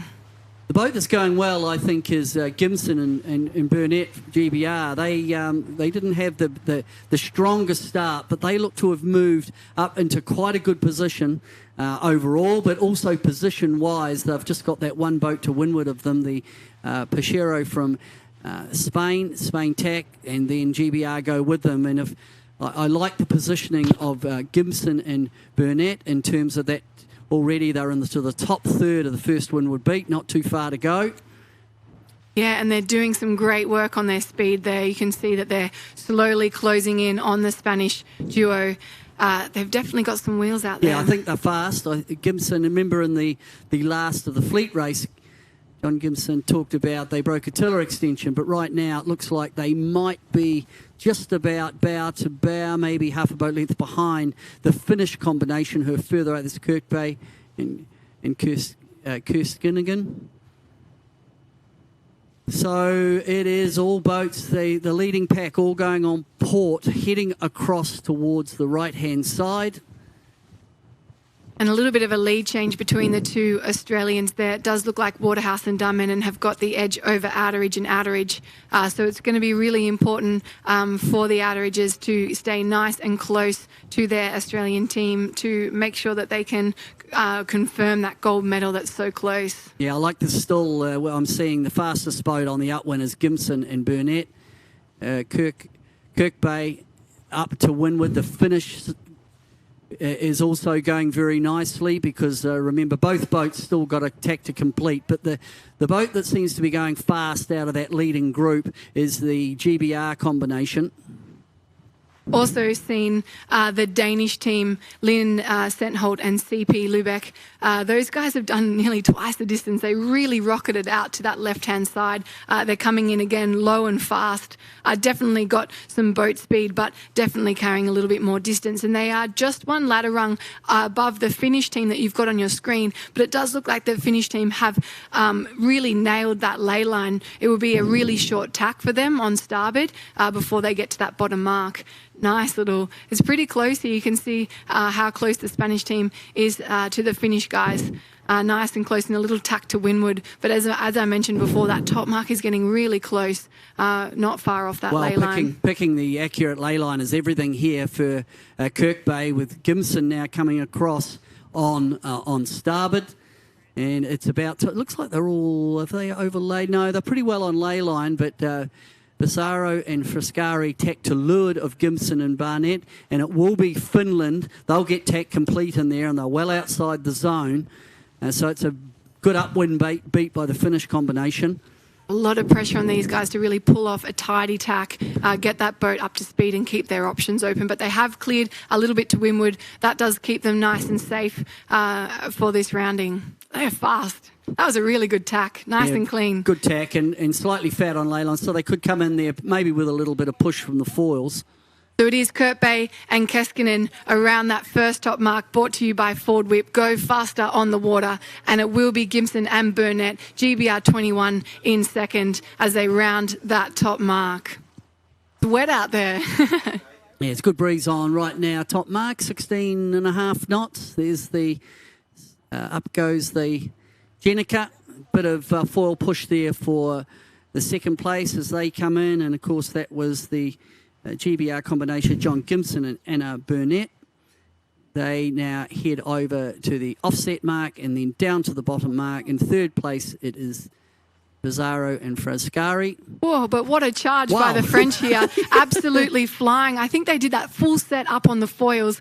A class act from the French team, Delapierre and Ordonez, absolutely honing in on GBR 21. What a set. They came from nowhere. I mean, they went round the mark fourth and they just blew past Bizarro and Frascari, and Delapierre and Ordonez just really giving it a good old rip here in the last race. Now, let's look at the crew here, because now it's really game on and there's a bit of seaway. So the crew uses their 4.5 crew weight to move 4.5, and that changes the angle of attack of the foil, and that keeps the whole thing under control and up on the foil. So the crew plays a huge part here in terms of making the foiling action work, given the inability of the helmsman or the crew to really alter the rake of the foil. So it's all about crew weight, 4.5, but when you get it wrong, you stuff in that leeward bow and you go slow. And looking at these overall results, Gimson and Burnett have put themselves into that gold medal position.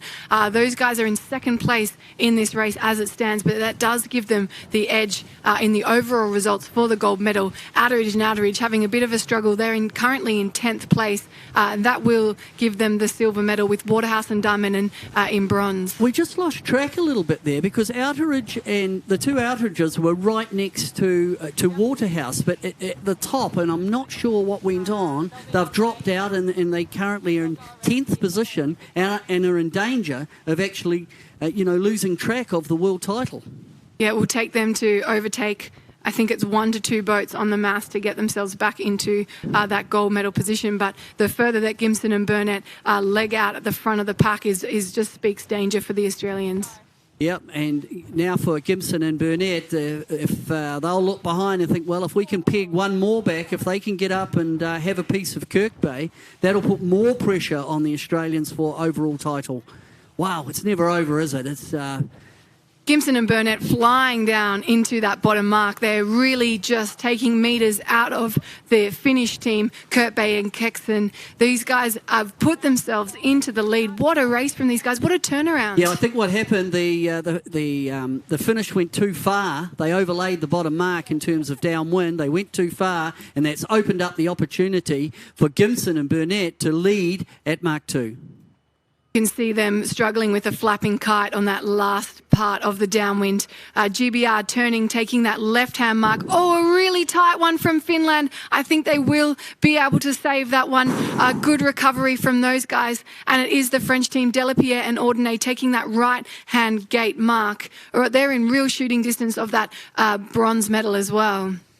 So we're on the 2 legs to go. We're on the second upwind, and we thought it would be the Outeridge story here in the middle race, but they've put themselves under enormous pressure by being at the back of the pack at the previous mark. Can they make a recovery? Can they come through the fleet for the Australians?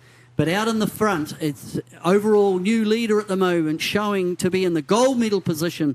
It'll be Gimson and Burnett from GBR.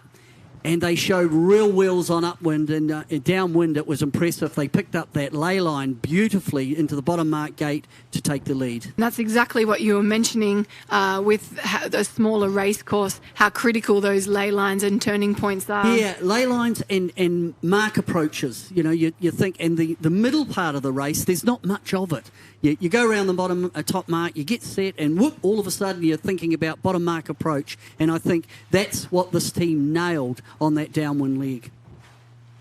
And just going back into those overall results, it is showing now that Gimson and Burnett are in that gold medal position. They are the team on your screen. Kurt Bay and Kenson, these guys are in second place, but it's Waterhouse and Diamond who've pulled themselves into third, speaking of wheels, that are flicking just over into that silver medal position. Do you think that Outeridge is being compromised by the stronger winds?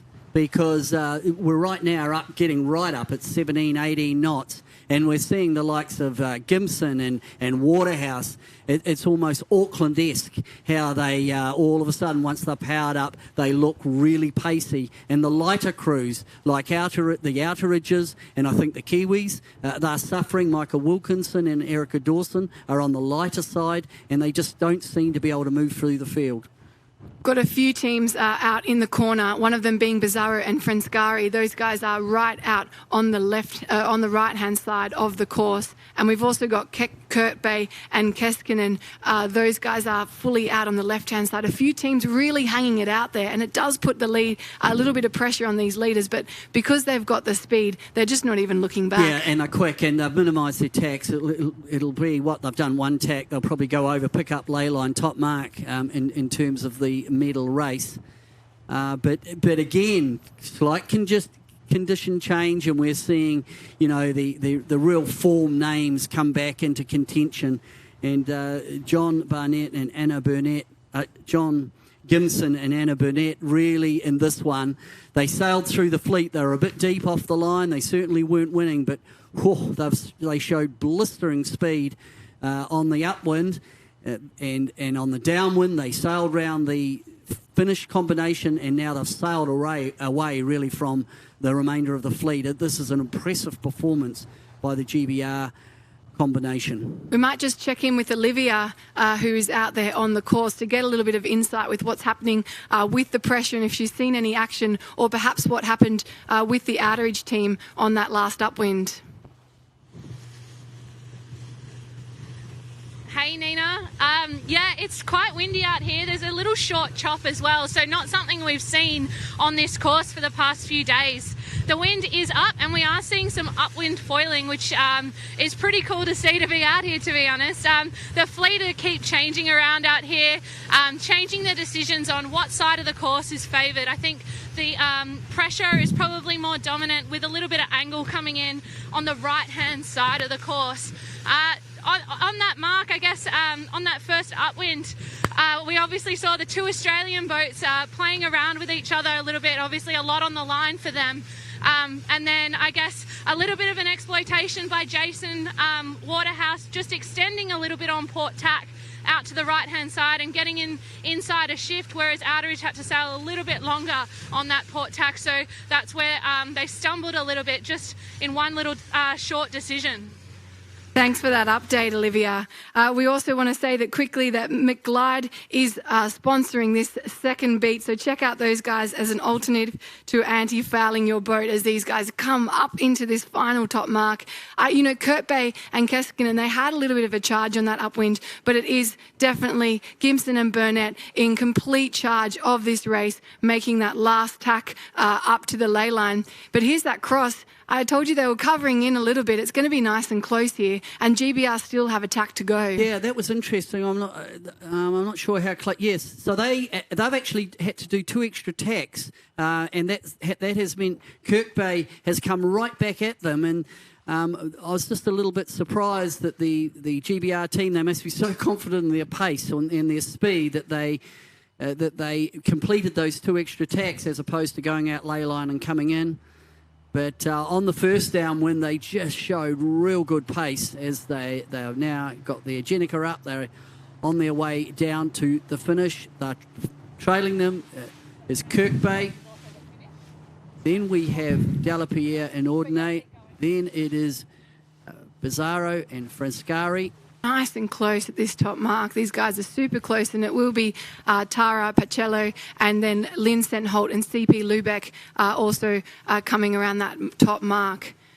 It will be Waterhouse and Darmenin coming around next, and it's got nice and close at the trailing edge of this upwind as well. But it does look like Santiago Lung. It just has the advantage around that top mark with the outer edges coming around closely followed. It's nice and tight back here, those 4 boats close. Oh, a little bit of a drag from the Australians. As you can see them sending it down to the bottom mark. We've got to get up and close to that foiling. Yeah, this is going to end pretty quickly as they head down towards the finish, but still the outerage combination have not done enough. They've got around the Kiwis, but they need more points. It's going to be Gimson and Burnett, barring a calamity on their last jibe, but this will be a little bit of a boil over. I don't think too many of us thought that Outeridge really would get under pressure, but it has been, you've got to say, it's a great result, great exhibition by the GBR combination of John Gimson and Anna Burnett. And it's been a really long starboard jibe on this downwind. These guys have really just sent it all the way down. Obviously, you want to reduce the risk. You're just trying to pick that perfect ley line, which it looks like these guys have done a great job of doing. Still Finland hot on the tail of GBR, but they definitely do have the legs. You just got to keep the mast upright, and I think that they will be our race winners. Yeah, well, as it stands now, there's still only 1 point in it on the overall. So if either... two things have got to happen. Outeridges have got to come forward and get another spot, or if Gimson and Burnett actually lost the spot to Kirkby, it would the pendulum would swing back towards the Australians. So it's not over until they get over the line. But GBR 21 look real comfortable, as I think this is the last jibing in. They will be absolutely. That was a very careful one. So there is your world champion for 2020 here in Geelong. It is the GBR combination of John Gimson and Anna Burnett. And Kurt Bay and Keskinen just coming in shortly after those guys put in a great race. And it will be Delapierre and Ordonez, these guys showing moments of brilliance in that medal race. They will be in third place. It looks like Bitsaro and Frenscari will be coming into fourth place. And nice and close here. Would you look at how close this finish will be? Very close between the Danish teams, and I think they will just have the edge, and it will be the Spanish team finishing in nice and shortly. Australia with one jibe to do before they get across that finish line. Well, what a bit of a boil over, and there's that's the Outeridge combination coming in next. And a nice quick finish from the New Zealand team. Wow, who would have picked that? So it'll be interesting to hear the post-race comments from Nathan Outeridge and Hayley Outeridge, because I'm not sure what went on at the top of the first windward beat, because they were in the mix, they were there or thereabouts, and then they seemed to lose multiple metres and to trail at the top mark and not able to make enough recovery. In the end, there's only 1 point in it. So they missed by one placing of getting up to take the world champs. So I guess that's a bit of a race for Nathan and Hayley Outeridge to forget. But let's not take anything away from, our gold medalists from GBR, John Gimson and Anna Burnett. They were faster. And these guys, are kind of rebounding from a bit of a breakdown with their tiller extension as well. And a big hit, talking to them in the boat park, they were like, oh, well, now we just have to focus on Tokyo 2020. Well, that was 20 minutes ago. Yeah, a couple of hours ago. And what a turnaround for those guys to just come out here and absolutely send it, put themselves into first place. That's all you can do, and hope everything behind sorts itself out. See what happens behind. My immediate thoughts is going back to the World Champs in Auckland, and the same thing Burlington too. They broke a tiller extension in the last of the Gold Fleet racing, and they went on to win the world. So the lesson is, for young sailors who are watching, just keep pushing. Even if you have something go wrong, a gear breakage or a capsize, and you think, I've blown my regatta, it's never over, is it? It's never over. And I think the other talking point in terms of Australian selection, what does that mean in terms of mindset, that the Outeridges couldn't get the job done? Jason Waterhouse and Lisa Darmanin they're so consistent, aren't they? They're always there or thereabouts. They got silver medal in Auckland at the Worlds in December, and now they've backed that up with a bronze medal here in Geelong. Yeah, the Australians have been so consistent across the board, and especially with Nathan and Hayley winning a silver medal two World Championships ago as well. And then obviously Jason Waterhouse and Darmanin's really strong performance in the last 2 years as well. It's good news for Australia. We know that whoever gets sent is well within the ability for those guys to win a medal. And for Delapierre and Ordonez taking fourth, and they'll be very happy with that. Certainly, they won the last race of the fleet racing. They followed that up there with a well-deserved third in the gold medal race. So another team to watch out. The French are very strong. The French and the Italians, both teams very strong, with Pissarro and Frascari taking out fifth.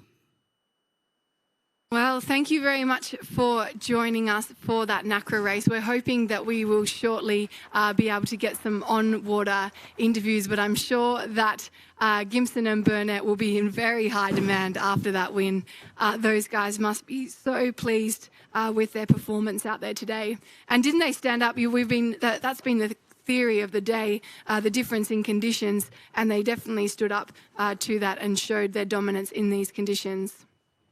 Yeah, strong upwind and really the making of it was that blistering second leg down to the bottom mark gate. So let's cross over now to Olivia. She has your world champions, GBR. Let's hear from you guys. All right, guys, I've got our new world champions, John and Anna. How does it feel? Neither of us can believe it, I don't think. All we had to do was win the race and see what happened. So that was kind of the game plan, and we did that. And after the week we've had, we're just so happy. Unbelievably happy. Yeah, obviously, it's been a tough week for you guys, conditions-wise, but also, on board with a couple of breakages. How have you got through it, and how did you get to today? I've just kept fighting away all week, and we've had Ian Pricey coaching us this week, and yeah, he's been so helpful, and yeah, big reason that we've managed to win. Just can't believe it though. So obviously still in disbelief. What was your strategy going into that race? Just to stay on the lifted tack, get a clean start and stay on the lifted tack. Were you expecting this much wind and chop today? We knew from the forecast that it was going to be building, but it was hard to say. The forecast has never really been right all of this week, so yeah, it was maybe a bit breezy than we thought. So just quickly, you mentioned before as we were chatting that the Australians are doing a little bit of match racing. Was that on your mind? Yeah, I mean, we knew there's potential with their trials still going on, and we've just had a very big trials ourselves. That makes it harder for sure. So it definitely helped us. And what's happening next? Obviously, it's been a big summer here down under. What's next for you guys? Yeah, well, we've been away down under since the 1st of November. So, yeah, back home to get boats ready to go off to Europe. And then, yeah, just all on for Tokyo now. Just quickly, do you think that having an early selection kind of made you stress a little bit less compared to the Aussies that are still going on? Yeah, 100%. We came here, actually, to be honest, to treat it as training. So maybe we should do that a bit more often. Well, what a training event. Congratulations, guys. 2020 Nacra 17 World Champions. Congratulations. Thank you very much. Thank you. Cheers. Back to you guys for the next one. Thanks, guys. Well done. Far out. That was just... And what a fantastic story that is. Bouncing back from gear failure. But what I loved most about that was what John Gimson had to say. Just stay on the lifted tack. I love how simple that is and something that obviously did him really well in that race. Yeah, and they did that well, but also they had pace. And I think if you're sailing at this level, you've got to be fast. And for me, they looked really fast. They came through the field. They didn't just get a good start and stay and then defend. We saw them, I think we picked them up halfway up the first windward beat, and we were commenting, hey, look, they've got wheels, they're fast. And then the key moment for me was bottom mark gate, ley line choice. They got it spot on. The Finns made a bit of an error and opened up that opportunity, and they said, yeah, thanks very much. I think the only little question mark I had, did they actually misjudge a little bit that ley line at the top, and they had to do 2 extra tacks. But they had enough buffer, and from there, once they got set and on the final leg, it was a bit of a as you pointed out, long on starboard, short on port. Once they had that last jibe done, it was, it was World Championship for them. They did seem very relaxed rounding that top mark, and I love that kind of calm look about a boat that's in that dominant position. You've just got to get over the line in time, not do anything special, not try to win by a country mile, and they most certainly did that really well. What a ley line. Honestly, that was from quite a way out. Absolutely nailed it. It's a class act in these boats. You don't have that time to really look around. You have to be so honed into keeping that boat up on its foils to then just be able to absolutely nail a ley line like that. It's a pretty class act. So we're just going to get the Nacra 17 leaderboard up for you with our overall results. Obviously, just speaking to our winners, GBR, Gimson and Burnett are by 1 point over the Australians, Outeridge and Outeridge on 68 points. and Australia for third place, Waterhouse and Darmenin in 77 points. Yeah, Delapierre and Ordinay fourth, and then Bizzarro and Frascari fifth, and then we come down and we look at the bulk of the fleet, Senholt and CB Lubeck at eighth, and Santi Langer down there in 10th, and certainly just to make that gold fleet for the Argentinians, I think, was noteworthy, and they will be a threat also when you look forward to Tokyo in July. Yeah, it's been, with the Nacra class, I really do feel like there is a big pool of sailors who could really take out that medal come Olympic time in Tokyo. And, this is the last World Championships. These guys don't have a huge amount of events left to go. And we're in that final countdown. Yeah, I think you've got to look at who's been consistent over the Southern Hemisphere, the two World Championships. And, Bizzarro and Frascari, they won in Auckland, and they've backed that up here with a fifth, which is a good keeper. And then I look at Gimson in Auckland, they got fourth, and they've won here. They were second at the Europeans, and same with Waterhouse. I mean, you can go through the list. You shuffle the pack a little bit, but it's the same names that are filling that top five. So that does wrap up the Nacra class, and again, congratulations to our medal winners. What a gripping race. Love these medal races. They're so exciting. So the next race that we're going to be watching will be the 49er FX, and these guys are 6 minutes away from their start time. Let's have a little look at the lineup. I think the real talking point about this next race will be who is going to take it out. Will it be Eshigoyen and Barcelo, or Charlotte Dobson and Saskia Tidy? These guys are on complete equal points. It is a dead tie as it stands. And so whoever can get across that start line in that leading position will take that gold medal, and nobody else can touch them. So they'll only win gold or silver between the two teams. And if it turns into a bit of a drag race, which that one was, you've got to fancy the chances of Dobson and Tidy, because in the previous race we saw, when they last raced, that it just looked like they were enjoying these conditions. It's cold. It's now quite windy. It's up a wee bit more, and Saskia Tidy, she's big and she's got a lot of leverage. But did you hear her on the beach? The first thing that came out of her mouth was, well, the Spanish are big too. Tamara and Paula are really quite tall as well. So it is just going to be spectacular to watch these two teams battle it out head to head. It'll come down to the same sort of philosophy we've just seen, is the start is not as congested. So getting off the line clean, finding a lane, getting fully up to speed, and then very quickly top mark approach will come at you, and then you've got your set and your jibe, and then immediately, as we saw in the previous race, you've got to pick up that lay line to the bottom mark gate very, very quickly. So the brain function has to be very quick. And then we look for the fight for that bronze medal. It's currently Sebezi and Dubois in third place overall. They are on 72 points, closely followed by USA 9, Heineken and Tobias on 77 points. So nice and close for those teams. And you can't really rule out Germany 5 either, Lutz and Weimeyers. Those guys are on 80 points. It is really close. And so especially if you keep, you got to keep the top two out of it. There's only 8 points to play for with these guys if they do take it off the course and really have a bit of a duel. So I think that bronze medal position is going to be another battle in itself. Yeah, absolutely. And they will. We're in sequence with 4 minutes, I think, from the start. So already the boats will be. They'll have their settings. They'll have it locked in. They'll know exactly. They'll have watched that previous race, and what went on, who was the lane. I'm not seeing now any left and right.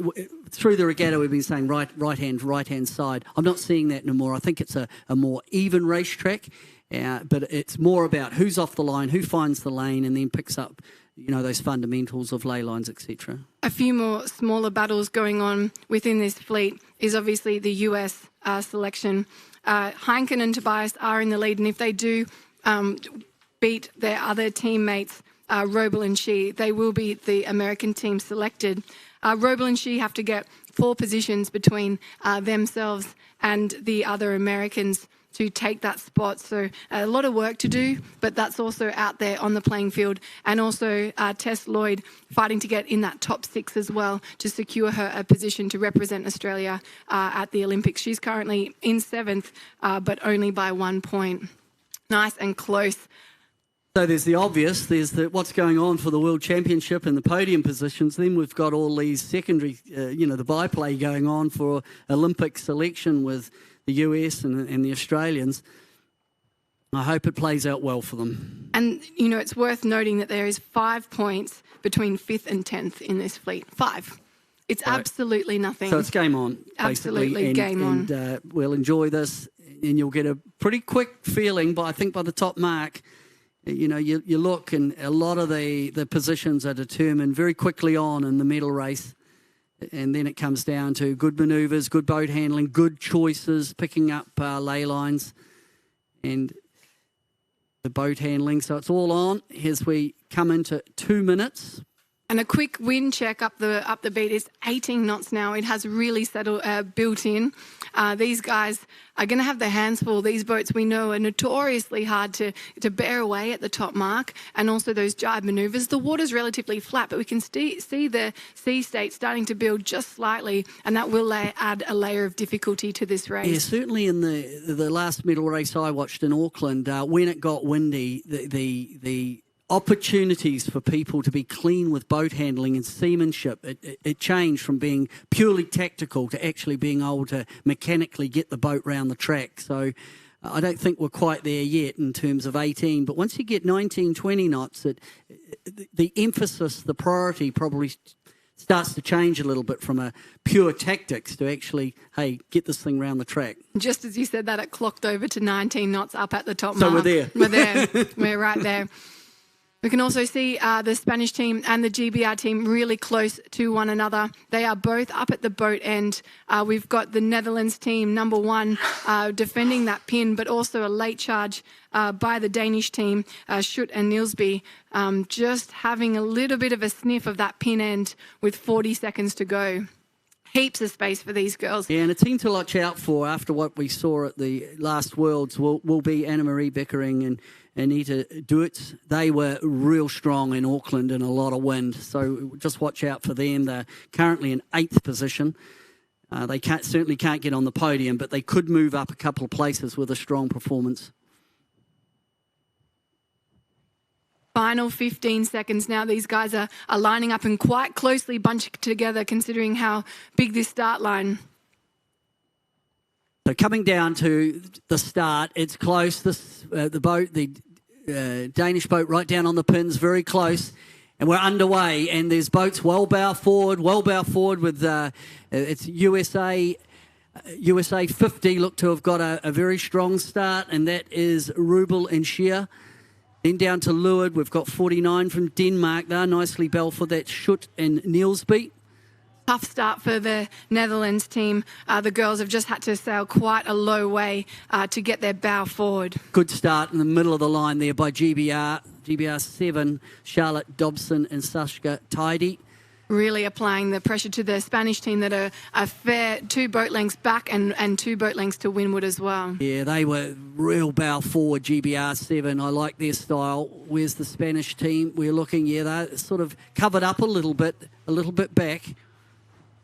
And we just have heard from the race committee that there has been an individual recall. Goodness, I hope it's not the Spanish. They're Spain have gone around. back. That's a revelation. Whoa, that changes the game. And also back go the Netherlands. So the boats, it'll be interesting. I'm not sure if we can get to a replay or not. There's many boats peeling off and going back. You're saying, Nina, it was an individual recall? We're just going to check in with Olivia on the water to get a little bit more information. Olivia, are you there? They there was a little bit of confusion. We were sitting on the pin end of the line, and we had Denmark 49 sitting very close to the line at the pin end, the pin boat. Now, we did hear a second hooter and a flag go up on the race committee vessel. It was then unfurled after a few seconds and showing an individual recall flag. However, there has been a race official boat going in front of the fleet holding a general recall flag. So there's a lot of confusion going on in this fleet, and I would assume they would have to abandon this race and start again, because that's just a little bit of a mix-up and confusion, and certainly not adhering to race committee standards. Controversy, golly. So the call, individual recall, but there's a committee boat or one of the race management boats have shown a general recall. Yeah, regardless, it's going to be abandoned, and they will go back. But how filthy do you think Charlotte Dodson and Sashka Tidy are going to be? Because they were on fire as if they weren't over the line. And you can see some of the race committee boats screaming up to these sailors. And, you'd be doing the exact same thing until you've seen a flag and you're 100% sure your race as usual. As soon as multiple boats start peeling back, you sort of think, oh, yep. There they go. There they go. Well, that's a little bit unfortunate. It seems like there's a whole bunch of things that come into play there in terms of the racing rules, and I think prudent decision by race management to say, well, we've got no option but to blow this one off, pull the boats back. Bit unfortunate. And this will be a wonderful test for these sailors. Probably not at the right time, but better late than never, for them to stand up to this challenge and get back in, find that mindset again and get ready to restart. Yeah, it's the old if only, if only that race had carried on, because Echigai and Barcelo were well covered up, and GBR 7, Dobson and Tidy were bow forward and screaming, but it's not to be. It's start again, go back, and go through the procedure. And we might just check in with Olivia, just get a little bit of an update on the conditions out there. We can see on the tracker, Olivia, that we've got 19 knots. Are you feeling those conditions out there as well?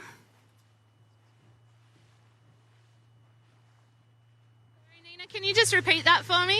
We're just checking in with the conditions. I was saying that we're reading like 18 to 19 knots on the tracker. Is that what you're seeing out there?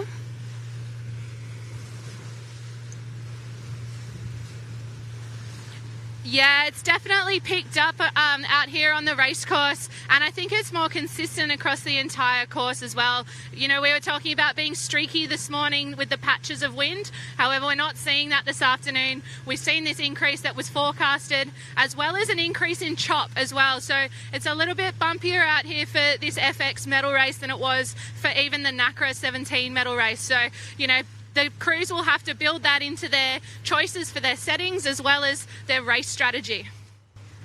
And Olivia, if that was you out there with this restart, how would you be approaching this next 5 minutes?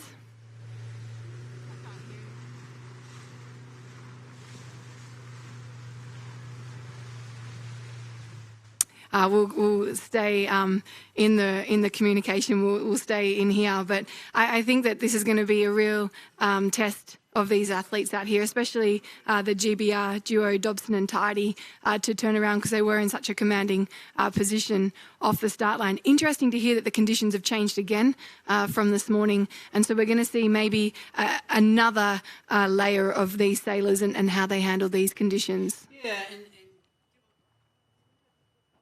gradually increasing.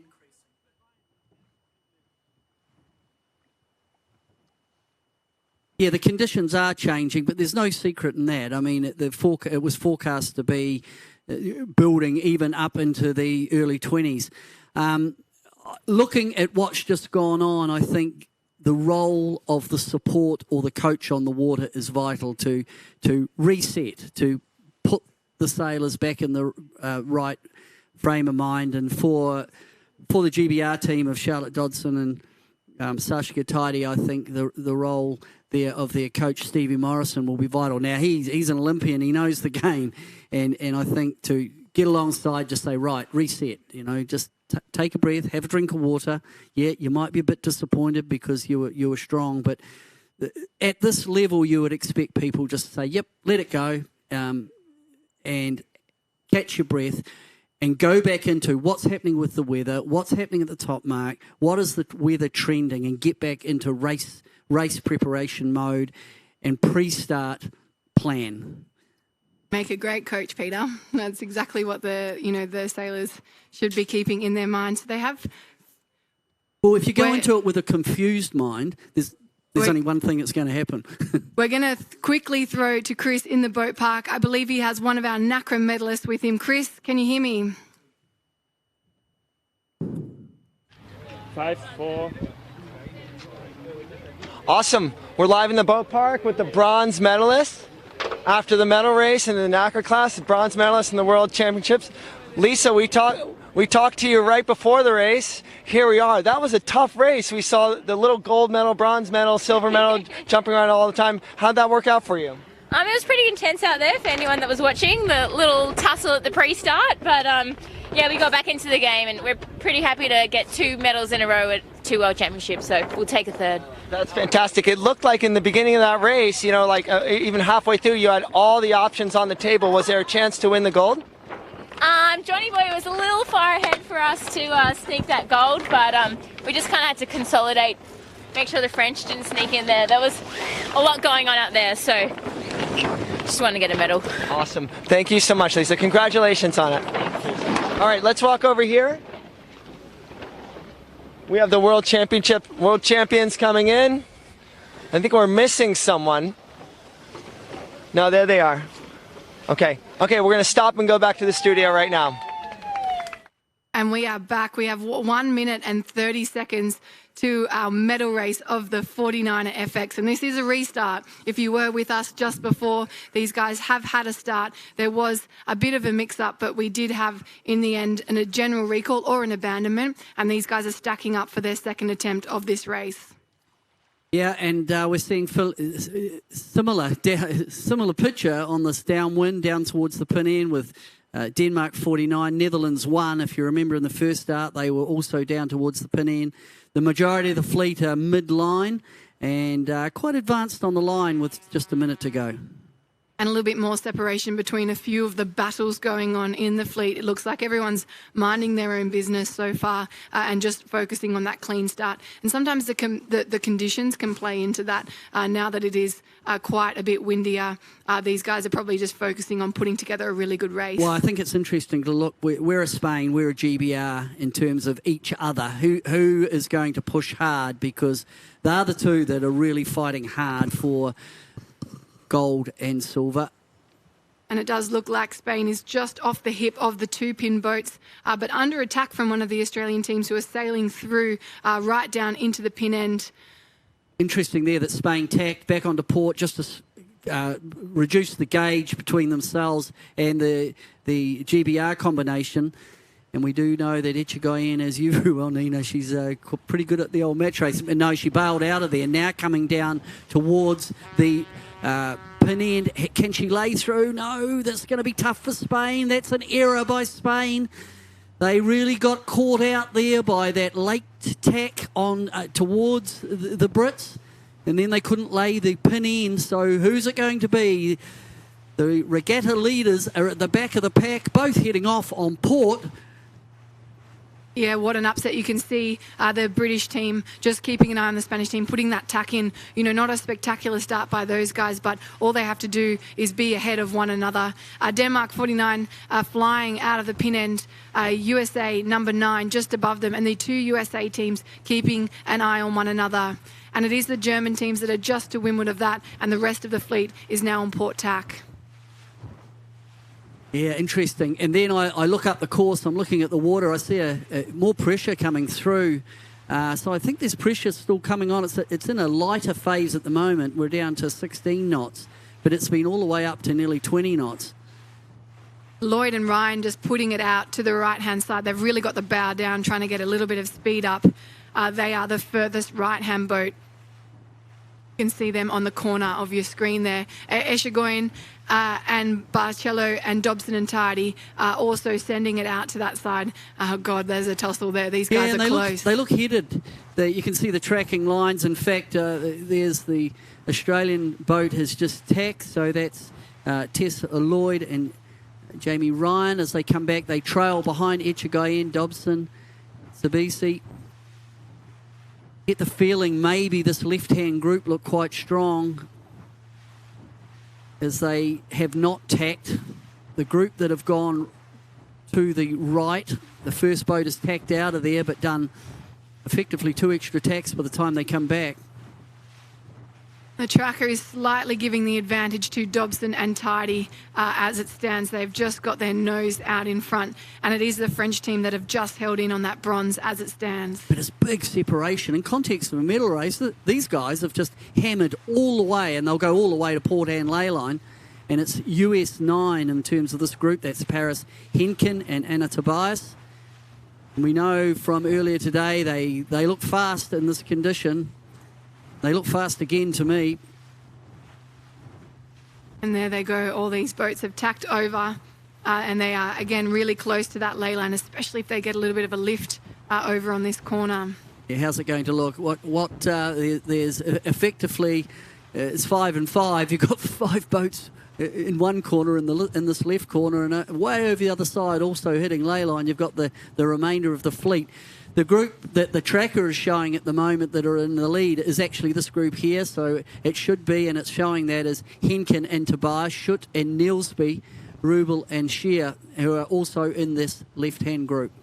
But of course that doesn't matter for our two current race leaders. The Spanish and the English are not concerned with the rest of the results. They are just trying to beat one another. The match race at the back of the field, it's all this peculiar thing that happens because of the way the points and the way the medal race works.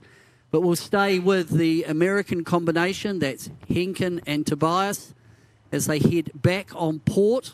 And it will depend on what angle. It looks like on the tracker that maybe the group coming in from the right a little doing quite well, although I still have Henkin and so does the tracker ahead. The two American boats are strong, heading back towards the top mark for the first time. You can see that pressure and a little bit of sea state at the top mark. It's going to make that top mark really critical for these girls to get around cleanly, stay out of trouble and keep that mast upright. Certainly not a lot of tacking. This group have only done the one tack. The group coming in from the right have done 2 tacks. What's a tack worth, Nina? Much less compared to the Nacra. These guys are super efficient, but obviously you do slow down. You're about half your speed when you do go through that tack. Maybe 2. 2 boat lengths? Okay, let's see how the cross goes then. It does. It's a wee bit more than that. So there's actually been a bit of a crank around, a bit of a left-hand shift that's benefited the 2 American boats. So you've got Henkin and Tobias, Rubel and Scheer. And that pack of 3 we just crossed with the French in the lead. They are short of ley line, so they still have 2 more tacks to complete. And so it will be this group pick the lay perfectly. The Americans even slightly overlaid, but absolutely screaming in. It will be USA 9, Heineken and Tobias just getting that nice clean tack in before their US teammates. Robel and Scheer look like they'll be around in second, and Germany 55. Drzok and Lorenz in third place. So close. Denmark 49 getting around Schutt and Nielsby, and then Germany number 5, Lutz and Weermeyer around as well. Well, and it's indicating here that as we're looking at overall, Echegayen's got a small advantage over Dobson and Tidy, but we'll come back to that once we see them on the downwind. So a bit of a delay there for the German boat. That's 5, which was Tina Lutz and Lotte Weimers. They got rolled on the hoist as Spain here. That's Spain 23, and it's Tamara Echegayen. Critical moment here. These guys absolutely nailed that set, and they are just moving forward on the French team. If they can get a boat between the British team, it will make life, just that little bit easier, and they are flying down this ley line. So at Mark 1, in terms of the overall, it is the Spanish combination who are in the lead just in the overall. But in the race, it is Henkin and Tobias who will currently hold the bronze medal position with their countrymen, Robel and Scheer behind. Victoria Yorksock from Germany in third position. And it does look like GBR7, Dobson and Tidy have dropped down even another place again, while the Spanish steam forwards, it's really going to put the pressure on these guys to sail back up through the fleet on that upwind. So it's Echegayen who looks really fast on this downwind. There was a bit of a match race, bit of action going on between Echegayen and Dobson in the pre-start. And at this stage, it's the Spanish team that hold the advantage. Beautiful jibe. Absolutely stunning jibe there by Echegayen. The Jenica just blew through and set immediately. That'll be worth a boat length. Another critical moment here as these guys come into the ley line. You can see the bottom two marks in the far distance on your screen. A few of the boats have just gone a little bit far beyond ley line, and that's just opened the door for the German team, Duroc and Lorenz, and they will be in the lead. She's just snuck around, and that could be another opportunity for Echegayen to put another few... it's a bit of carnage at the bottom mark. They were all on the wrong ley line, and they're late on their drops on the Genicas, and this is a function of more breeze and pressure. But Germany survived. Then it will be USA 50 next. Then Denmark come round. No one swam. Who's next? And Echegayen is also low on ley line, so they've got to get the Jenica down, get round behind Germany 5 and get round the mark as boats are coming crashing into the bottom mark. Whoa, it's all on. It's at the bottom mark. Is this going to open up opportunities? Boat handling in the breeze becomes a huge factor. So Echegayen had to go all the way back to the right-hand mark because it was too congested here to do a jibe well. What a shake-up in the results down the bottom. Boat handling has been absolutely critical. And that's had a massive impact on the overall results. And now the position goes back. Now it's just Echegayen, but that should have opened up the opportunity for Dobson and Tidy to get back in to that first division. I can't quite see That's the Australians at the bottom mark. They're Lloyd and Ryan. So Dobson and Tidy must be around the mark. I believe that they're one of the boats going out to that right-hand side. Wow.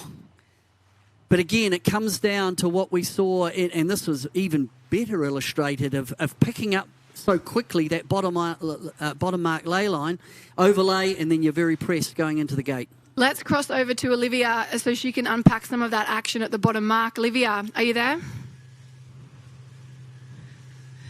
Yeah, wow, what an action-packed bottom mark, as you said, Nina. So we had the two American boats obviously battling it out for Olympic selection among themselves. They overlaid the bottom mark. So when they wanted to go drop their spinnakers, we had Robel and Shea in the lead, just about a boat length ahead of Henkin and Tobias. But both teams couldn't get their spinnakers down. They must have had a little bit of trouble. So they both got heeled over.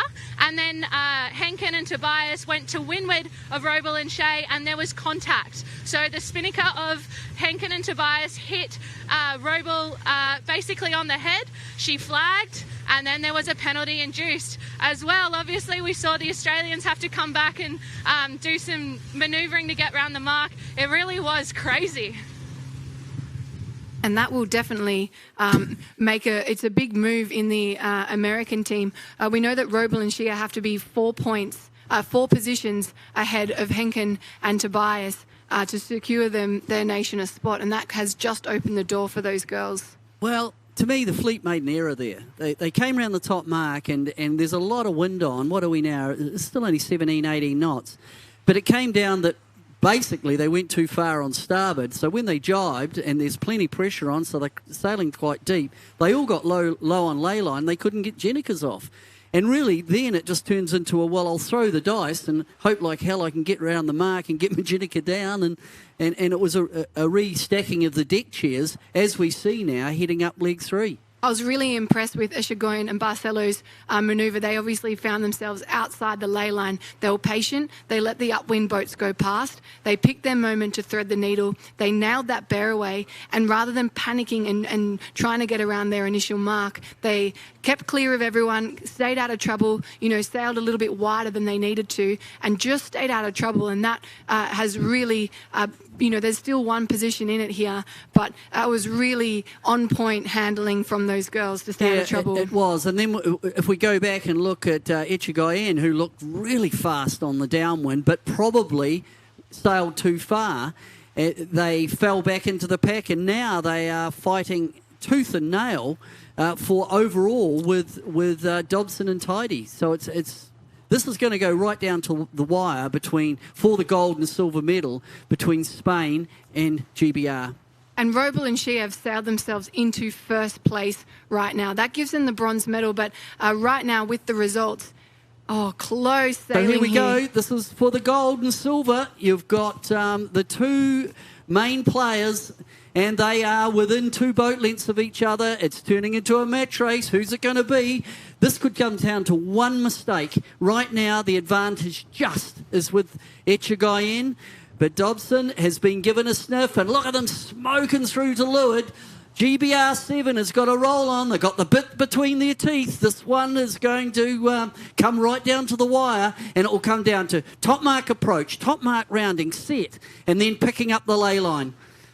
This tack is going to be super critical as well. You can see Tamara trying to close that gauge, and that might be to try to lock GBR7 out of that tack so she can be more in control of when the British team do make that tack. She's got to be careful though. GBR7, they've got wheels. You give them a sniff and they may well get across in. Okay, that's ley line coming up. So we've got...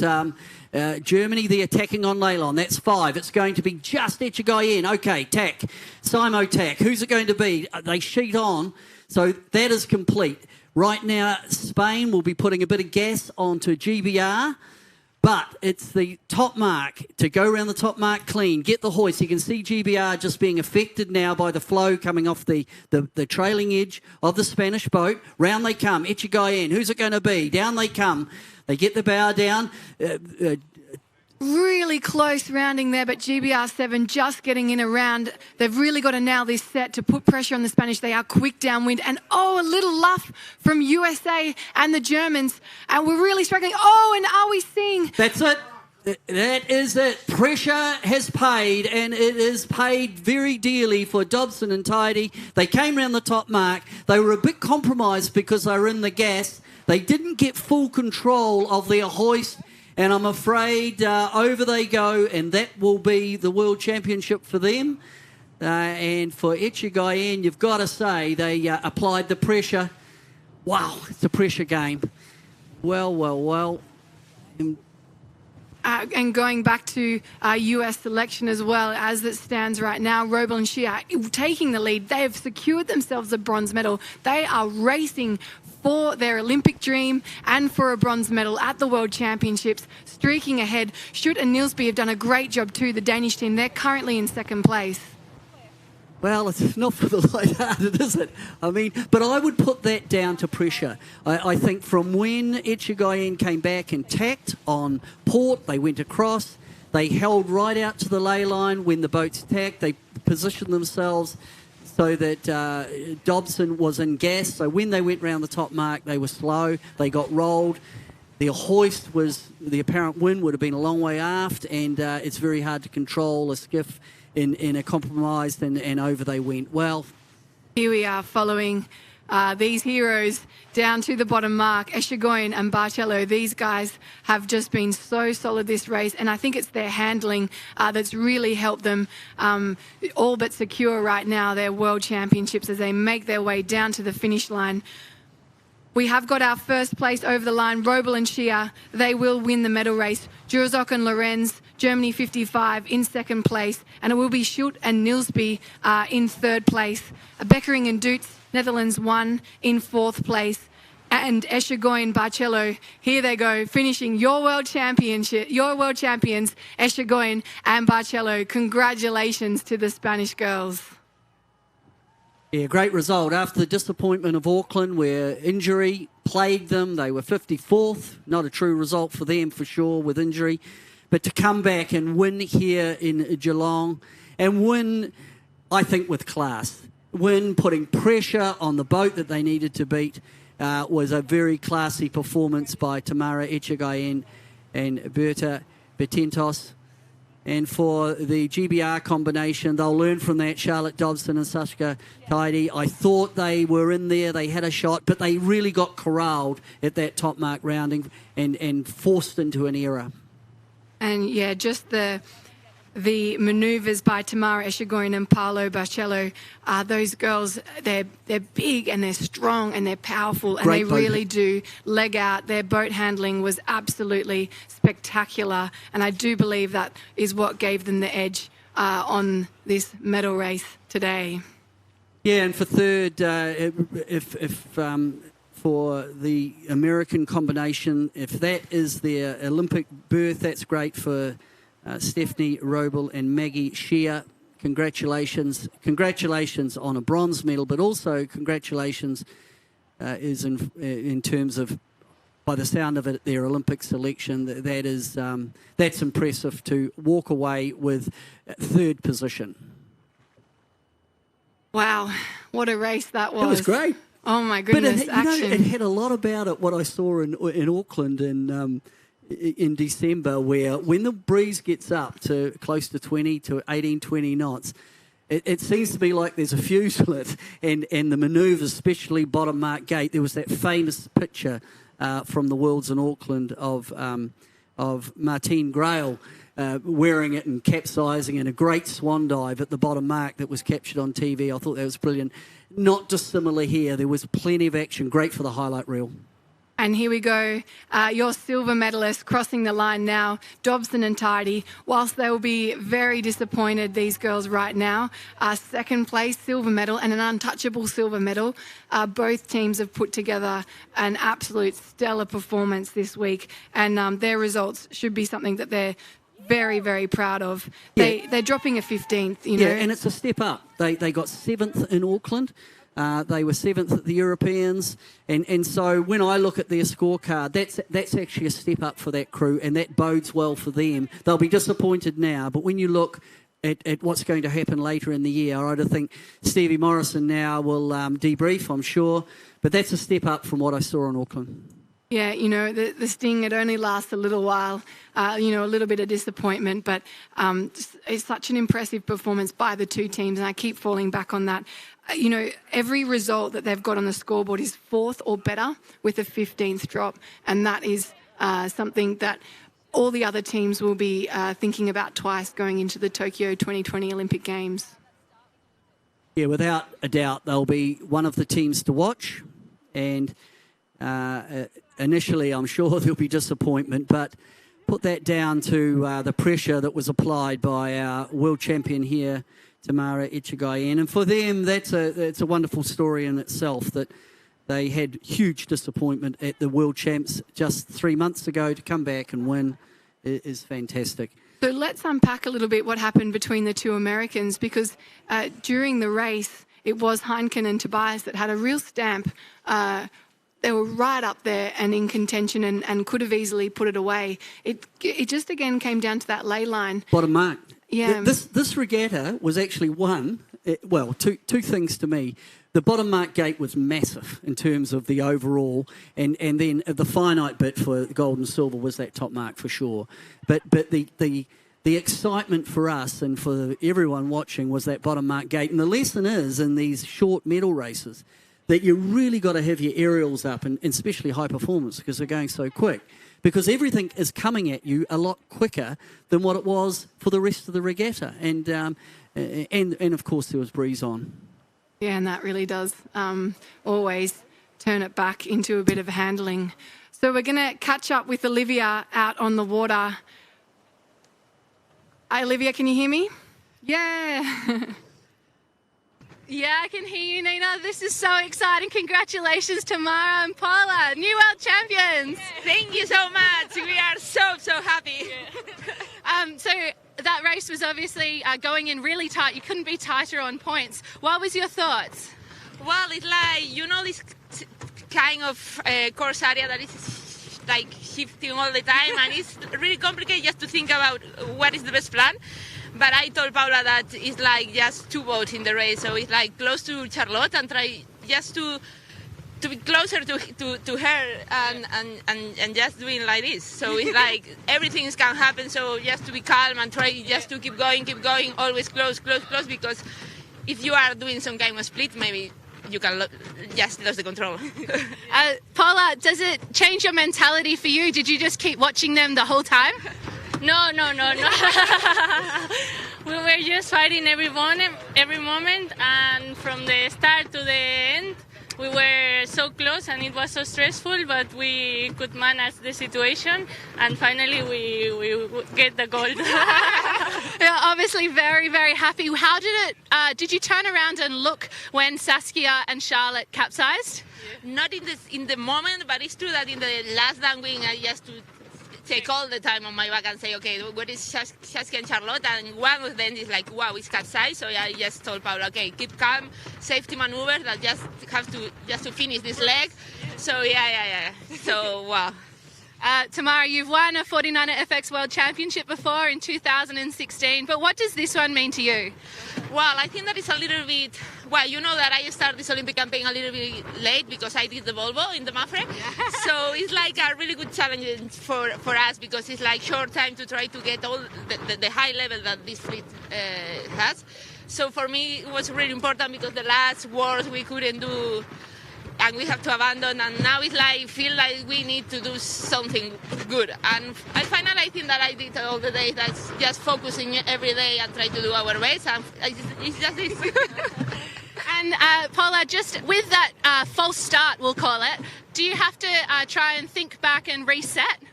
Yeah, we did it, but we thought that we could do it, so we just reset and start again, and at the end it was good. Well, congratulations, you're 2020 49er FX World Champions. Back to you guys. Thank you. So, Oh, I am so pleased. My heart sings for Tamara. She is one of those really special athletes that has transitioned, especially from match racing, which is so different in keel boats, so successfully into skiff sailing. She's done a Volvo campaign. She's done it all. She's one of our female sailing greats, and I'm just so pleased for her and Paula.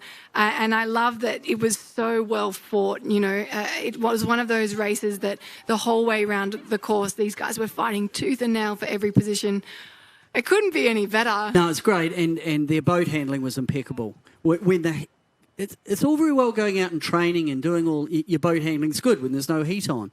What I saw there, they did make a bit of an error at the bottom mark gate, and it thread the needle to go from one side of the gate to the other. But then they composed themselves so that when the attack came from GBR, they responded, and they put the pressure that they'd been under onto the opposition, top mark rounding, and it created a capsize. I think that was a sign of someone who's, and you know very well because you were silver medal to them in London match racing, experience. Yeah. Seen this picture before, and I know how I want to play the game. And it kind of started to unravel when she got that tack just on top of Charlotte and Saskia, and a little bit of dirty air, a little bit of a struggle into that top mark, and it kind of unravelled from there. A very smart sailing from her. Pressure. You saw her just reaching down, close the gap, at least then you're in control, and it comes down to that handling.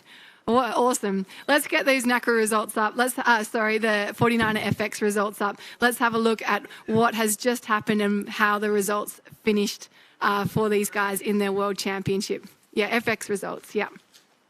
And so there we go, our world champions, Echegoyen and Barcelo on 42 points. Dobson and Tardy finishing on 52 points in second place. Roble and Shia, I think one of those dark horses coming into this race, have secured themselves the bronze medal, and that is an outstanding performance for the US sailing team. They will be absolutely thrilled for the girls with that result. Fourth place to Sebezi and Dubois, fifth place to Jerzok and Lorenz, sixth place to Schutt and Nilsby, seventh for Heineken and Tobias, and eighth place for Beckering and Dutz, and ninth place for Lutz and Wiemers, and 10th for Lloyd and Ryan. tough one for the Aussie girls at the back of the fleet. While that doesn't, they needed a top 6 to guarantee themselves that spot. It's now, in the selectors' hands or perhaps another event. But Nina, to put it into context, in 8th position, you've got the world champion from last year from Auckland, and they were really very slick in Auckland to win that World Championships. Not even in the gold fleet, you've got the Olympic champion. So they're playing in the game with the people that are capable of medaling in Tokyo for sure. And it would be a travesty if Australia didn't pick them, in my mind. And so we're preparing now for the 49er guys to head. We can see them out on the water. They are just dialing in to the racing out there today now.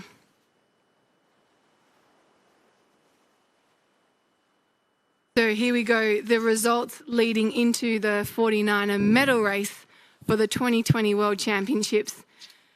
Let's have a chat about this. It is the Burling and Tuke have done a pretty outstanding job in those first 2 races of the day today and put a pretty strong mark, giving themselves the best chance of securing that gold medal.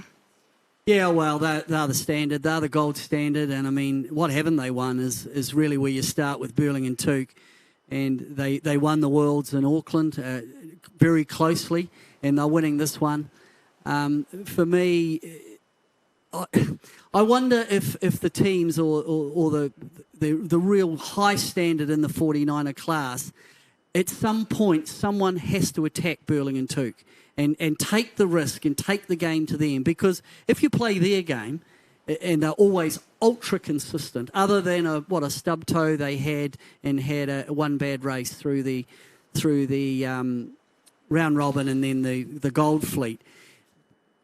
I thought in Auckland that Eric Heil had a piece of them, but unfortunately, right at the end of the regatta, couldn't quite get it done. Same with Bildstein here. I think 2 days ago, he needed to nail it home in his conditions. Maybe they're some of the best sailors we've ever had. Certainly from a New Zealand perspective, I think they're the greatest sailor New Zealand has ever had in our sport, and we've had some good ones, including Russell Coots and Peter Manda from the Melbourne Olympics, our first ever gold medalist in the lightweight Sharpie class.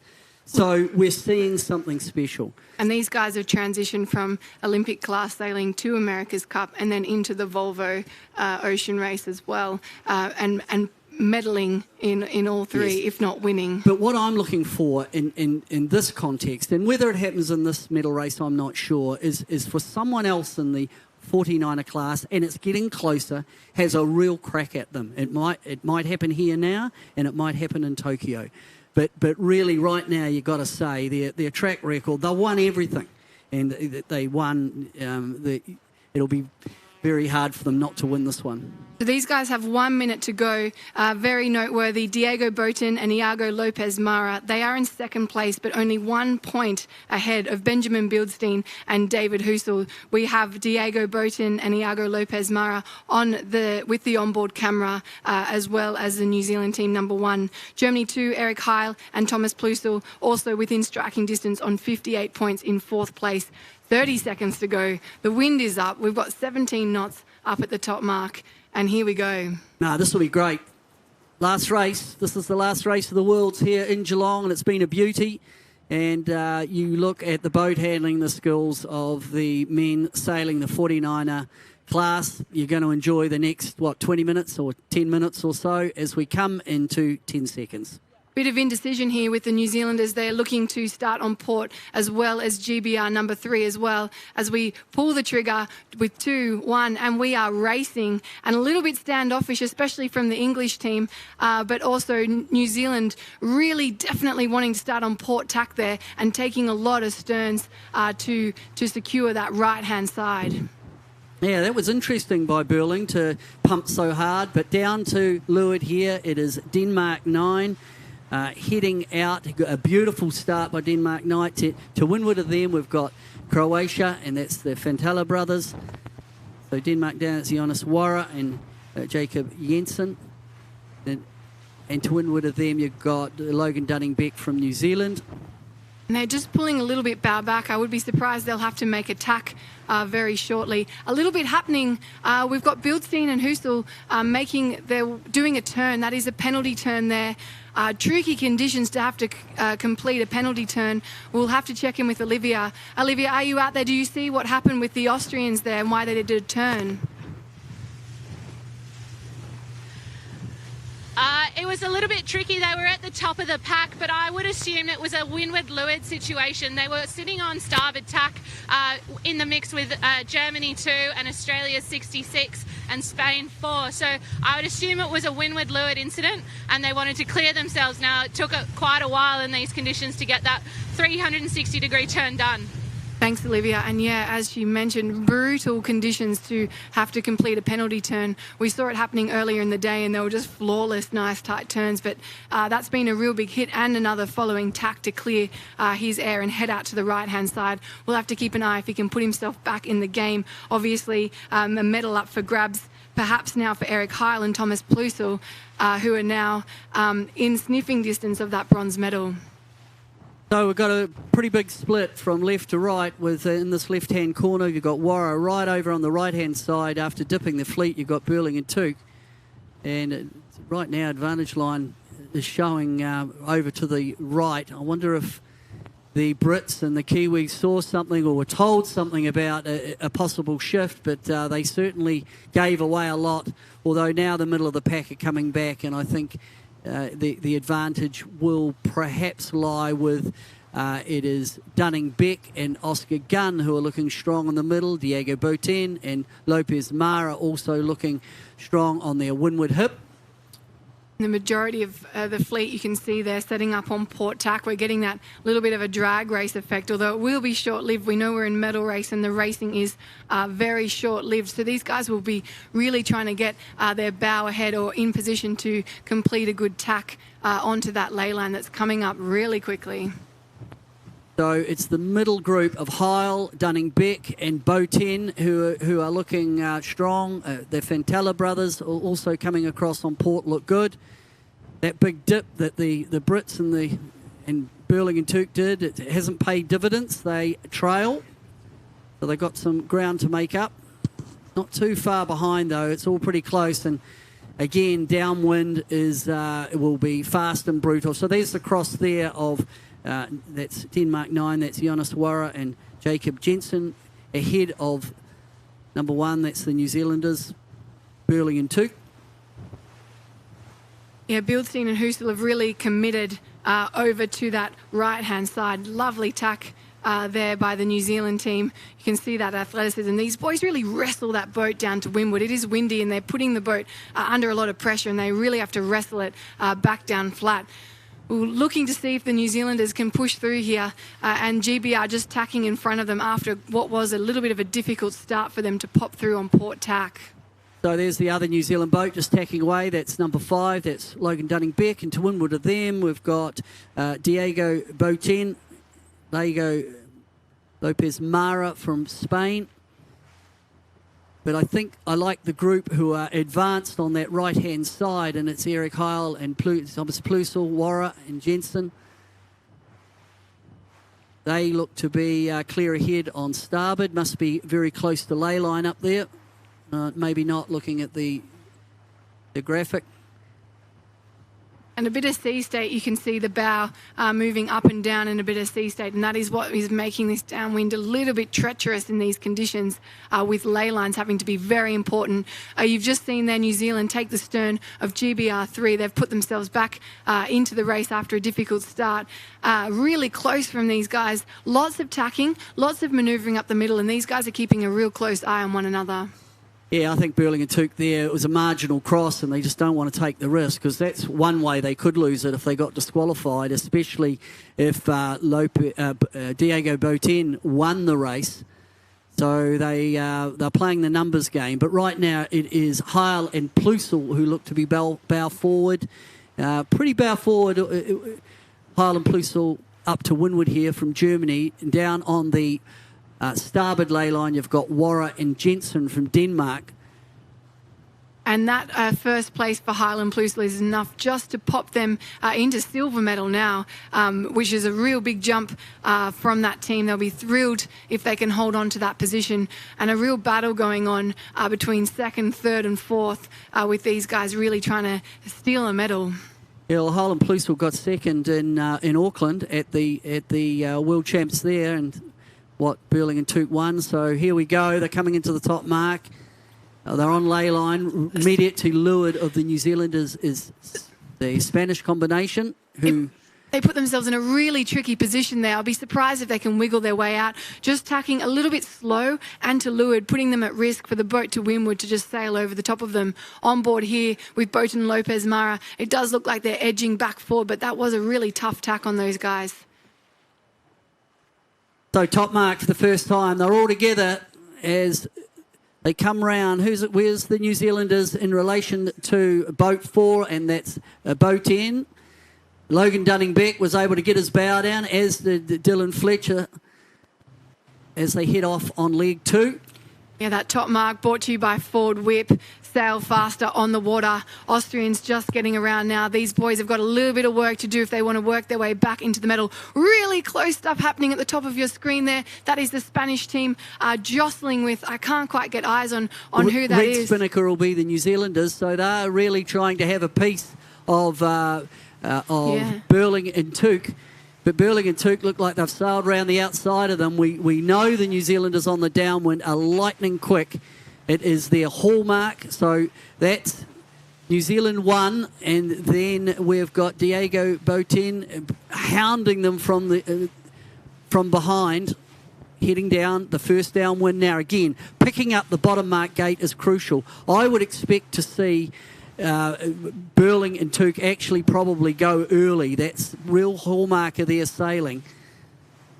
For Botin and Lopez Mara, they really would like to have a piece of the New Zealanders, try and get them into a position to foul them out, or for the New Zealanders to foul out. That's their opportunity. No, Spain go first. New Zealand carry on. Not too far now to the ley line to the bottom mark.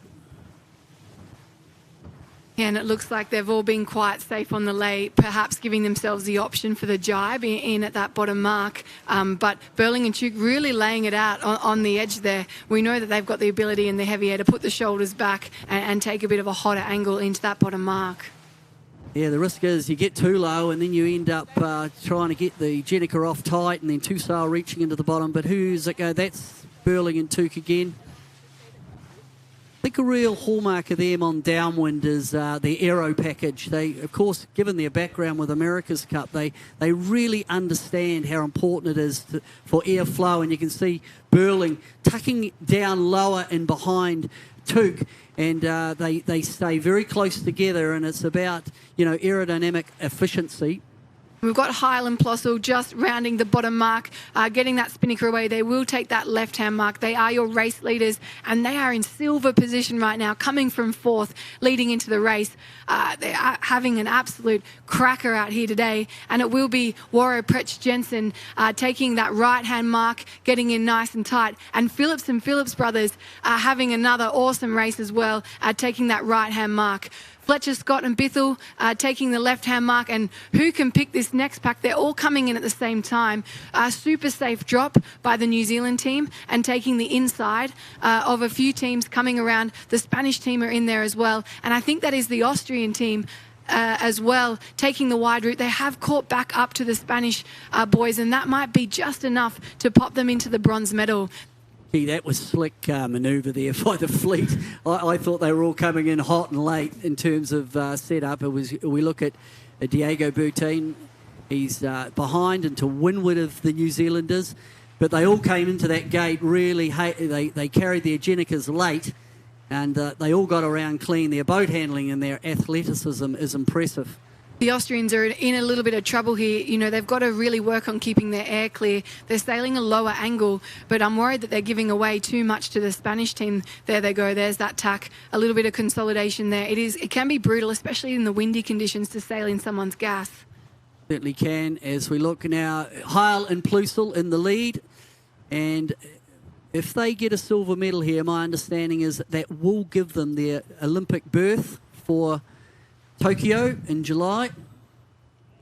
So right now, overall, you would have Burlington Tuke, Highland Plusel and Boten and Lopez Mara would make up that top three, and we've only got 2 legs to go. And so that's the shot from the Spanish team through to the Austrians. These guys are both fighting it out for the silver right now, or the bronze medal, because Highland Plusel have launched themselves into first position. You can see that's kind of the view that the sailors are getting of their opposition, looking under the boom. They've popped a tack in there just in time from the New Zealanders coming through beck and gun. So it is a drag race as we look at the 49er. This is a 49er FX. This is the last race of the World Championships. Right out in the lead, we've got Highland Plusel. They have absolutely sailed a blinder. They love these conditions, and they are certainly getting the job done. But the battle for gold and silver is raging behind them with Boten and Lopez Mara trying to put as much heat as they can on Burlington Tuke. Burlington Tuke are playing the conservative game. These guys kept it super close on that first upwind, but everyone has spread out. You can see we're using the full width of the course. Warro Pretsch and Jensen right out on the left corner, but the Fantella brothers and the Phillips brothers, the two brother teams, are right out on the right-hand side as well, trying to have a bit of a sniff, I think, to see what they can find. Well, in the overall, the Phillips brothers, where they currently are in 6th position overall, and that the ramifications of that for selection are good for them.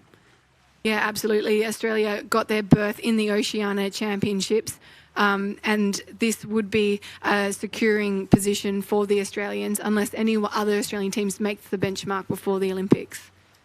So it's interesting as this one's shaken down up the second. Burlington Tuke have actually come through and now are quite comfortably ahead of Boten and Lopez Mara, and they're pushing forward to even put Highland Plusel under a bit of pressure, because right now they'll probably go most of the way to that starboard ley line. Highland Plusel now have tacked to windward of Fletcher Scott. So Burlington Tuke have actually sailed round the British combination. And as we frequently see, they have this inherent ability to sail through the fleet. Nice defensive manoeuvre there also from Highland Plusel, just putting himself just a bow ahead of the 2 guys that would be attacking his silver medal from that position, Boten, Lopez Mara and Bildstein and Husel. You can see he just placed that tack in that position. That does give him a bit of a commanding spot. Whichever way the shifts go, he will be in the lead for those 2 competition. So there's attack from the New Zealanders. Highland Plusel clearly in the lead. New Zealand cross behind GBR. So that is Dylan Fletcher-Scott and Stu Bithell ahead in 3rd position. Warra and Jensen just in 3rd, New Zealand 4th. Yeah, and this front group are real close together. We can see the leaderboard jumping back and forth. We're in that final approach to the top mark, where this second upwind is brought to you by McGlide. Check out McGlide as an alternative to anti-fouling your boat to keep it nice and quick, just as quick as our 49er guys out there. And it does look like Highland Plusel will get around the top mark in the lead, but God, it's close. We're going to have a fight on for this very downwind. Strong upwind by Boten and Lopez Mara. They've got up into 3rd, and they were quite deep. So at the last mark, this is the last turning mark of the 2020 World Championships. It will be Highland Plusel just ahead of Boten and Lopez Mara. Right on their hammer is Warren Jensen, followed by Dylan Fletcher-Scott and Stu Bithell, and then Burlington Tuke. And we're on board now with Boten and Lopez Mara, and those guys haven't been able to get that quick set in. A little bit of a slower bear away for those guys, but nice and safe as well, getting the spinnaker up nice and quick. A bit of a wine glass from the GBR team, but they do pull that out nice and quickly. And the Austrian setting up a little bit lower there in a bit of an attacking position perhaps. right now, Botan Lopez Mara are back in silver medal position. Highland Plusula is still winning the race, but they have closed that gap with enough boats that they are back in silver medal, the Spanish team. Yeah, that was a real strong upwind by Botin. They were, of course, back in bronze, and they came all the way over, looking up the course to the left. And when they came across, they cleared the Brits and they cleared the Kiwis, and that put them up back into silver medal for the Spanish team.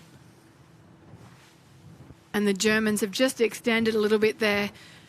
They've had a great race, you know, holding on to that lead, even with a few attacks coming at them on the upwind. They've stood tall for that, holding on to that bronze medal position. So first out of there were the Kiwis, who are currently leading overall. They are back in 5th in the medal race. They had to jibe away. They were getting gassed by Spain number 4 as they also bail. So it's Botin and Lopez Mara. And their very strong upwind leg on the second upwind leg, that's leg 3, has got them back into silver medal.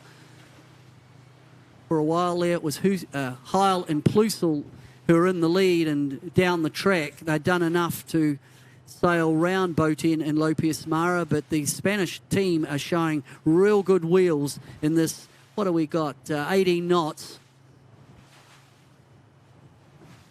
And we're closing in on the finish line now.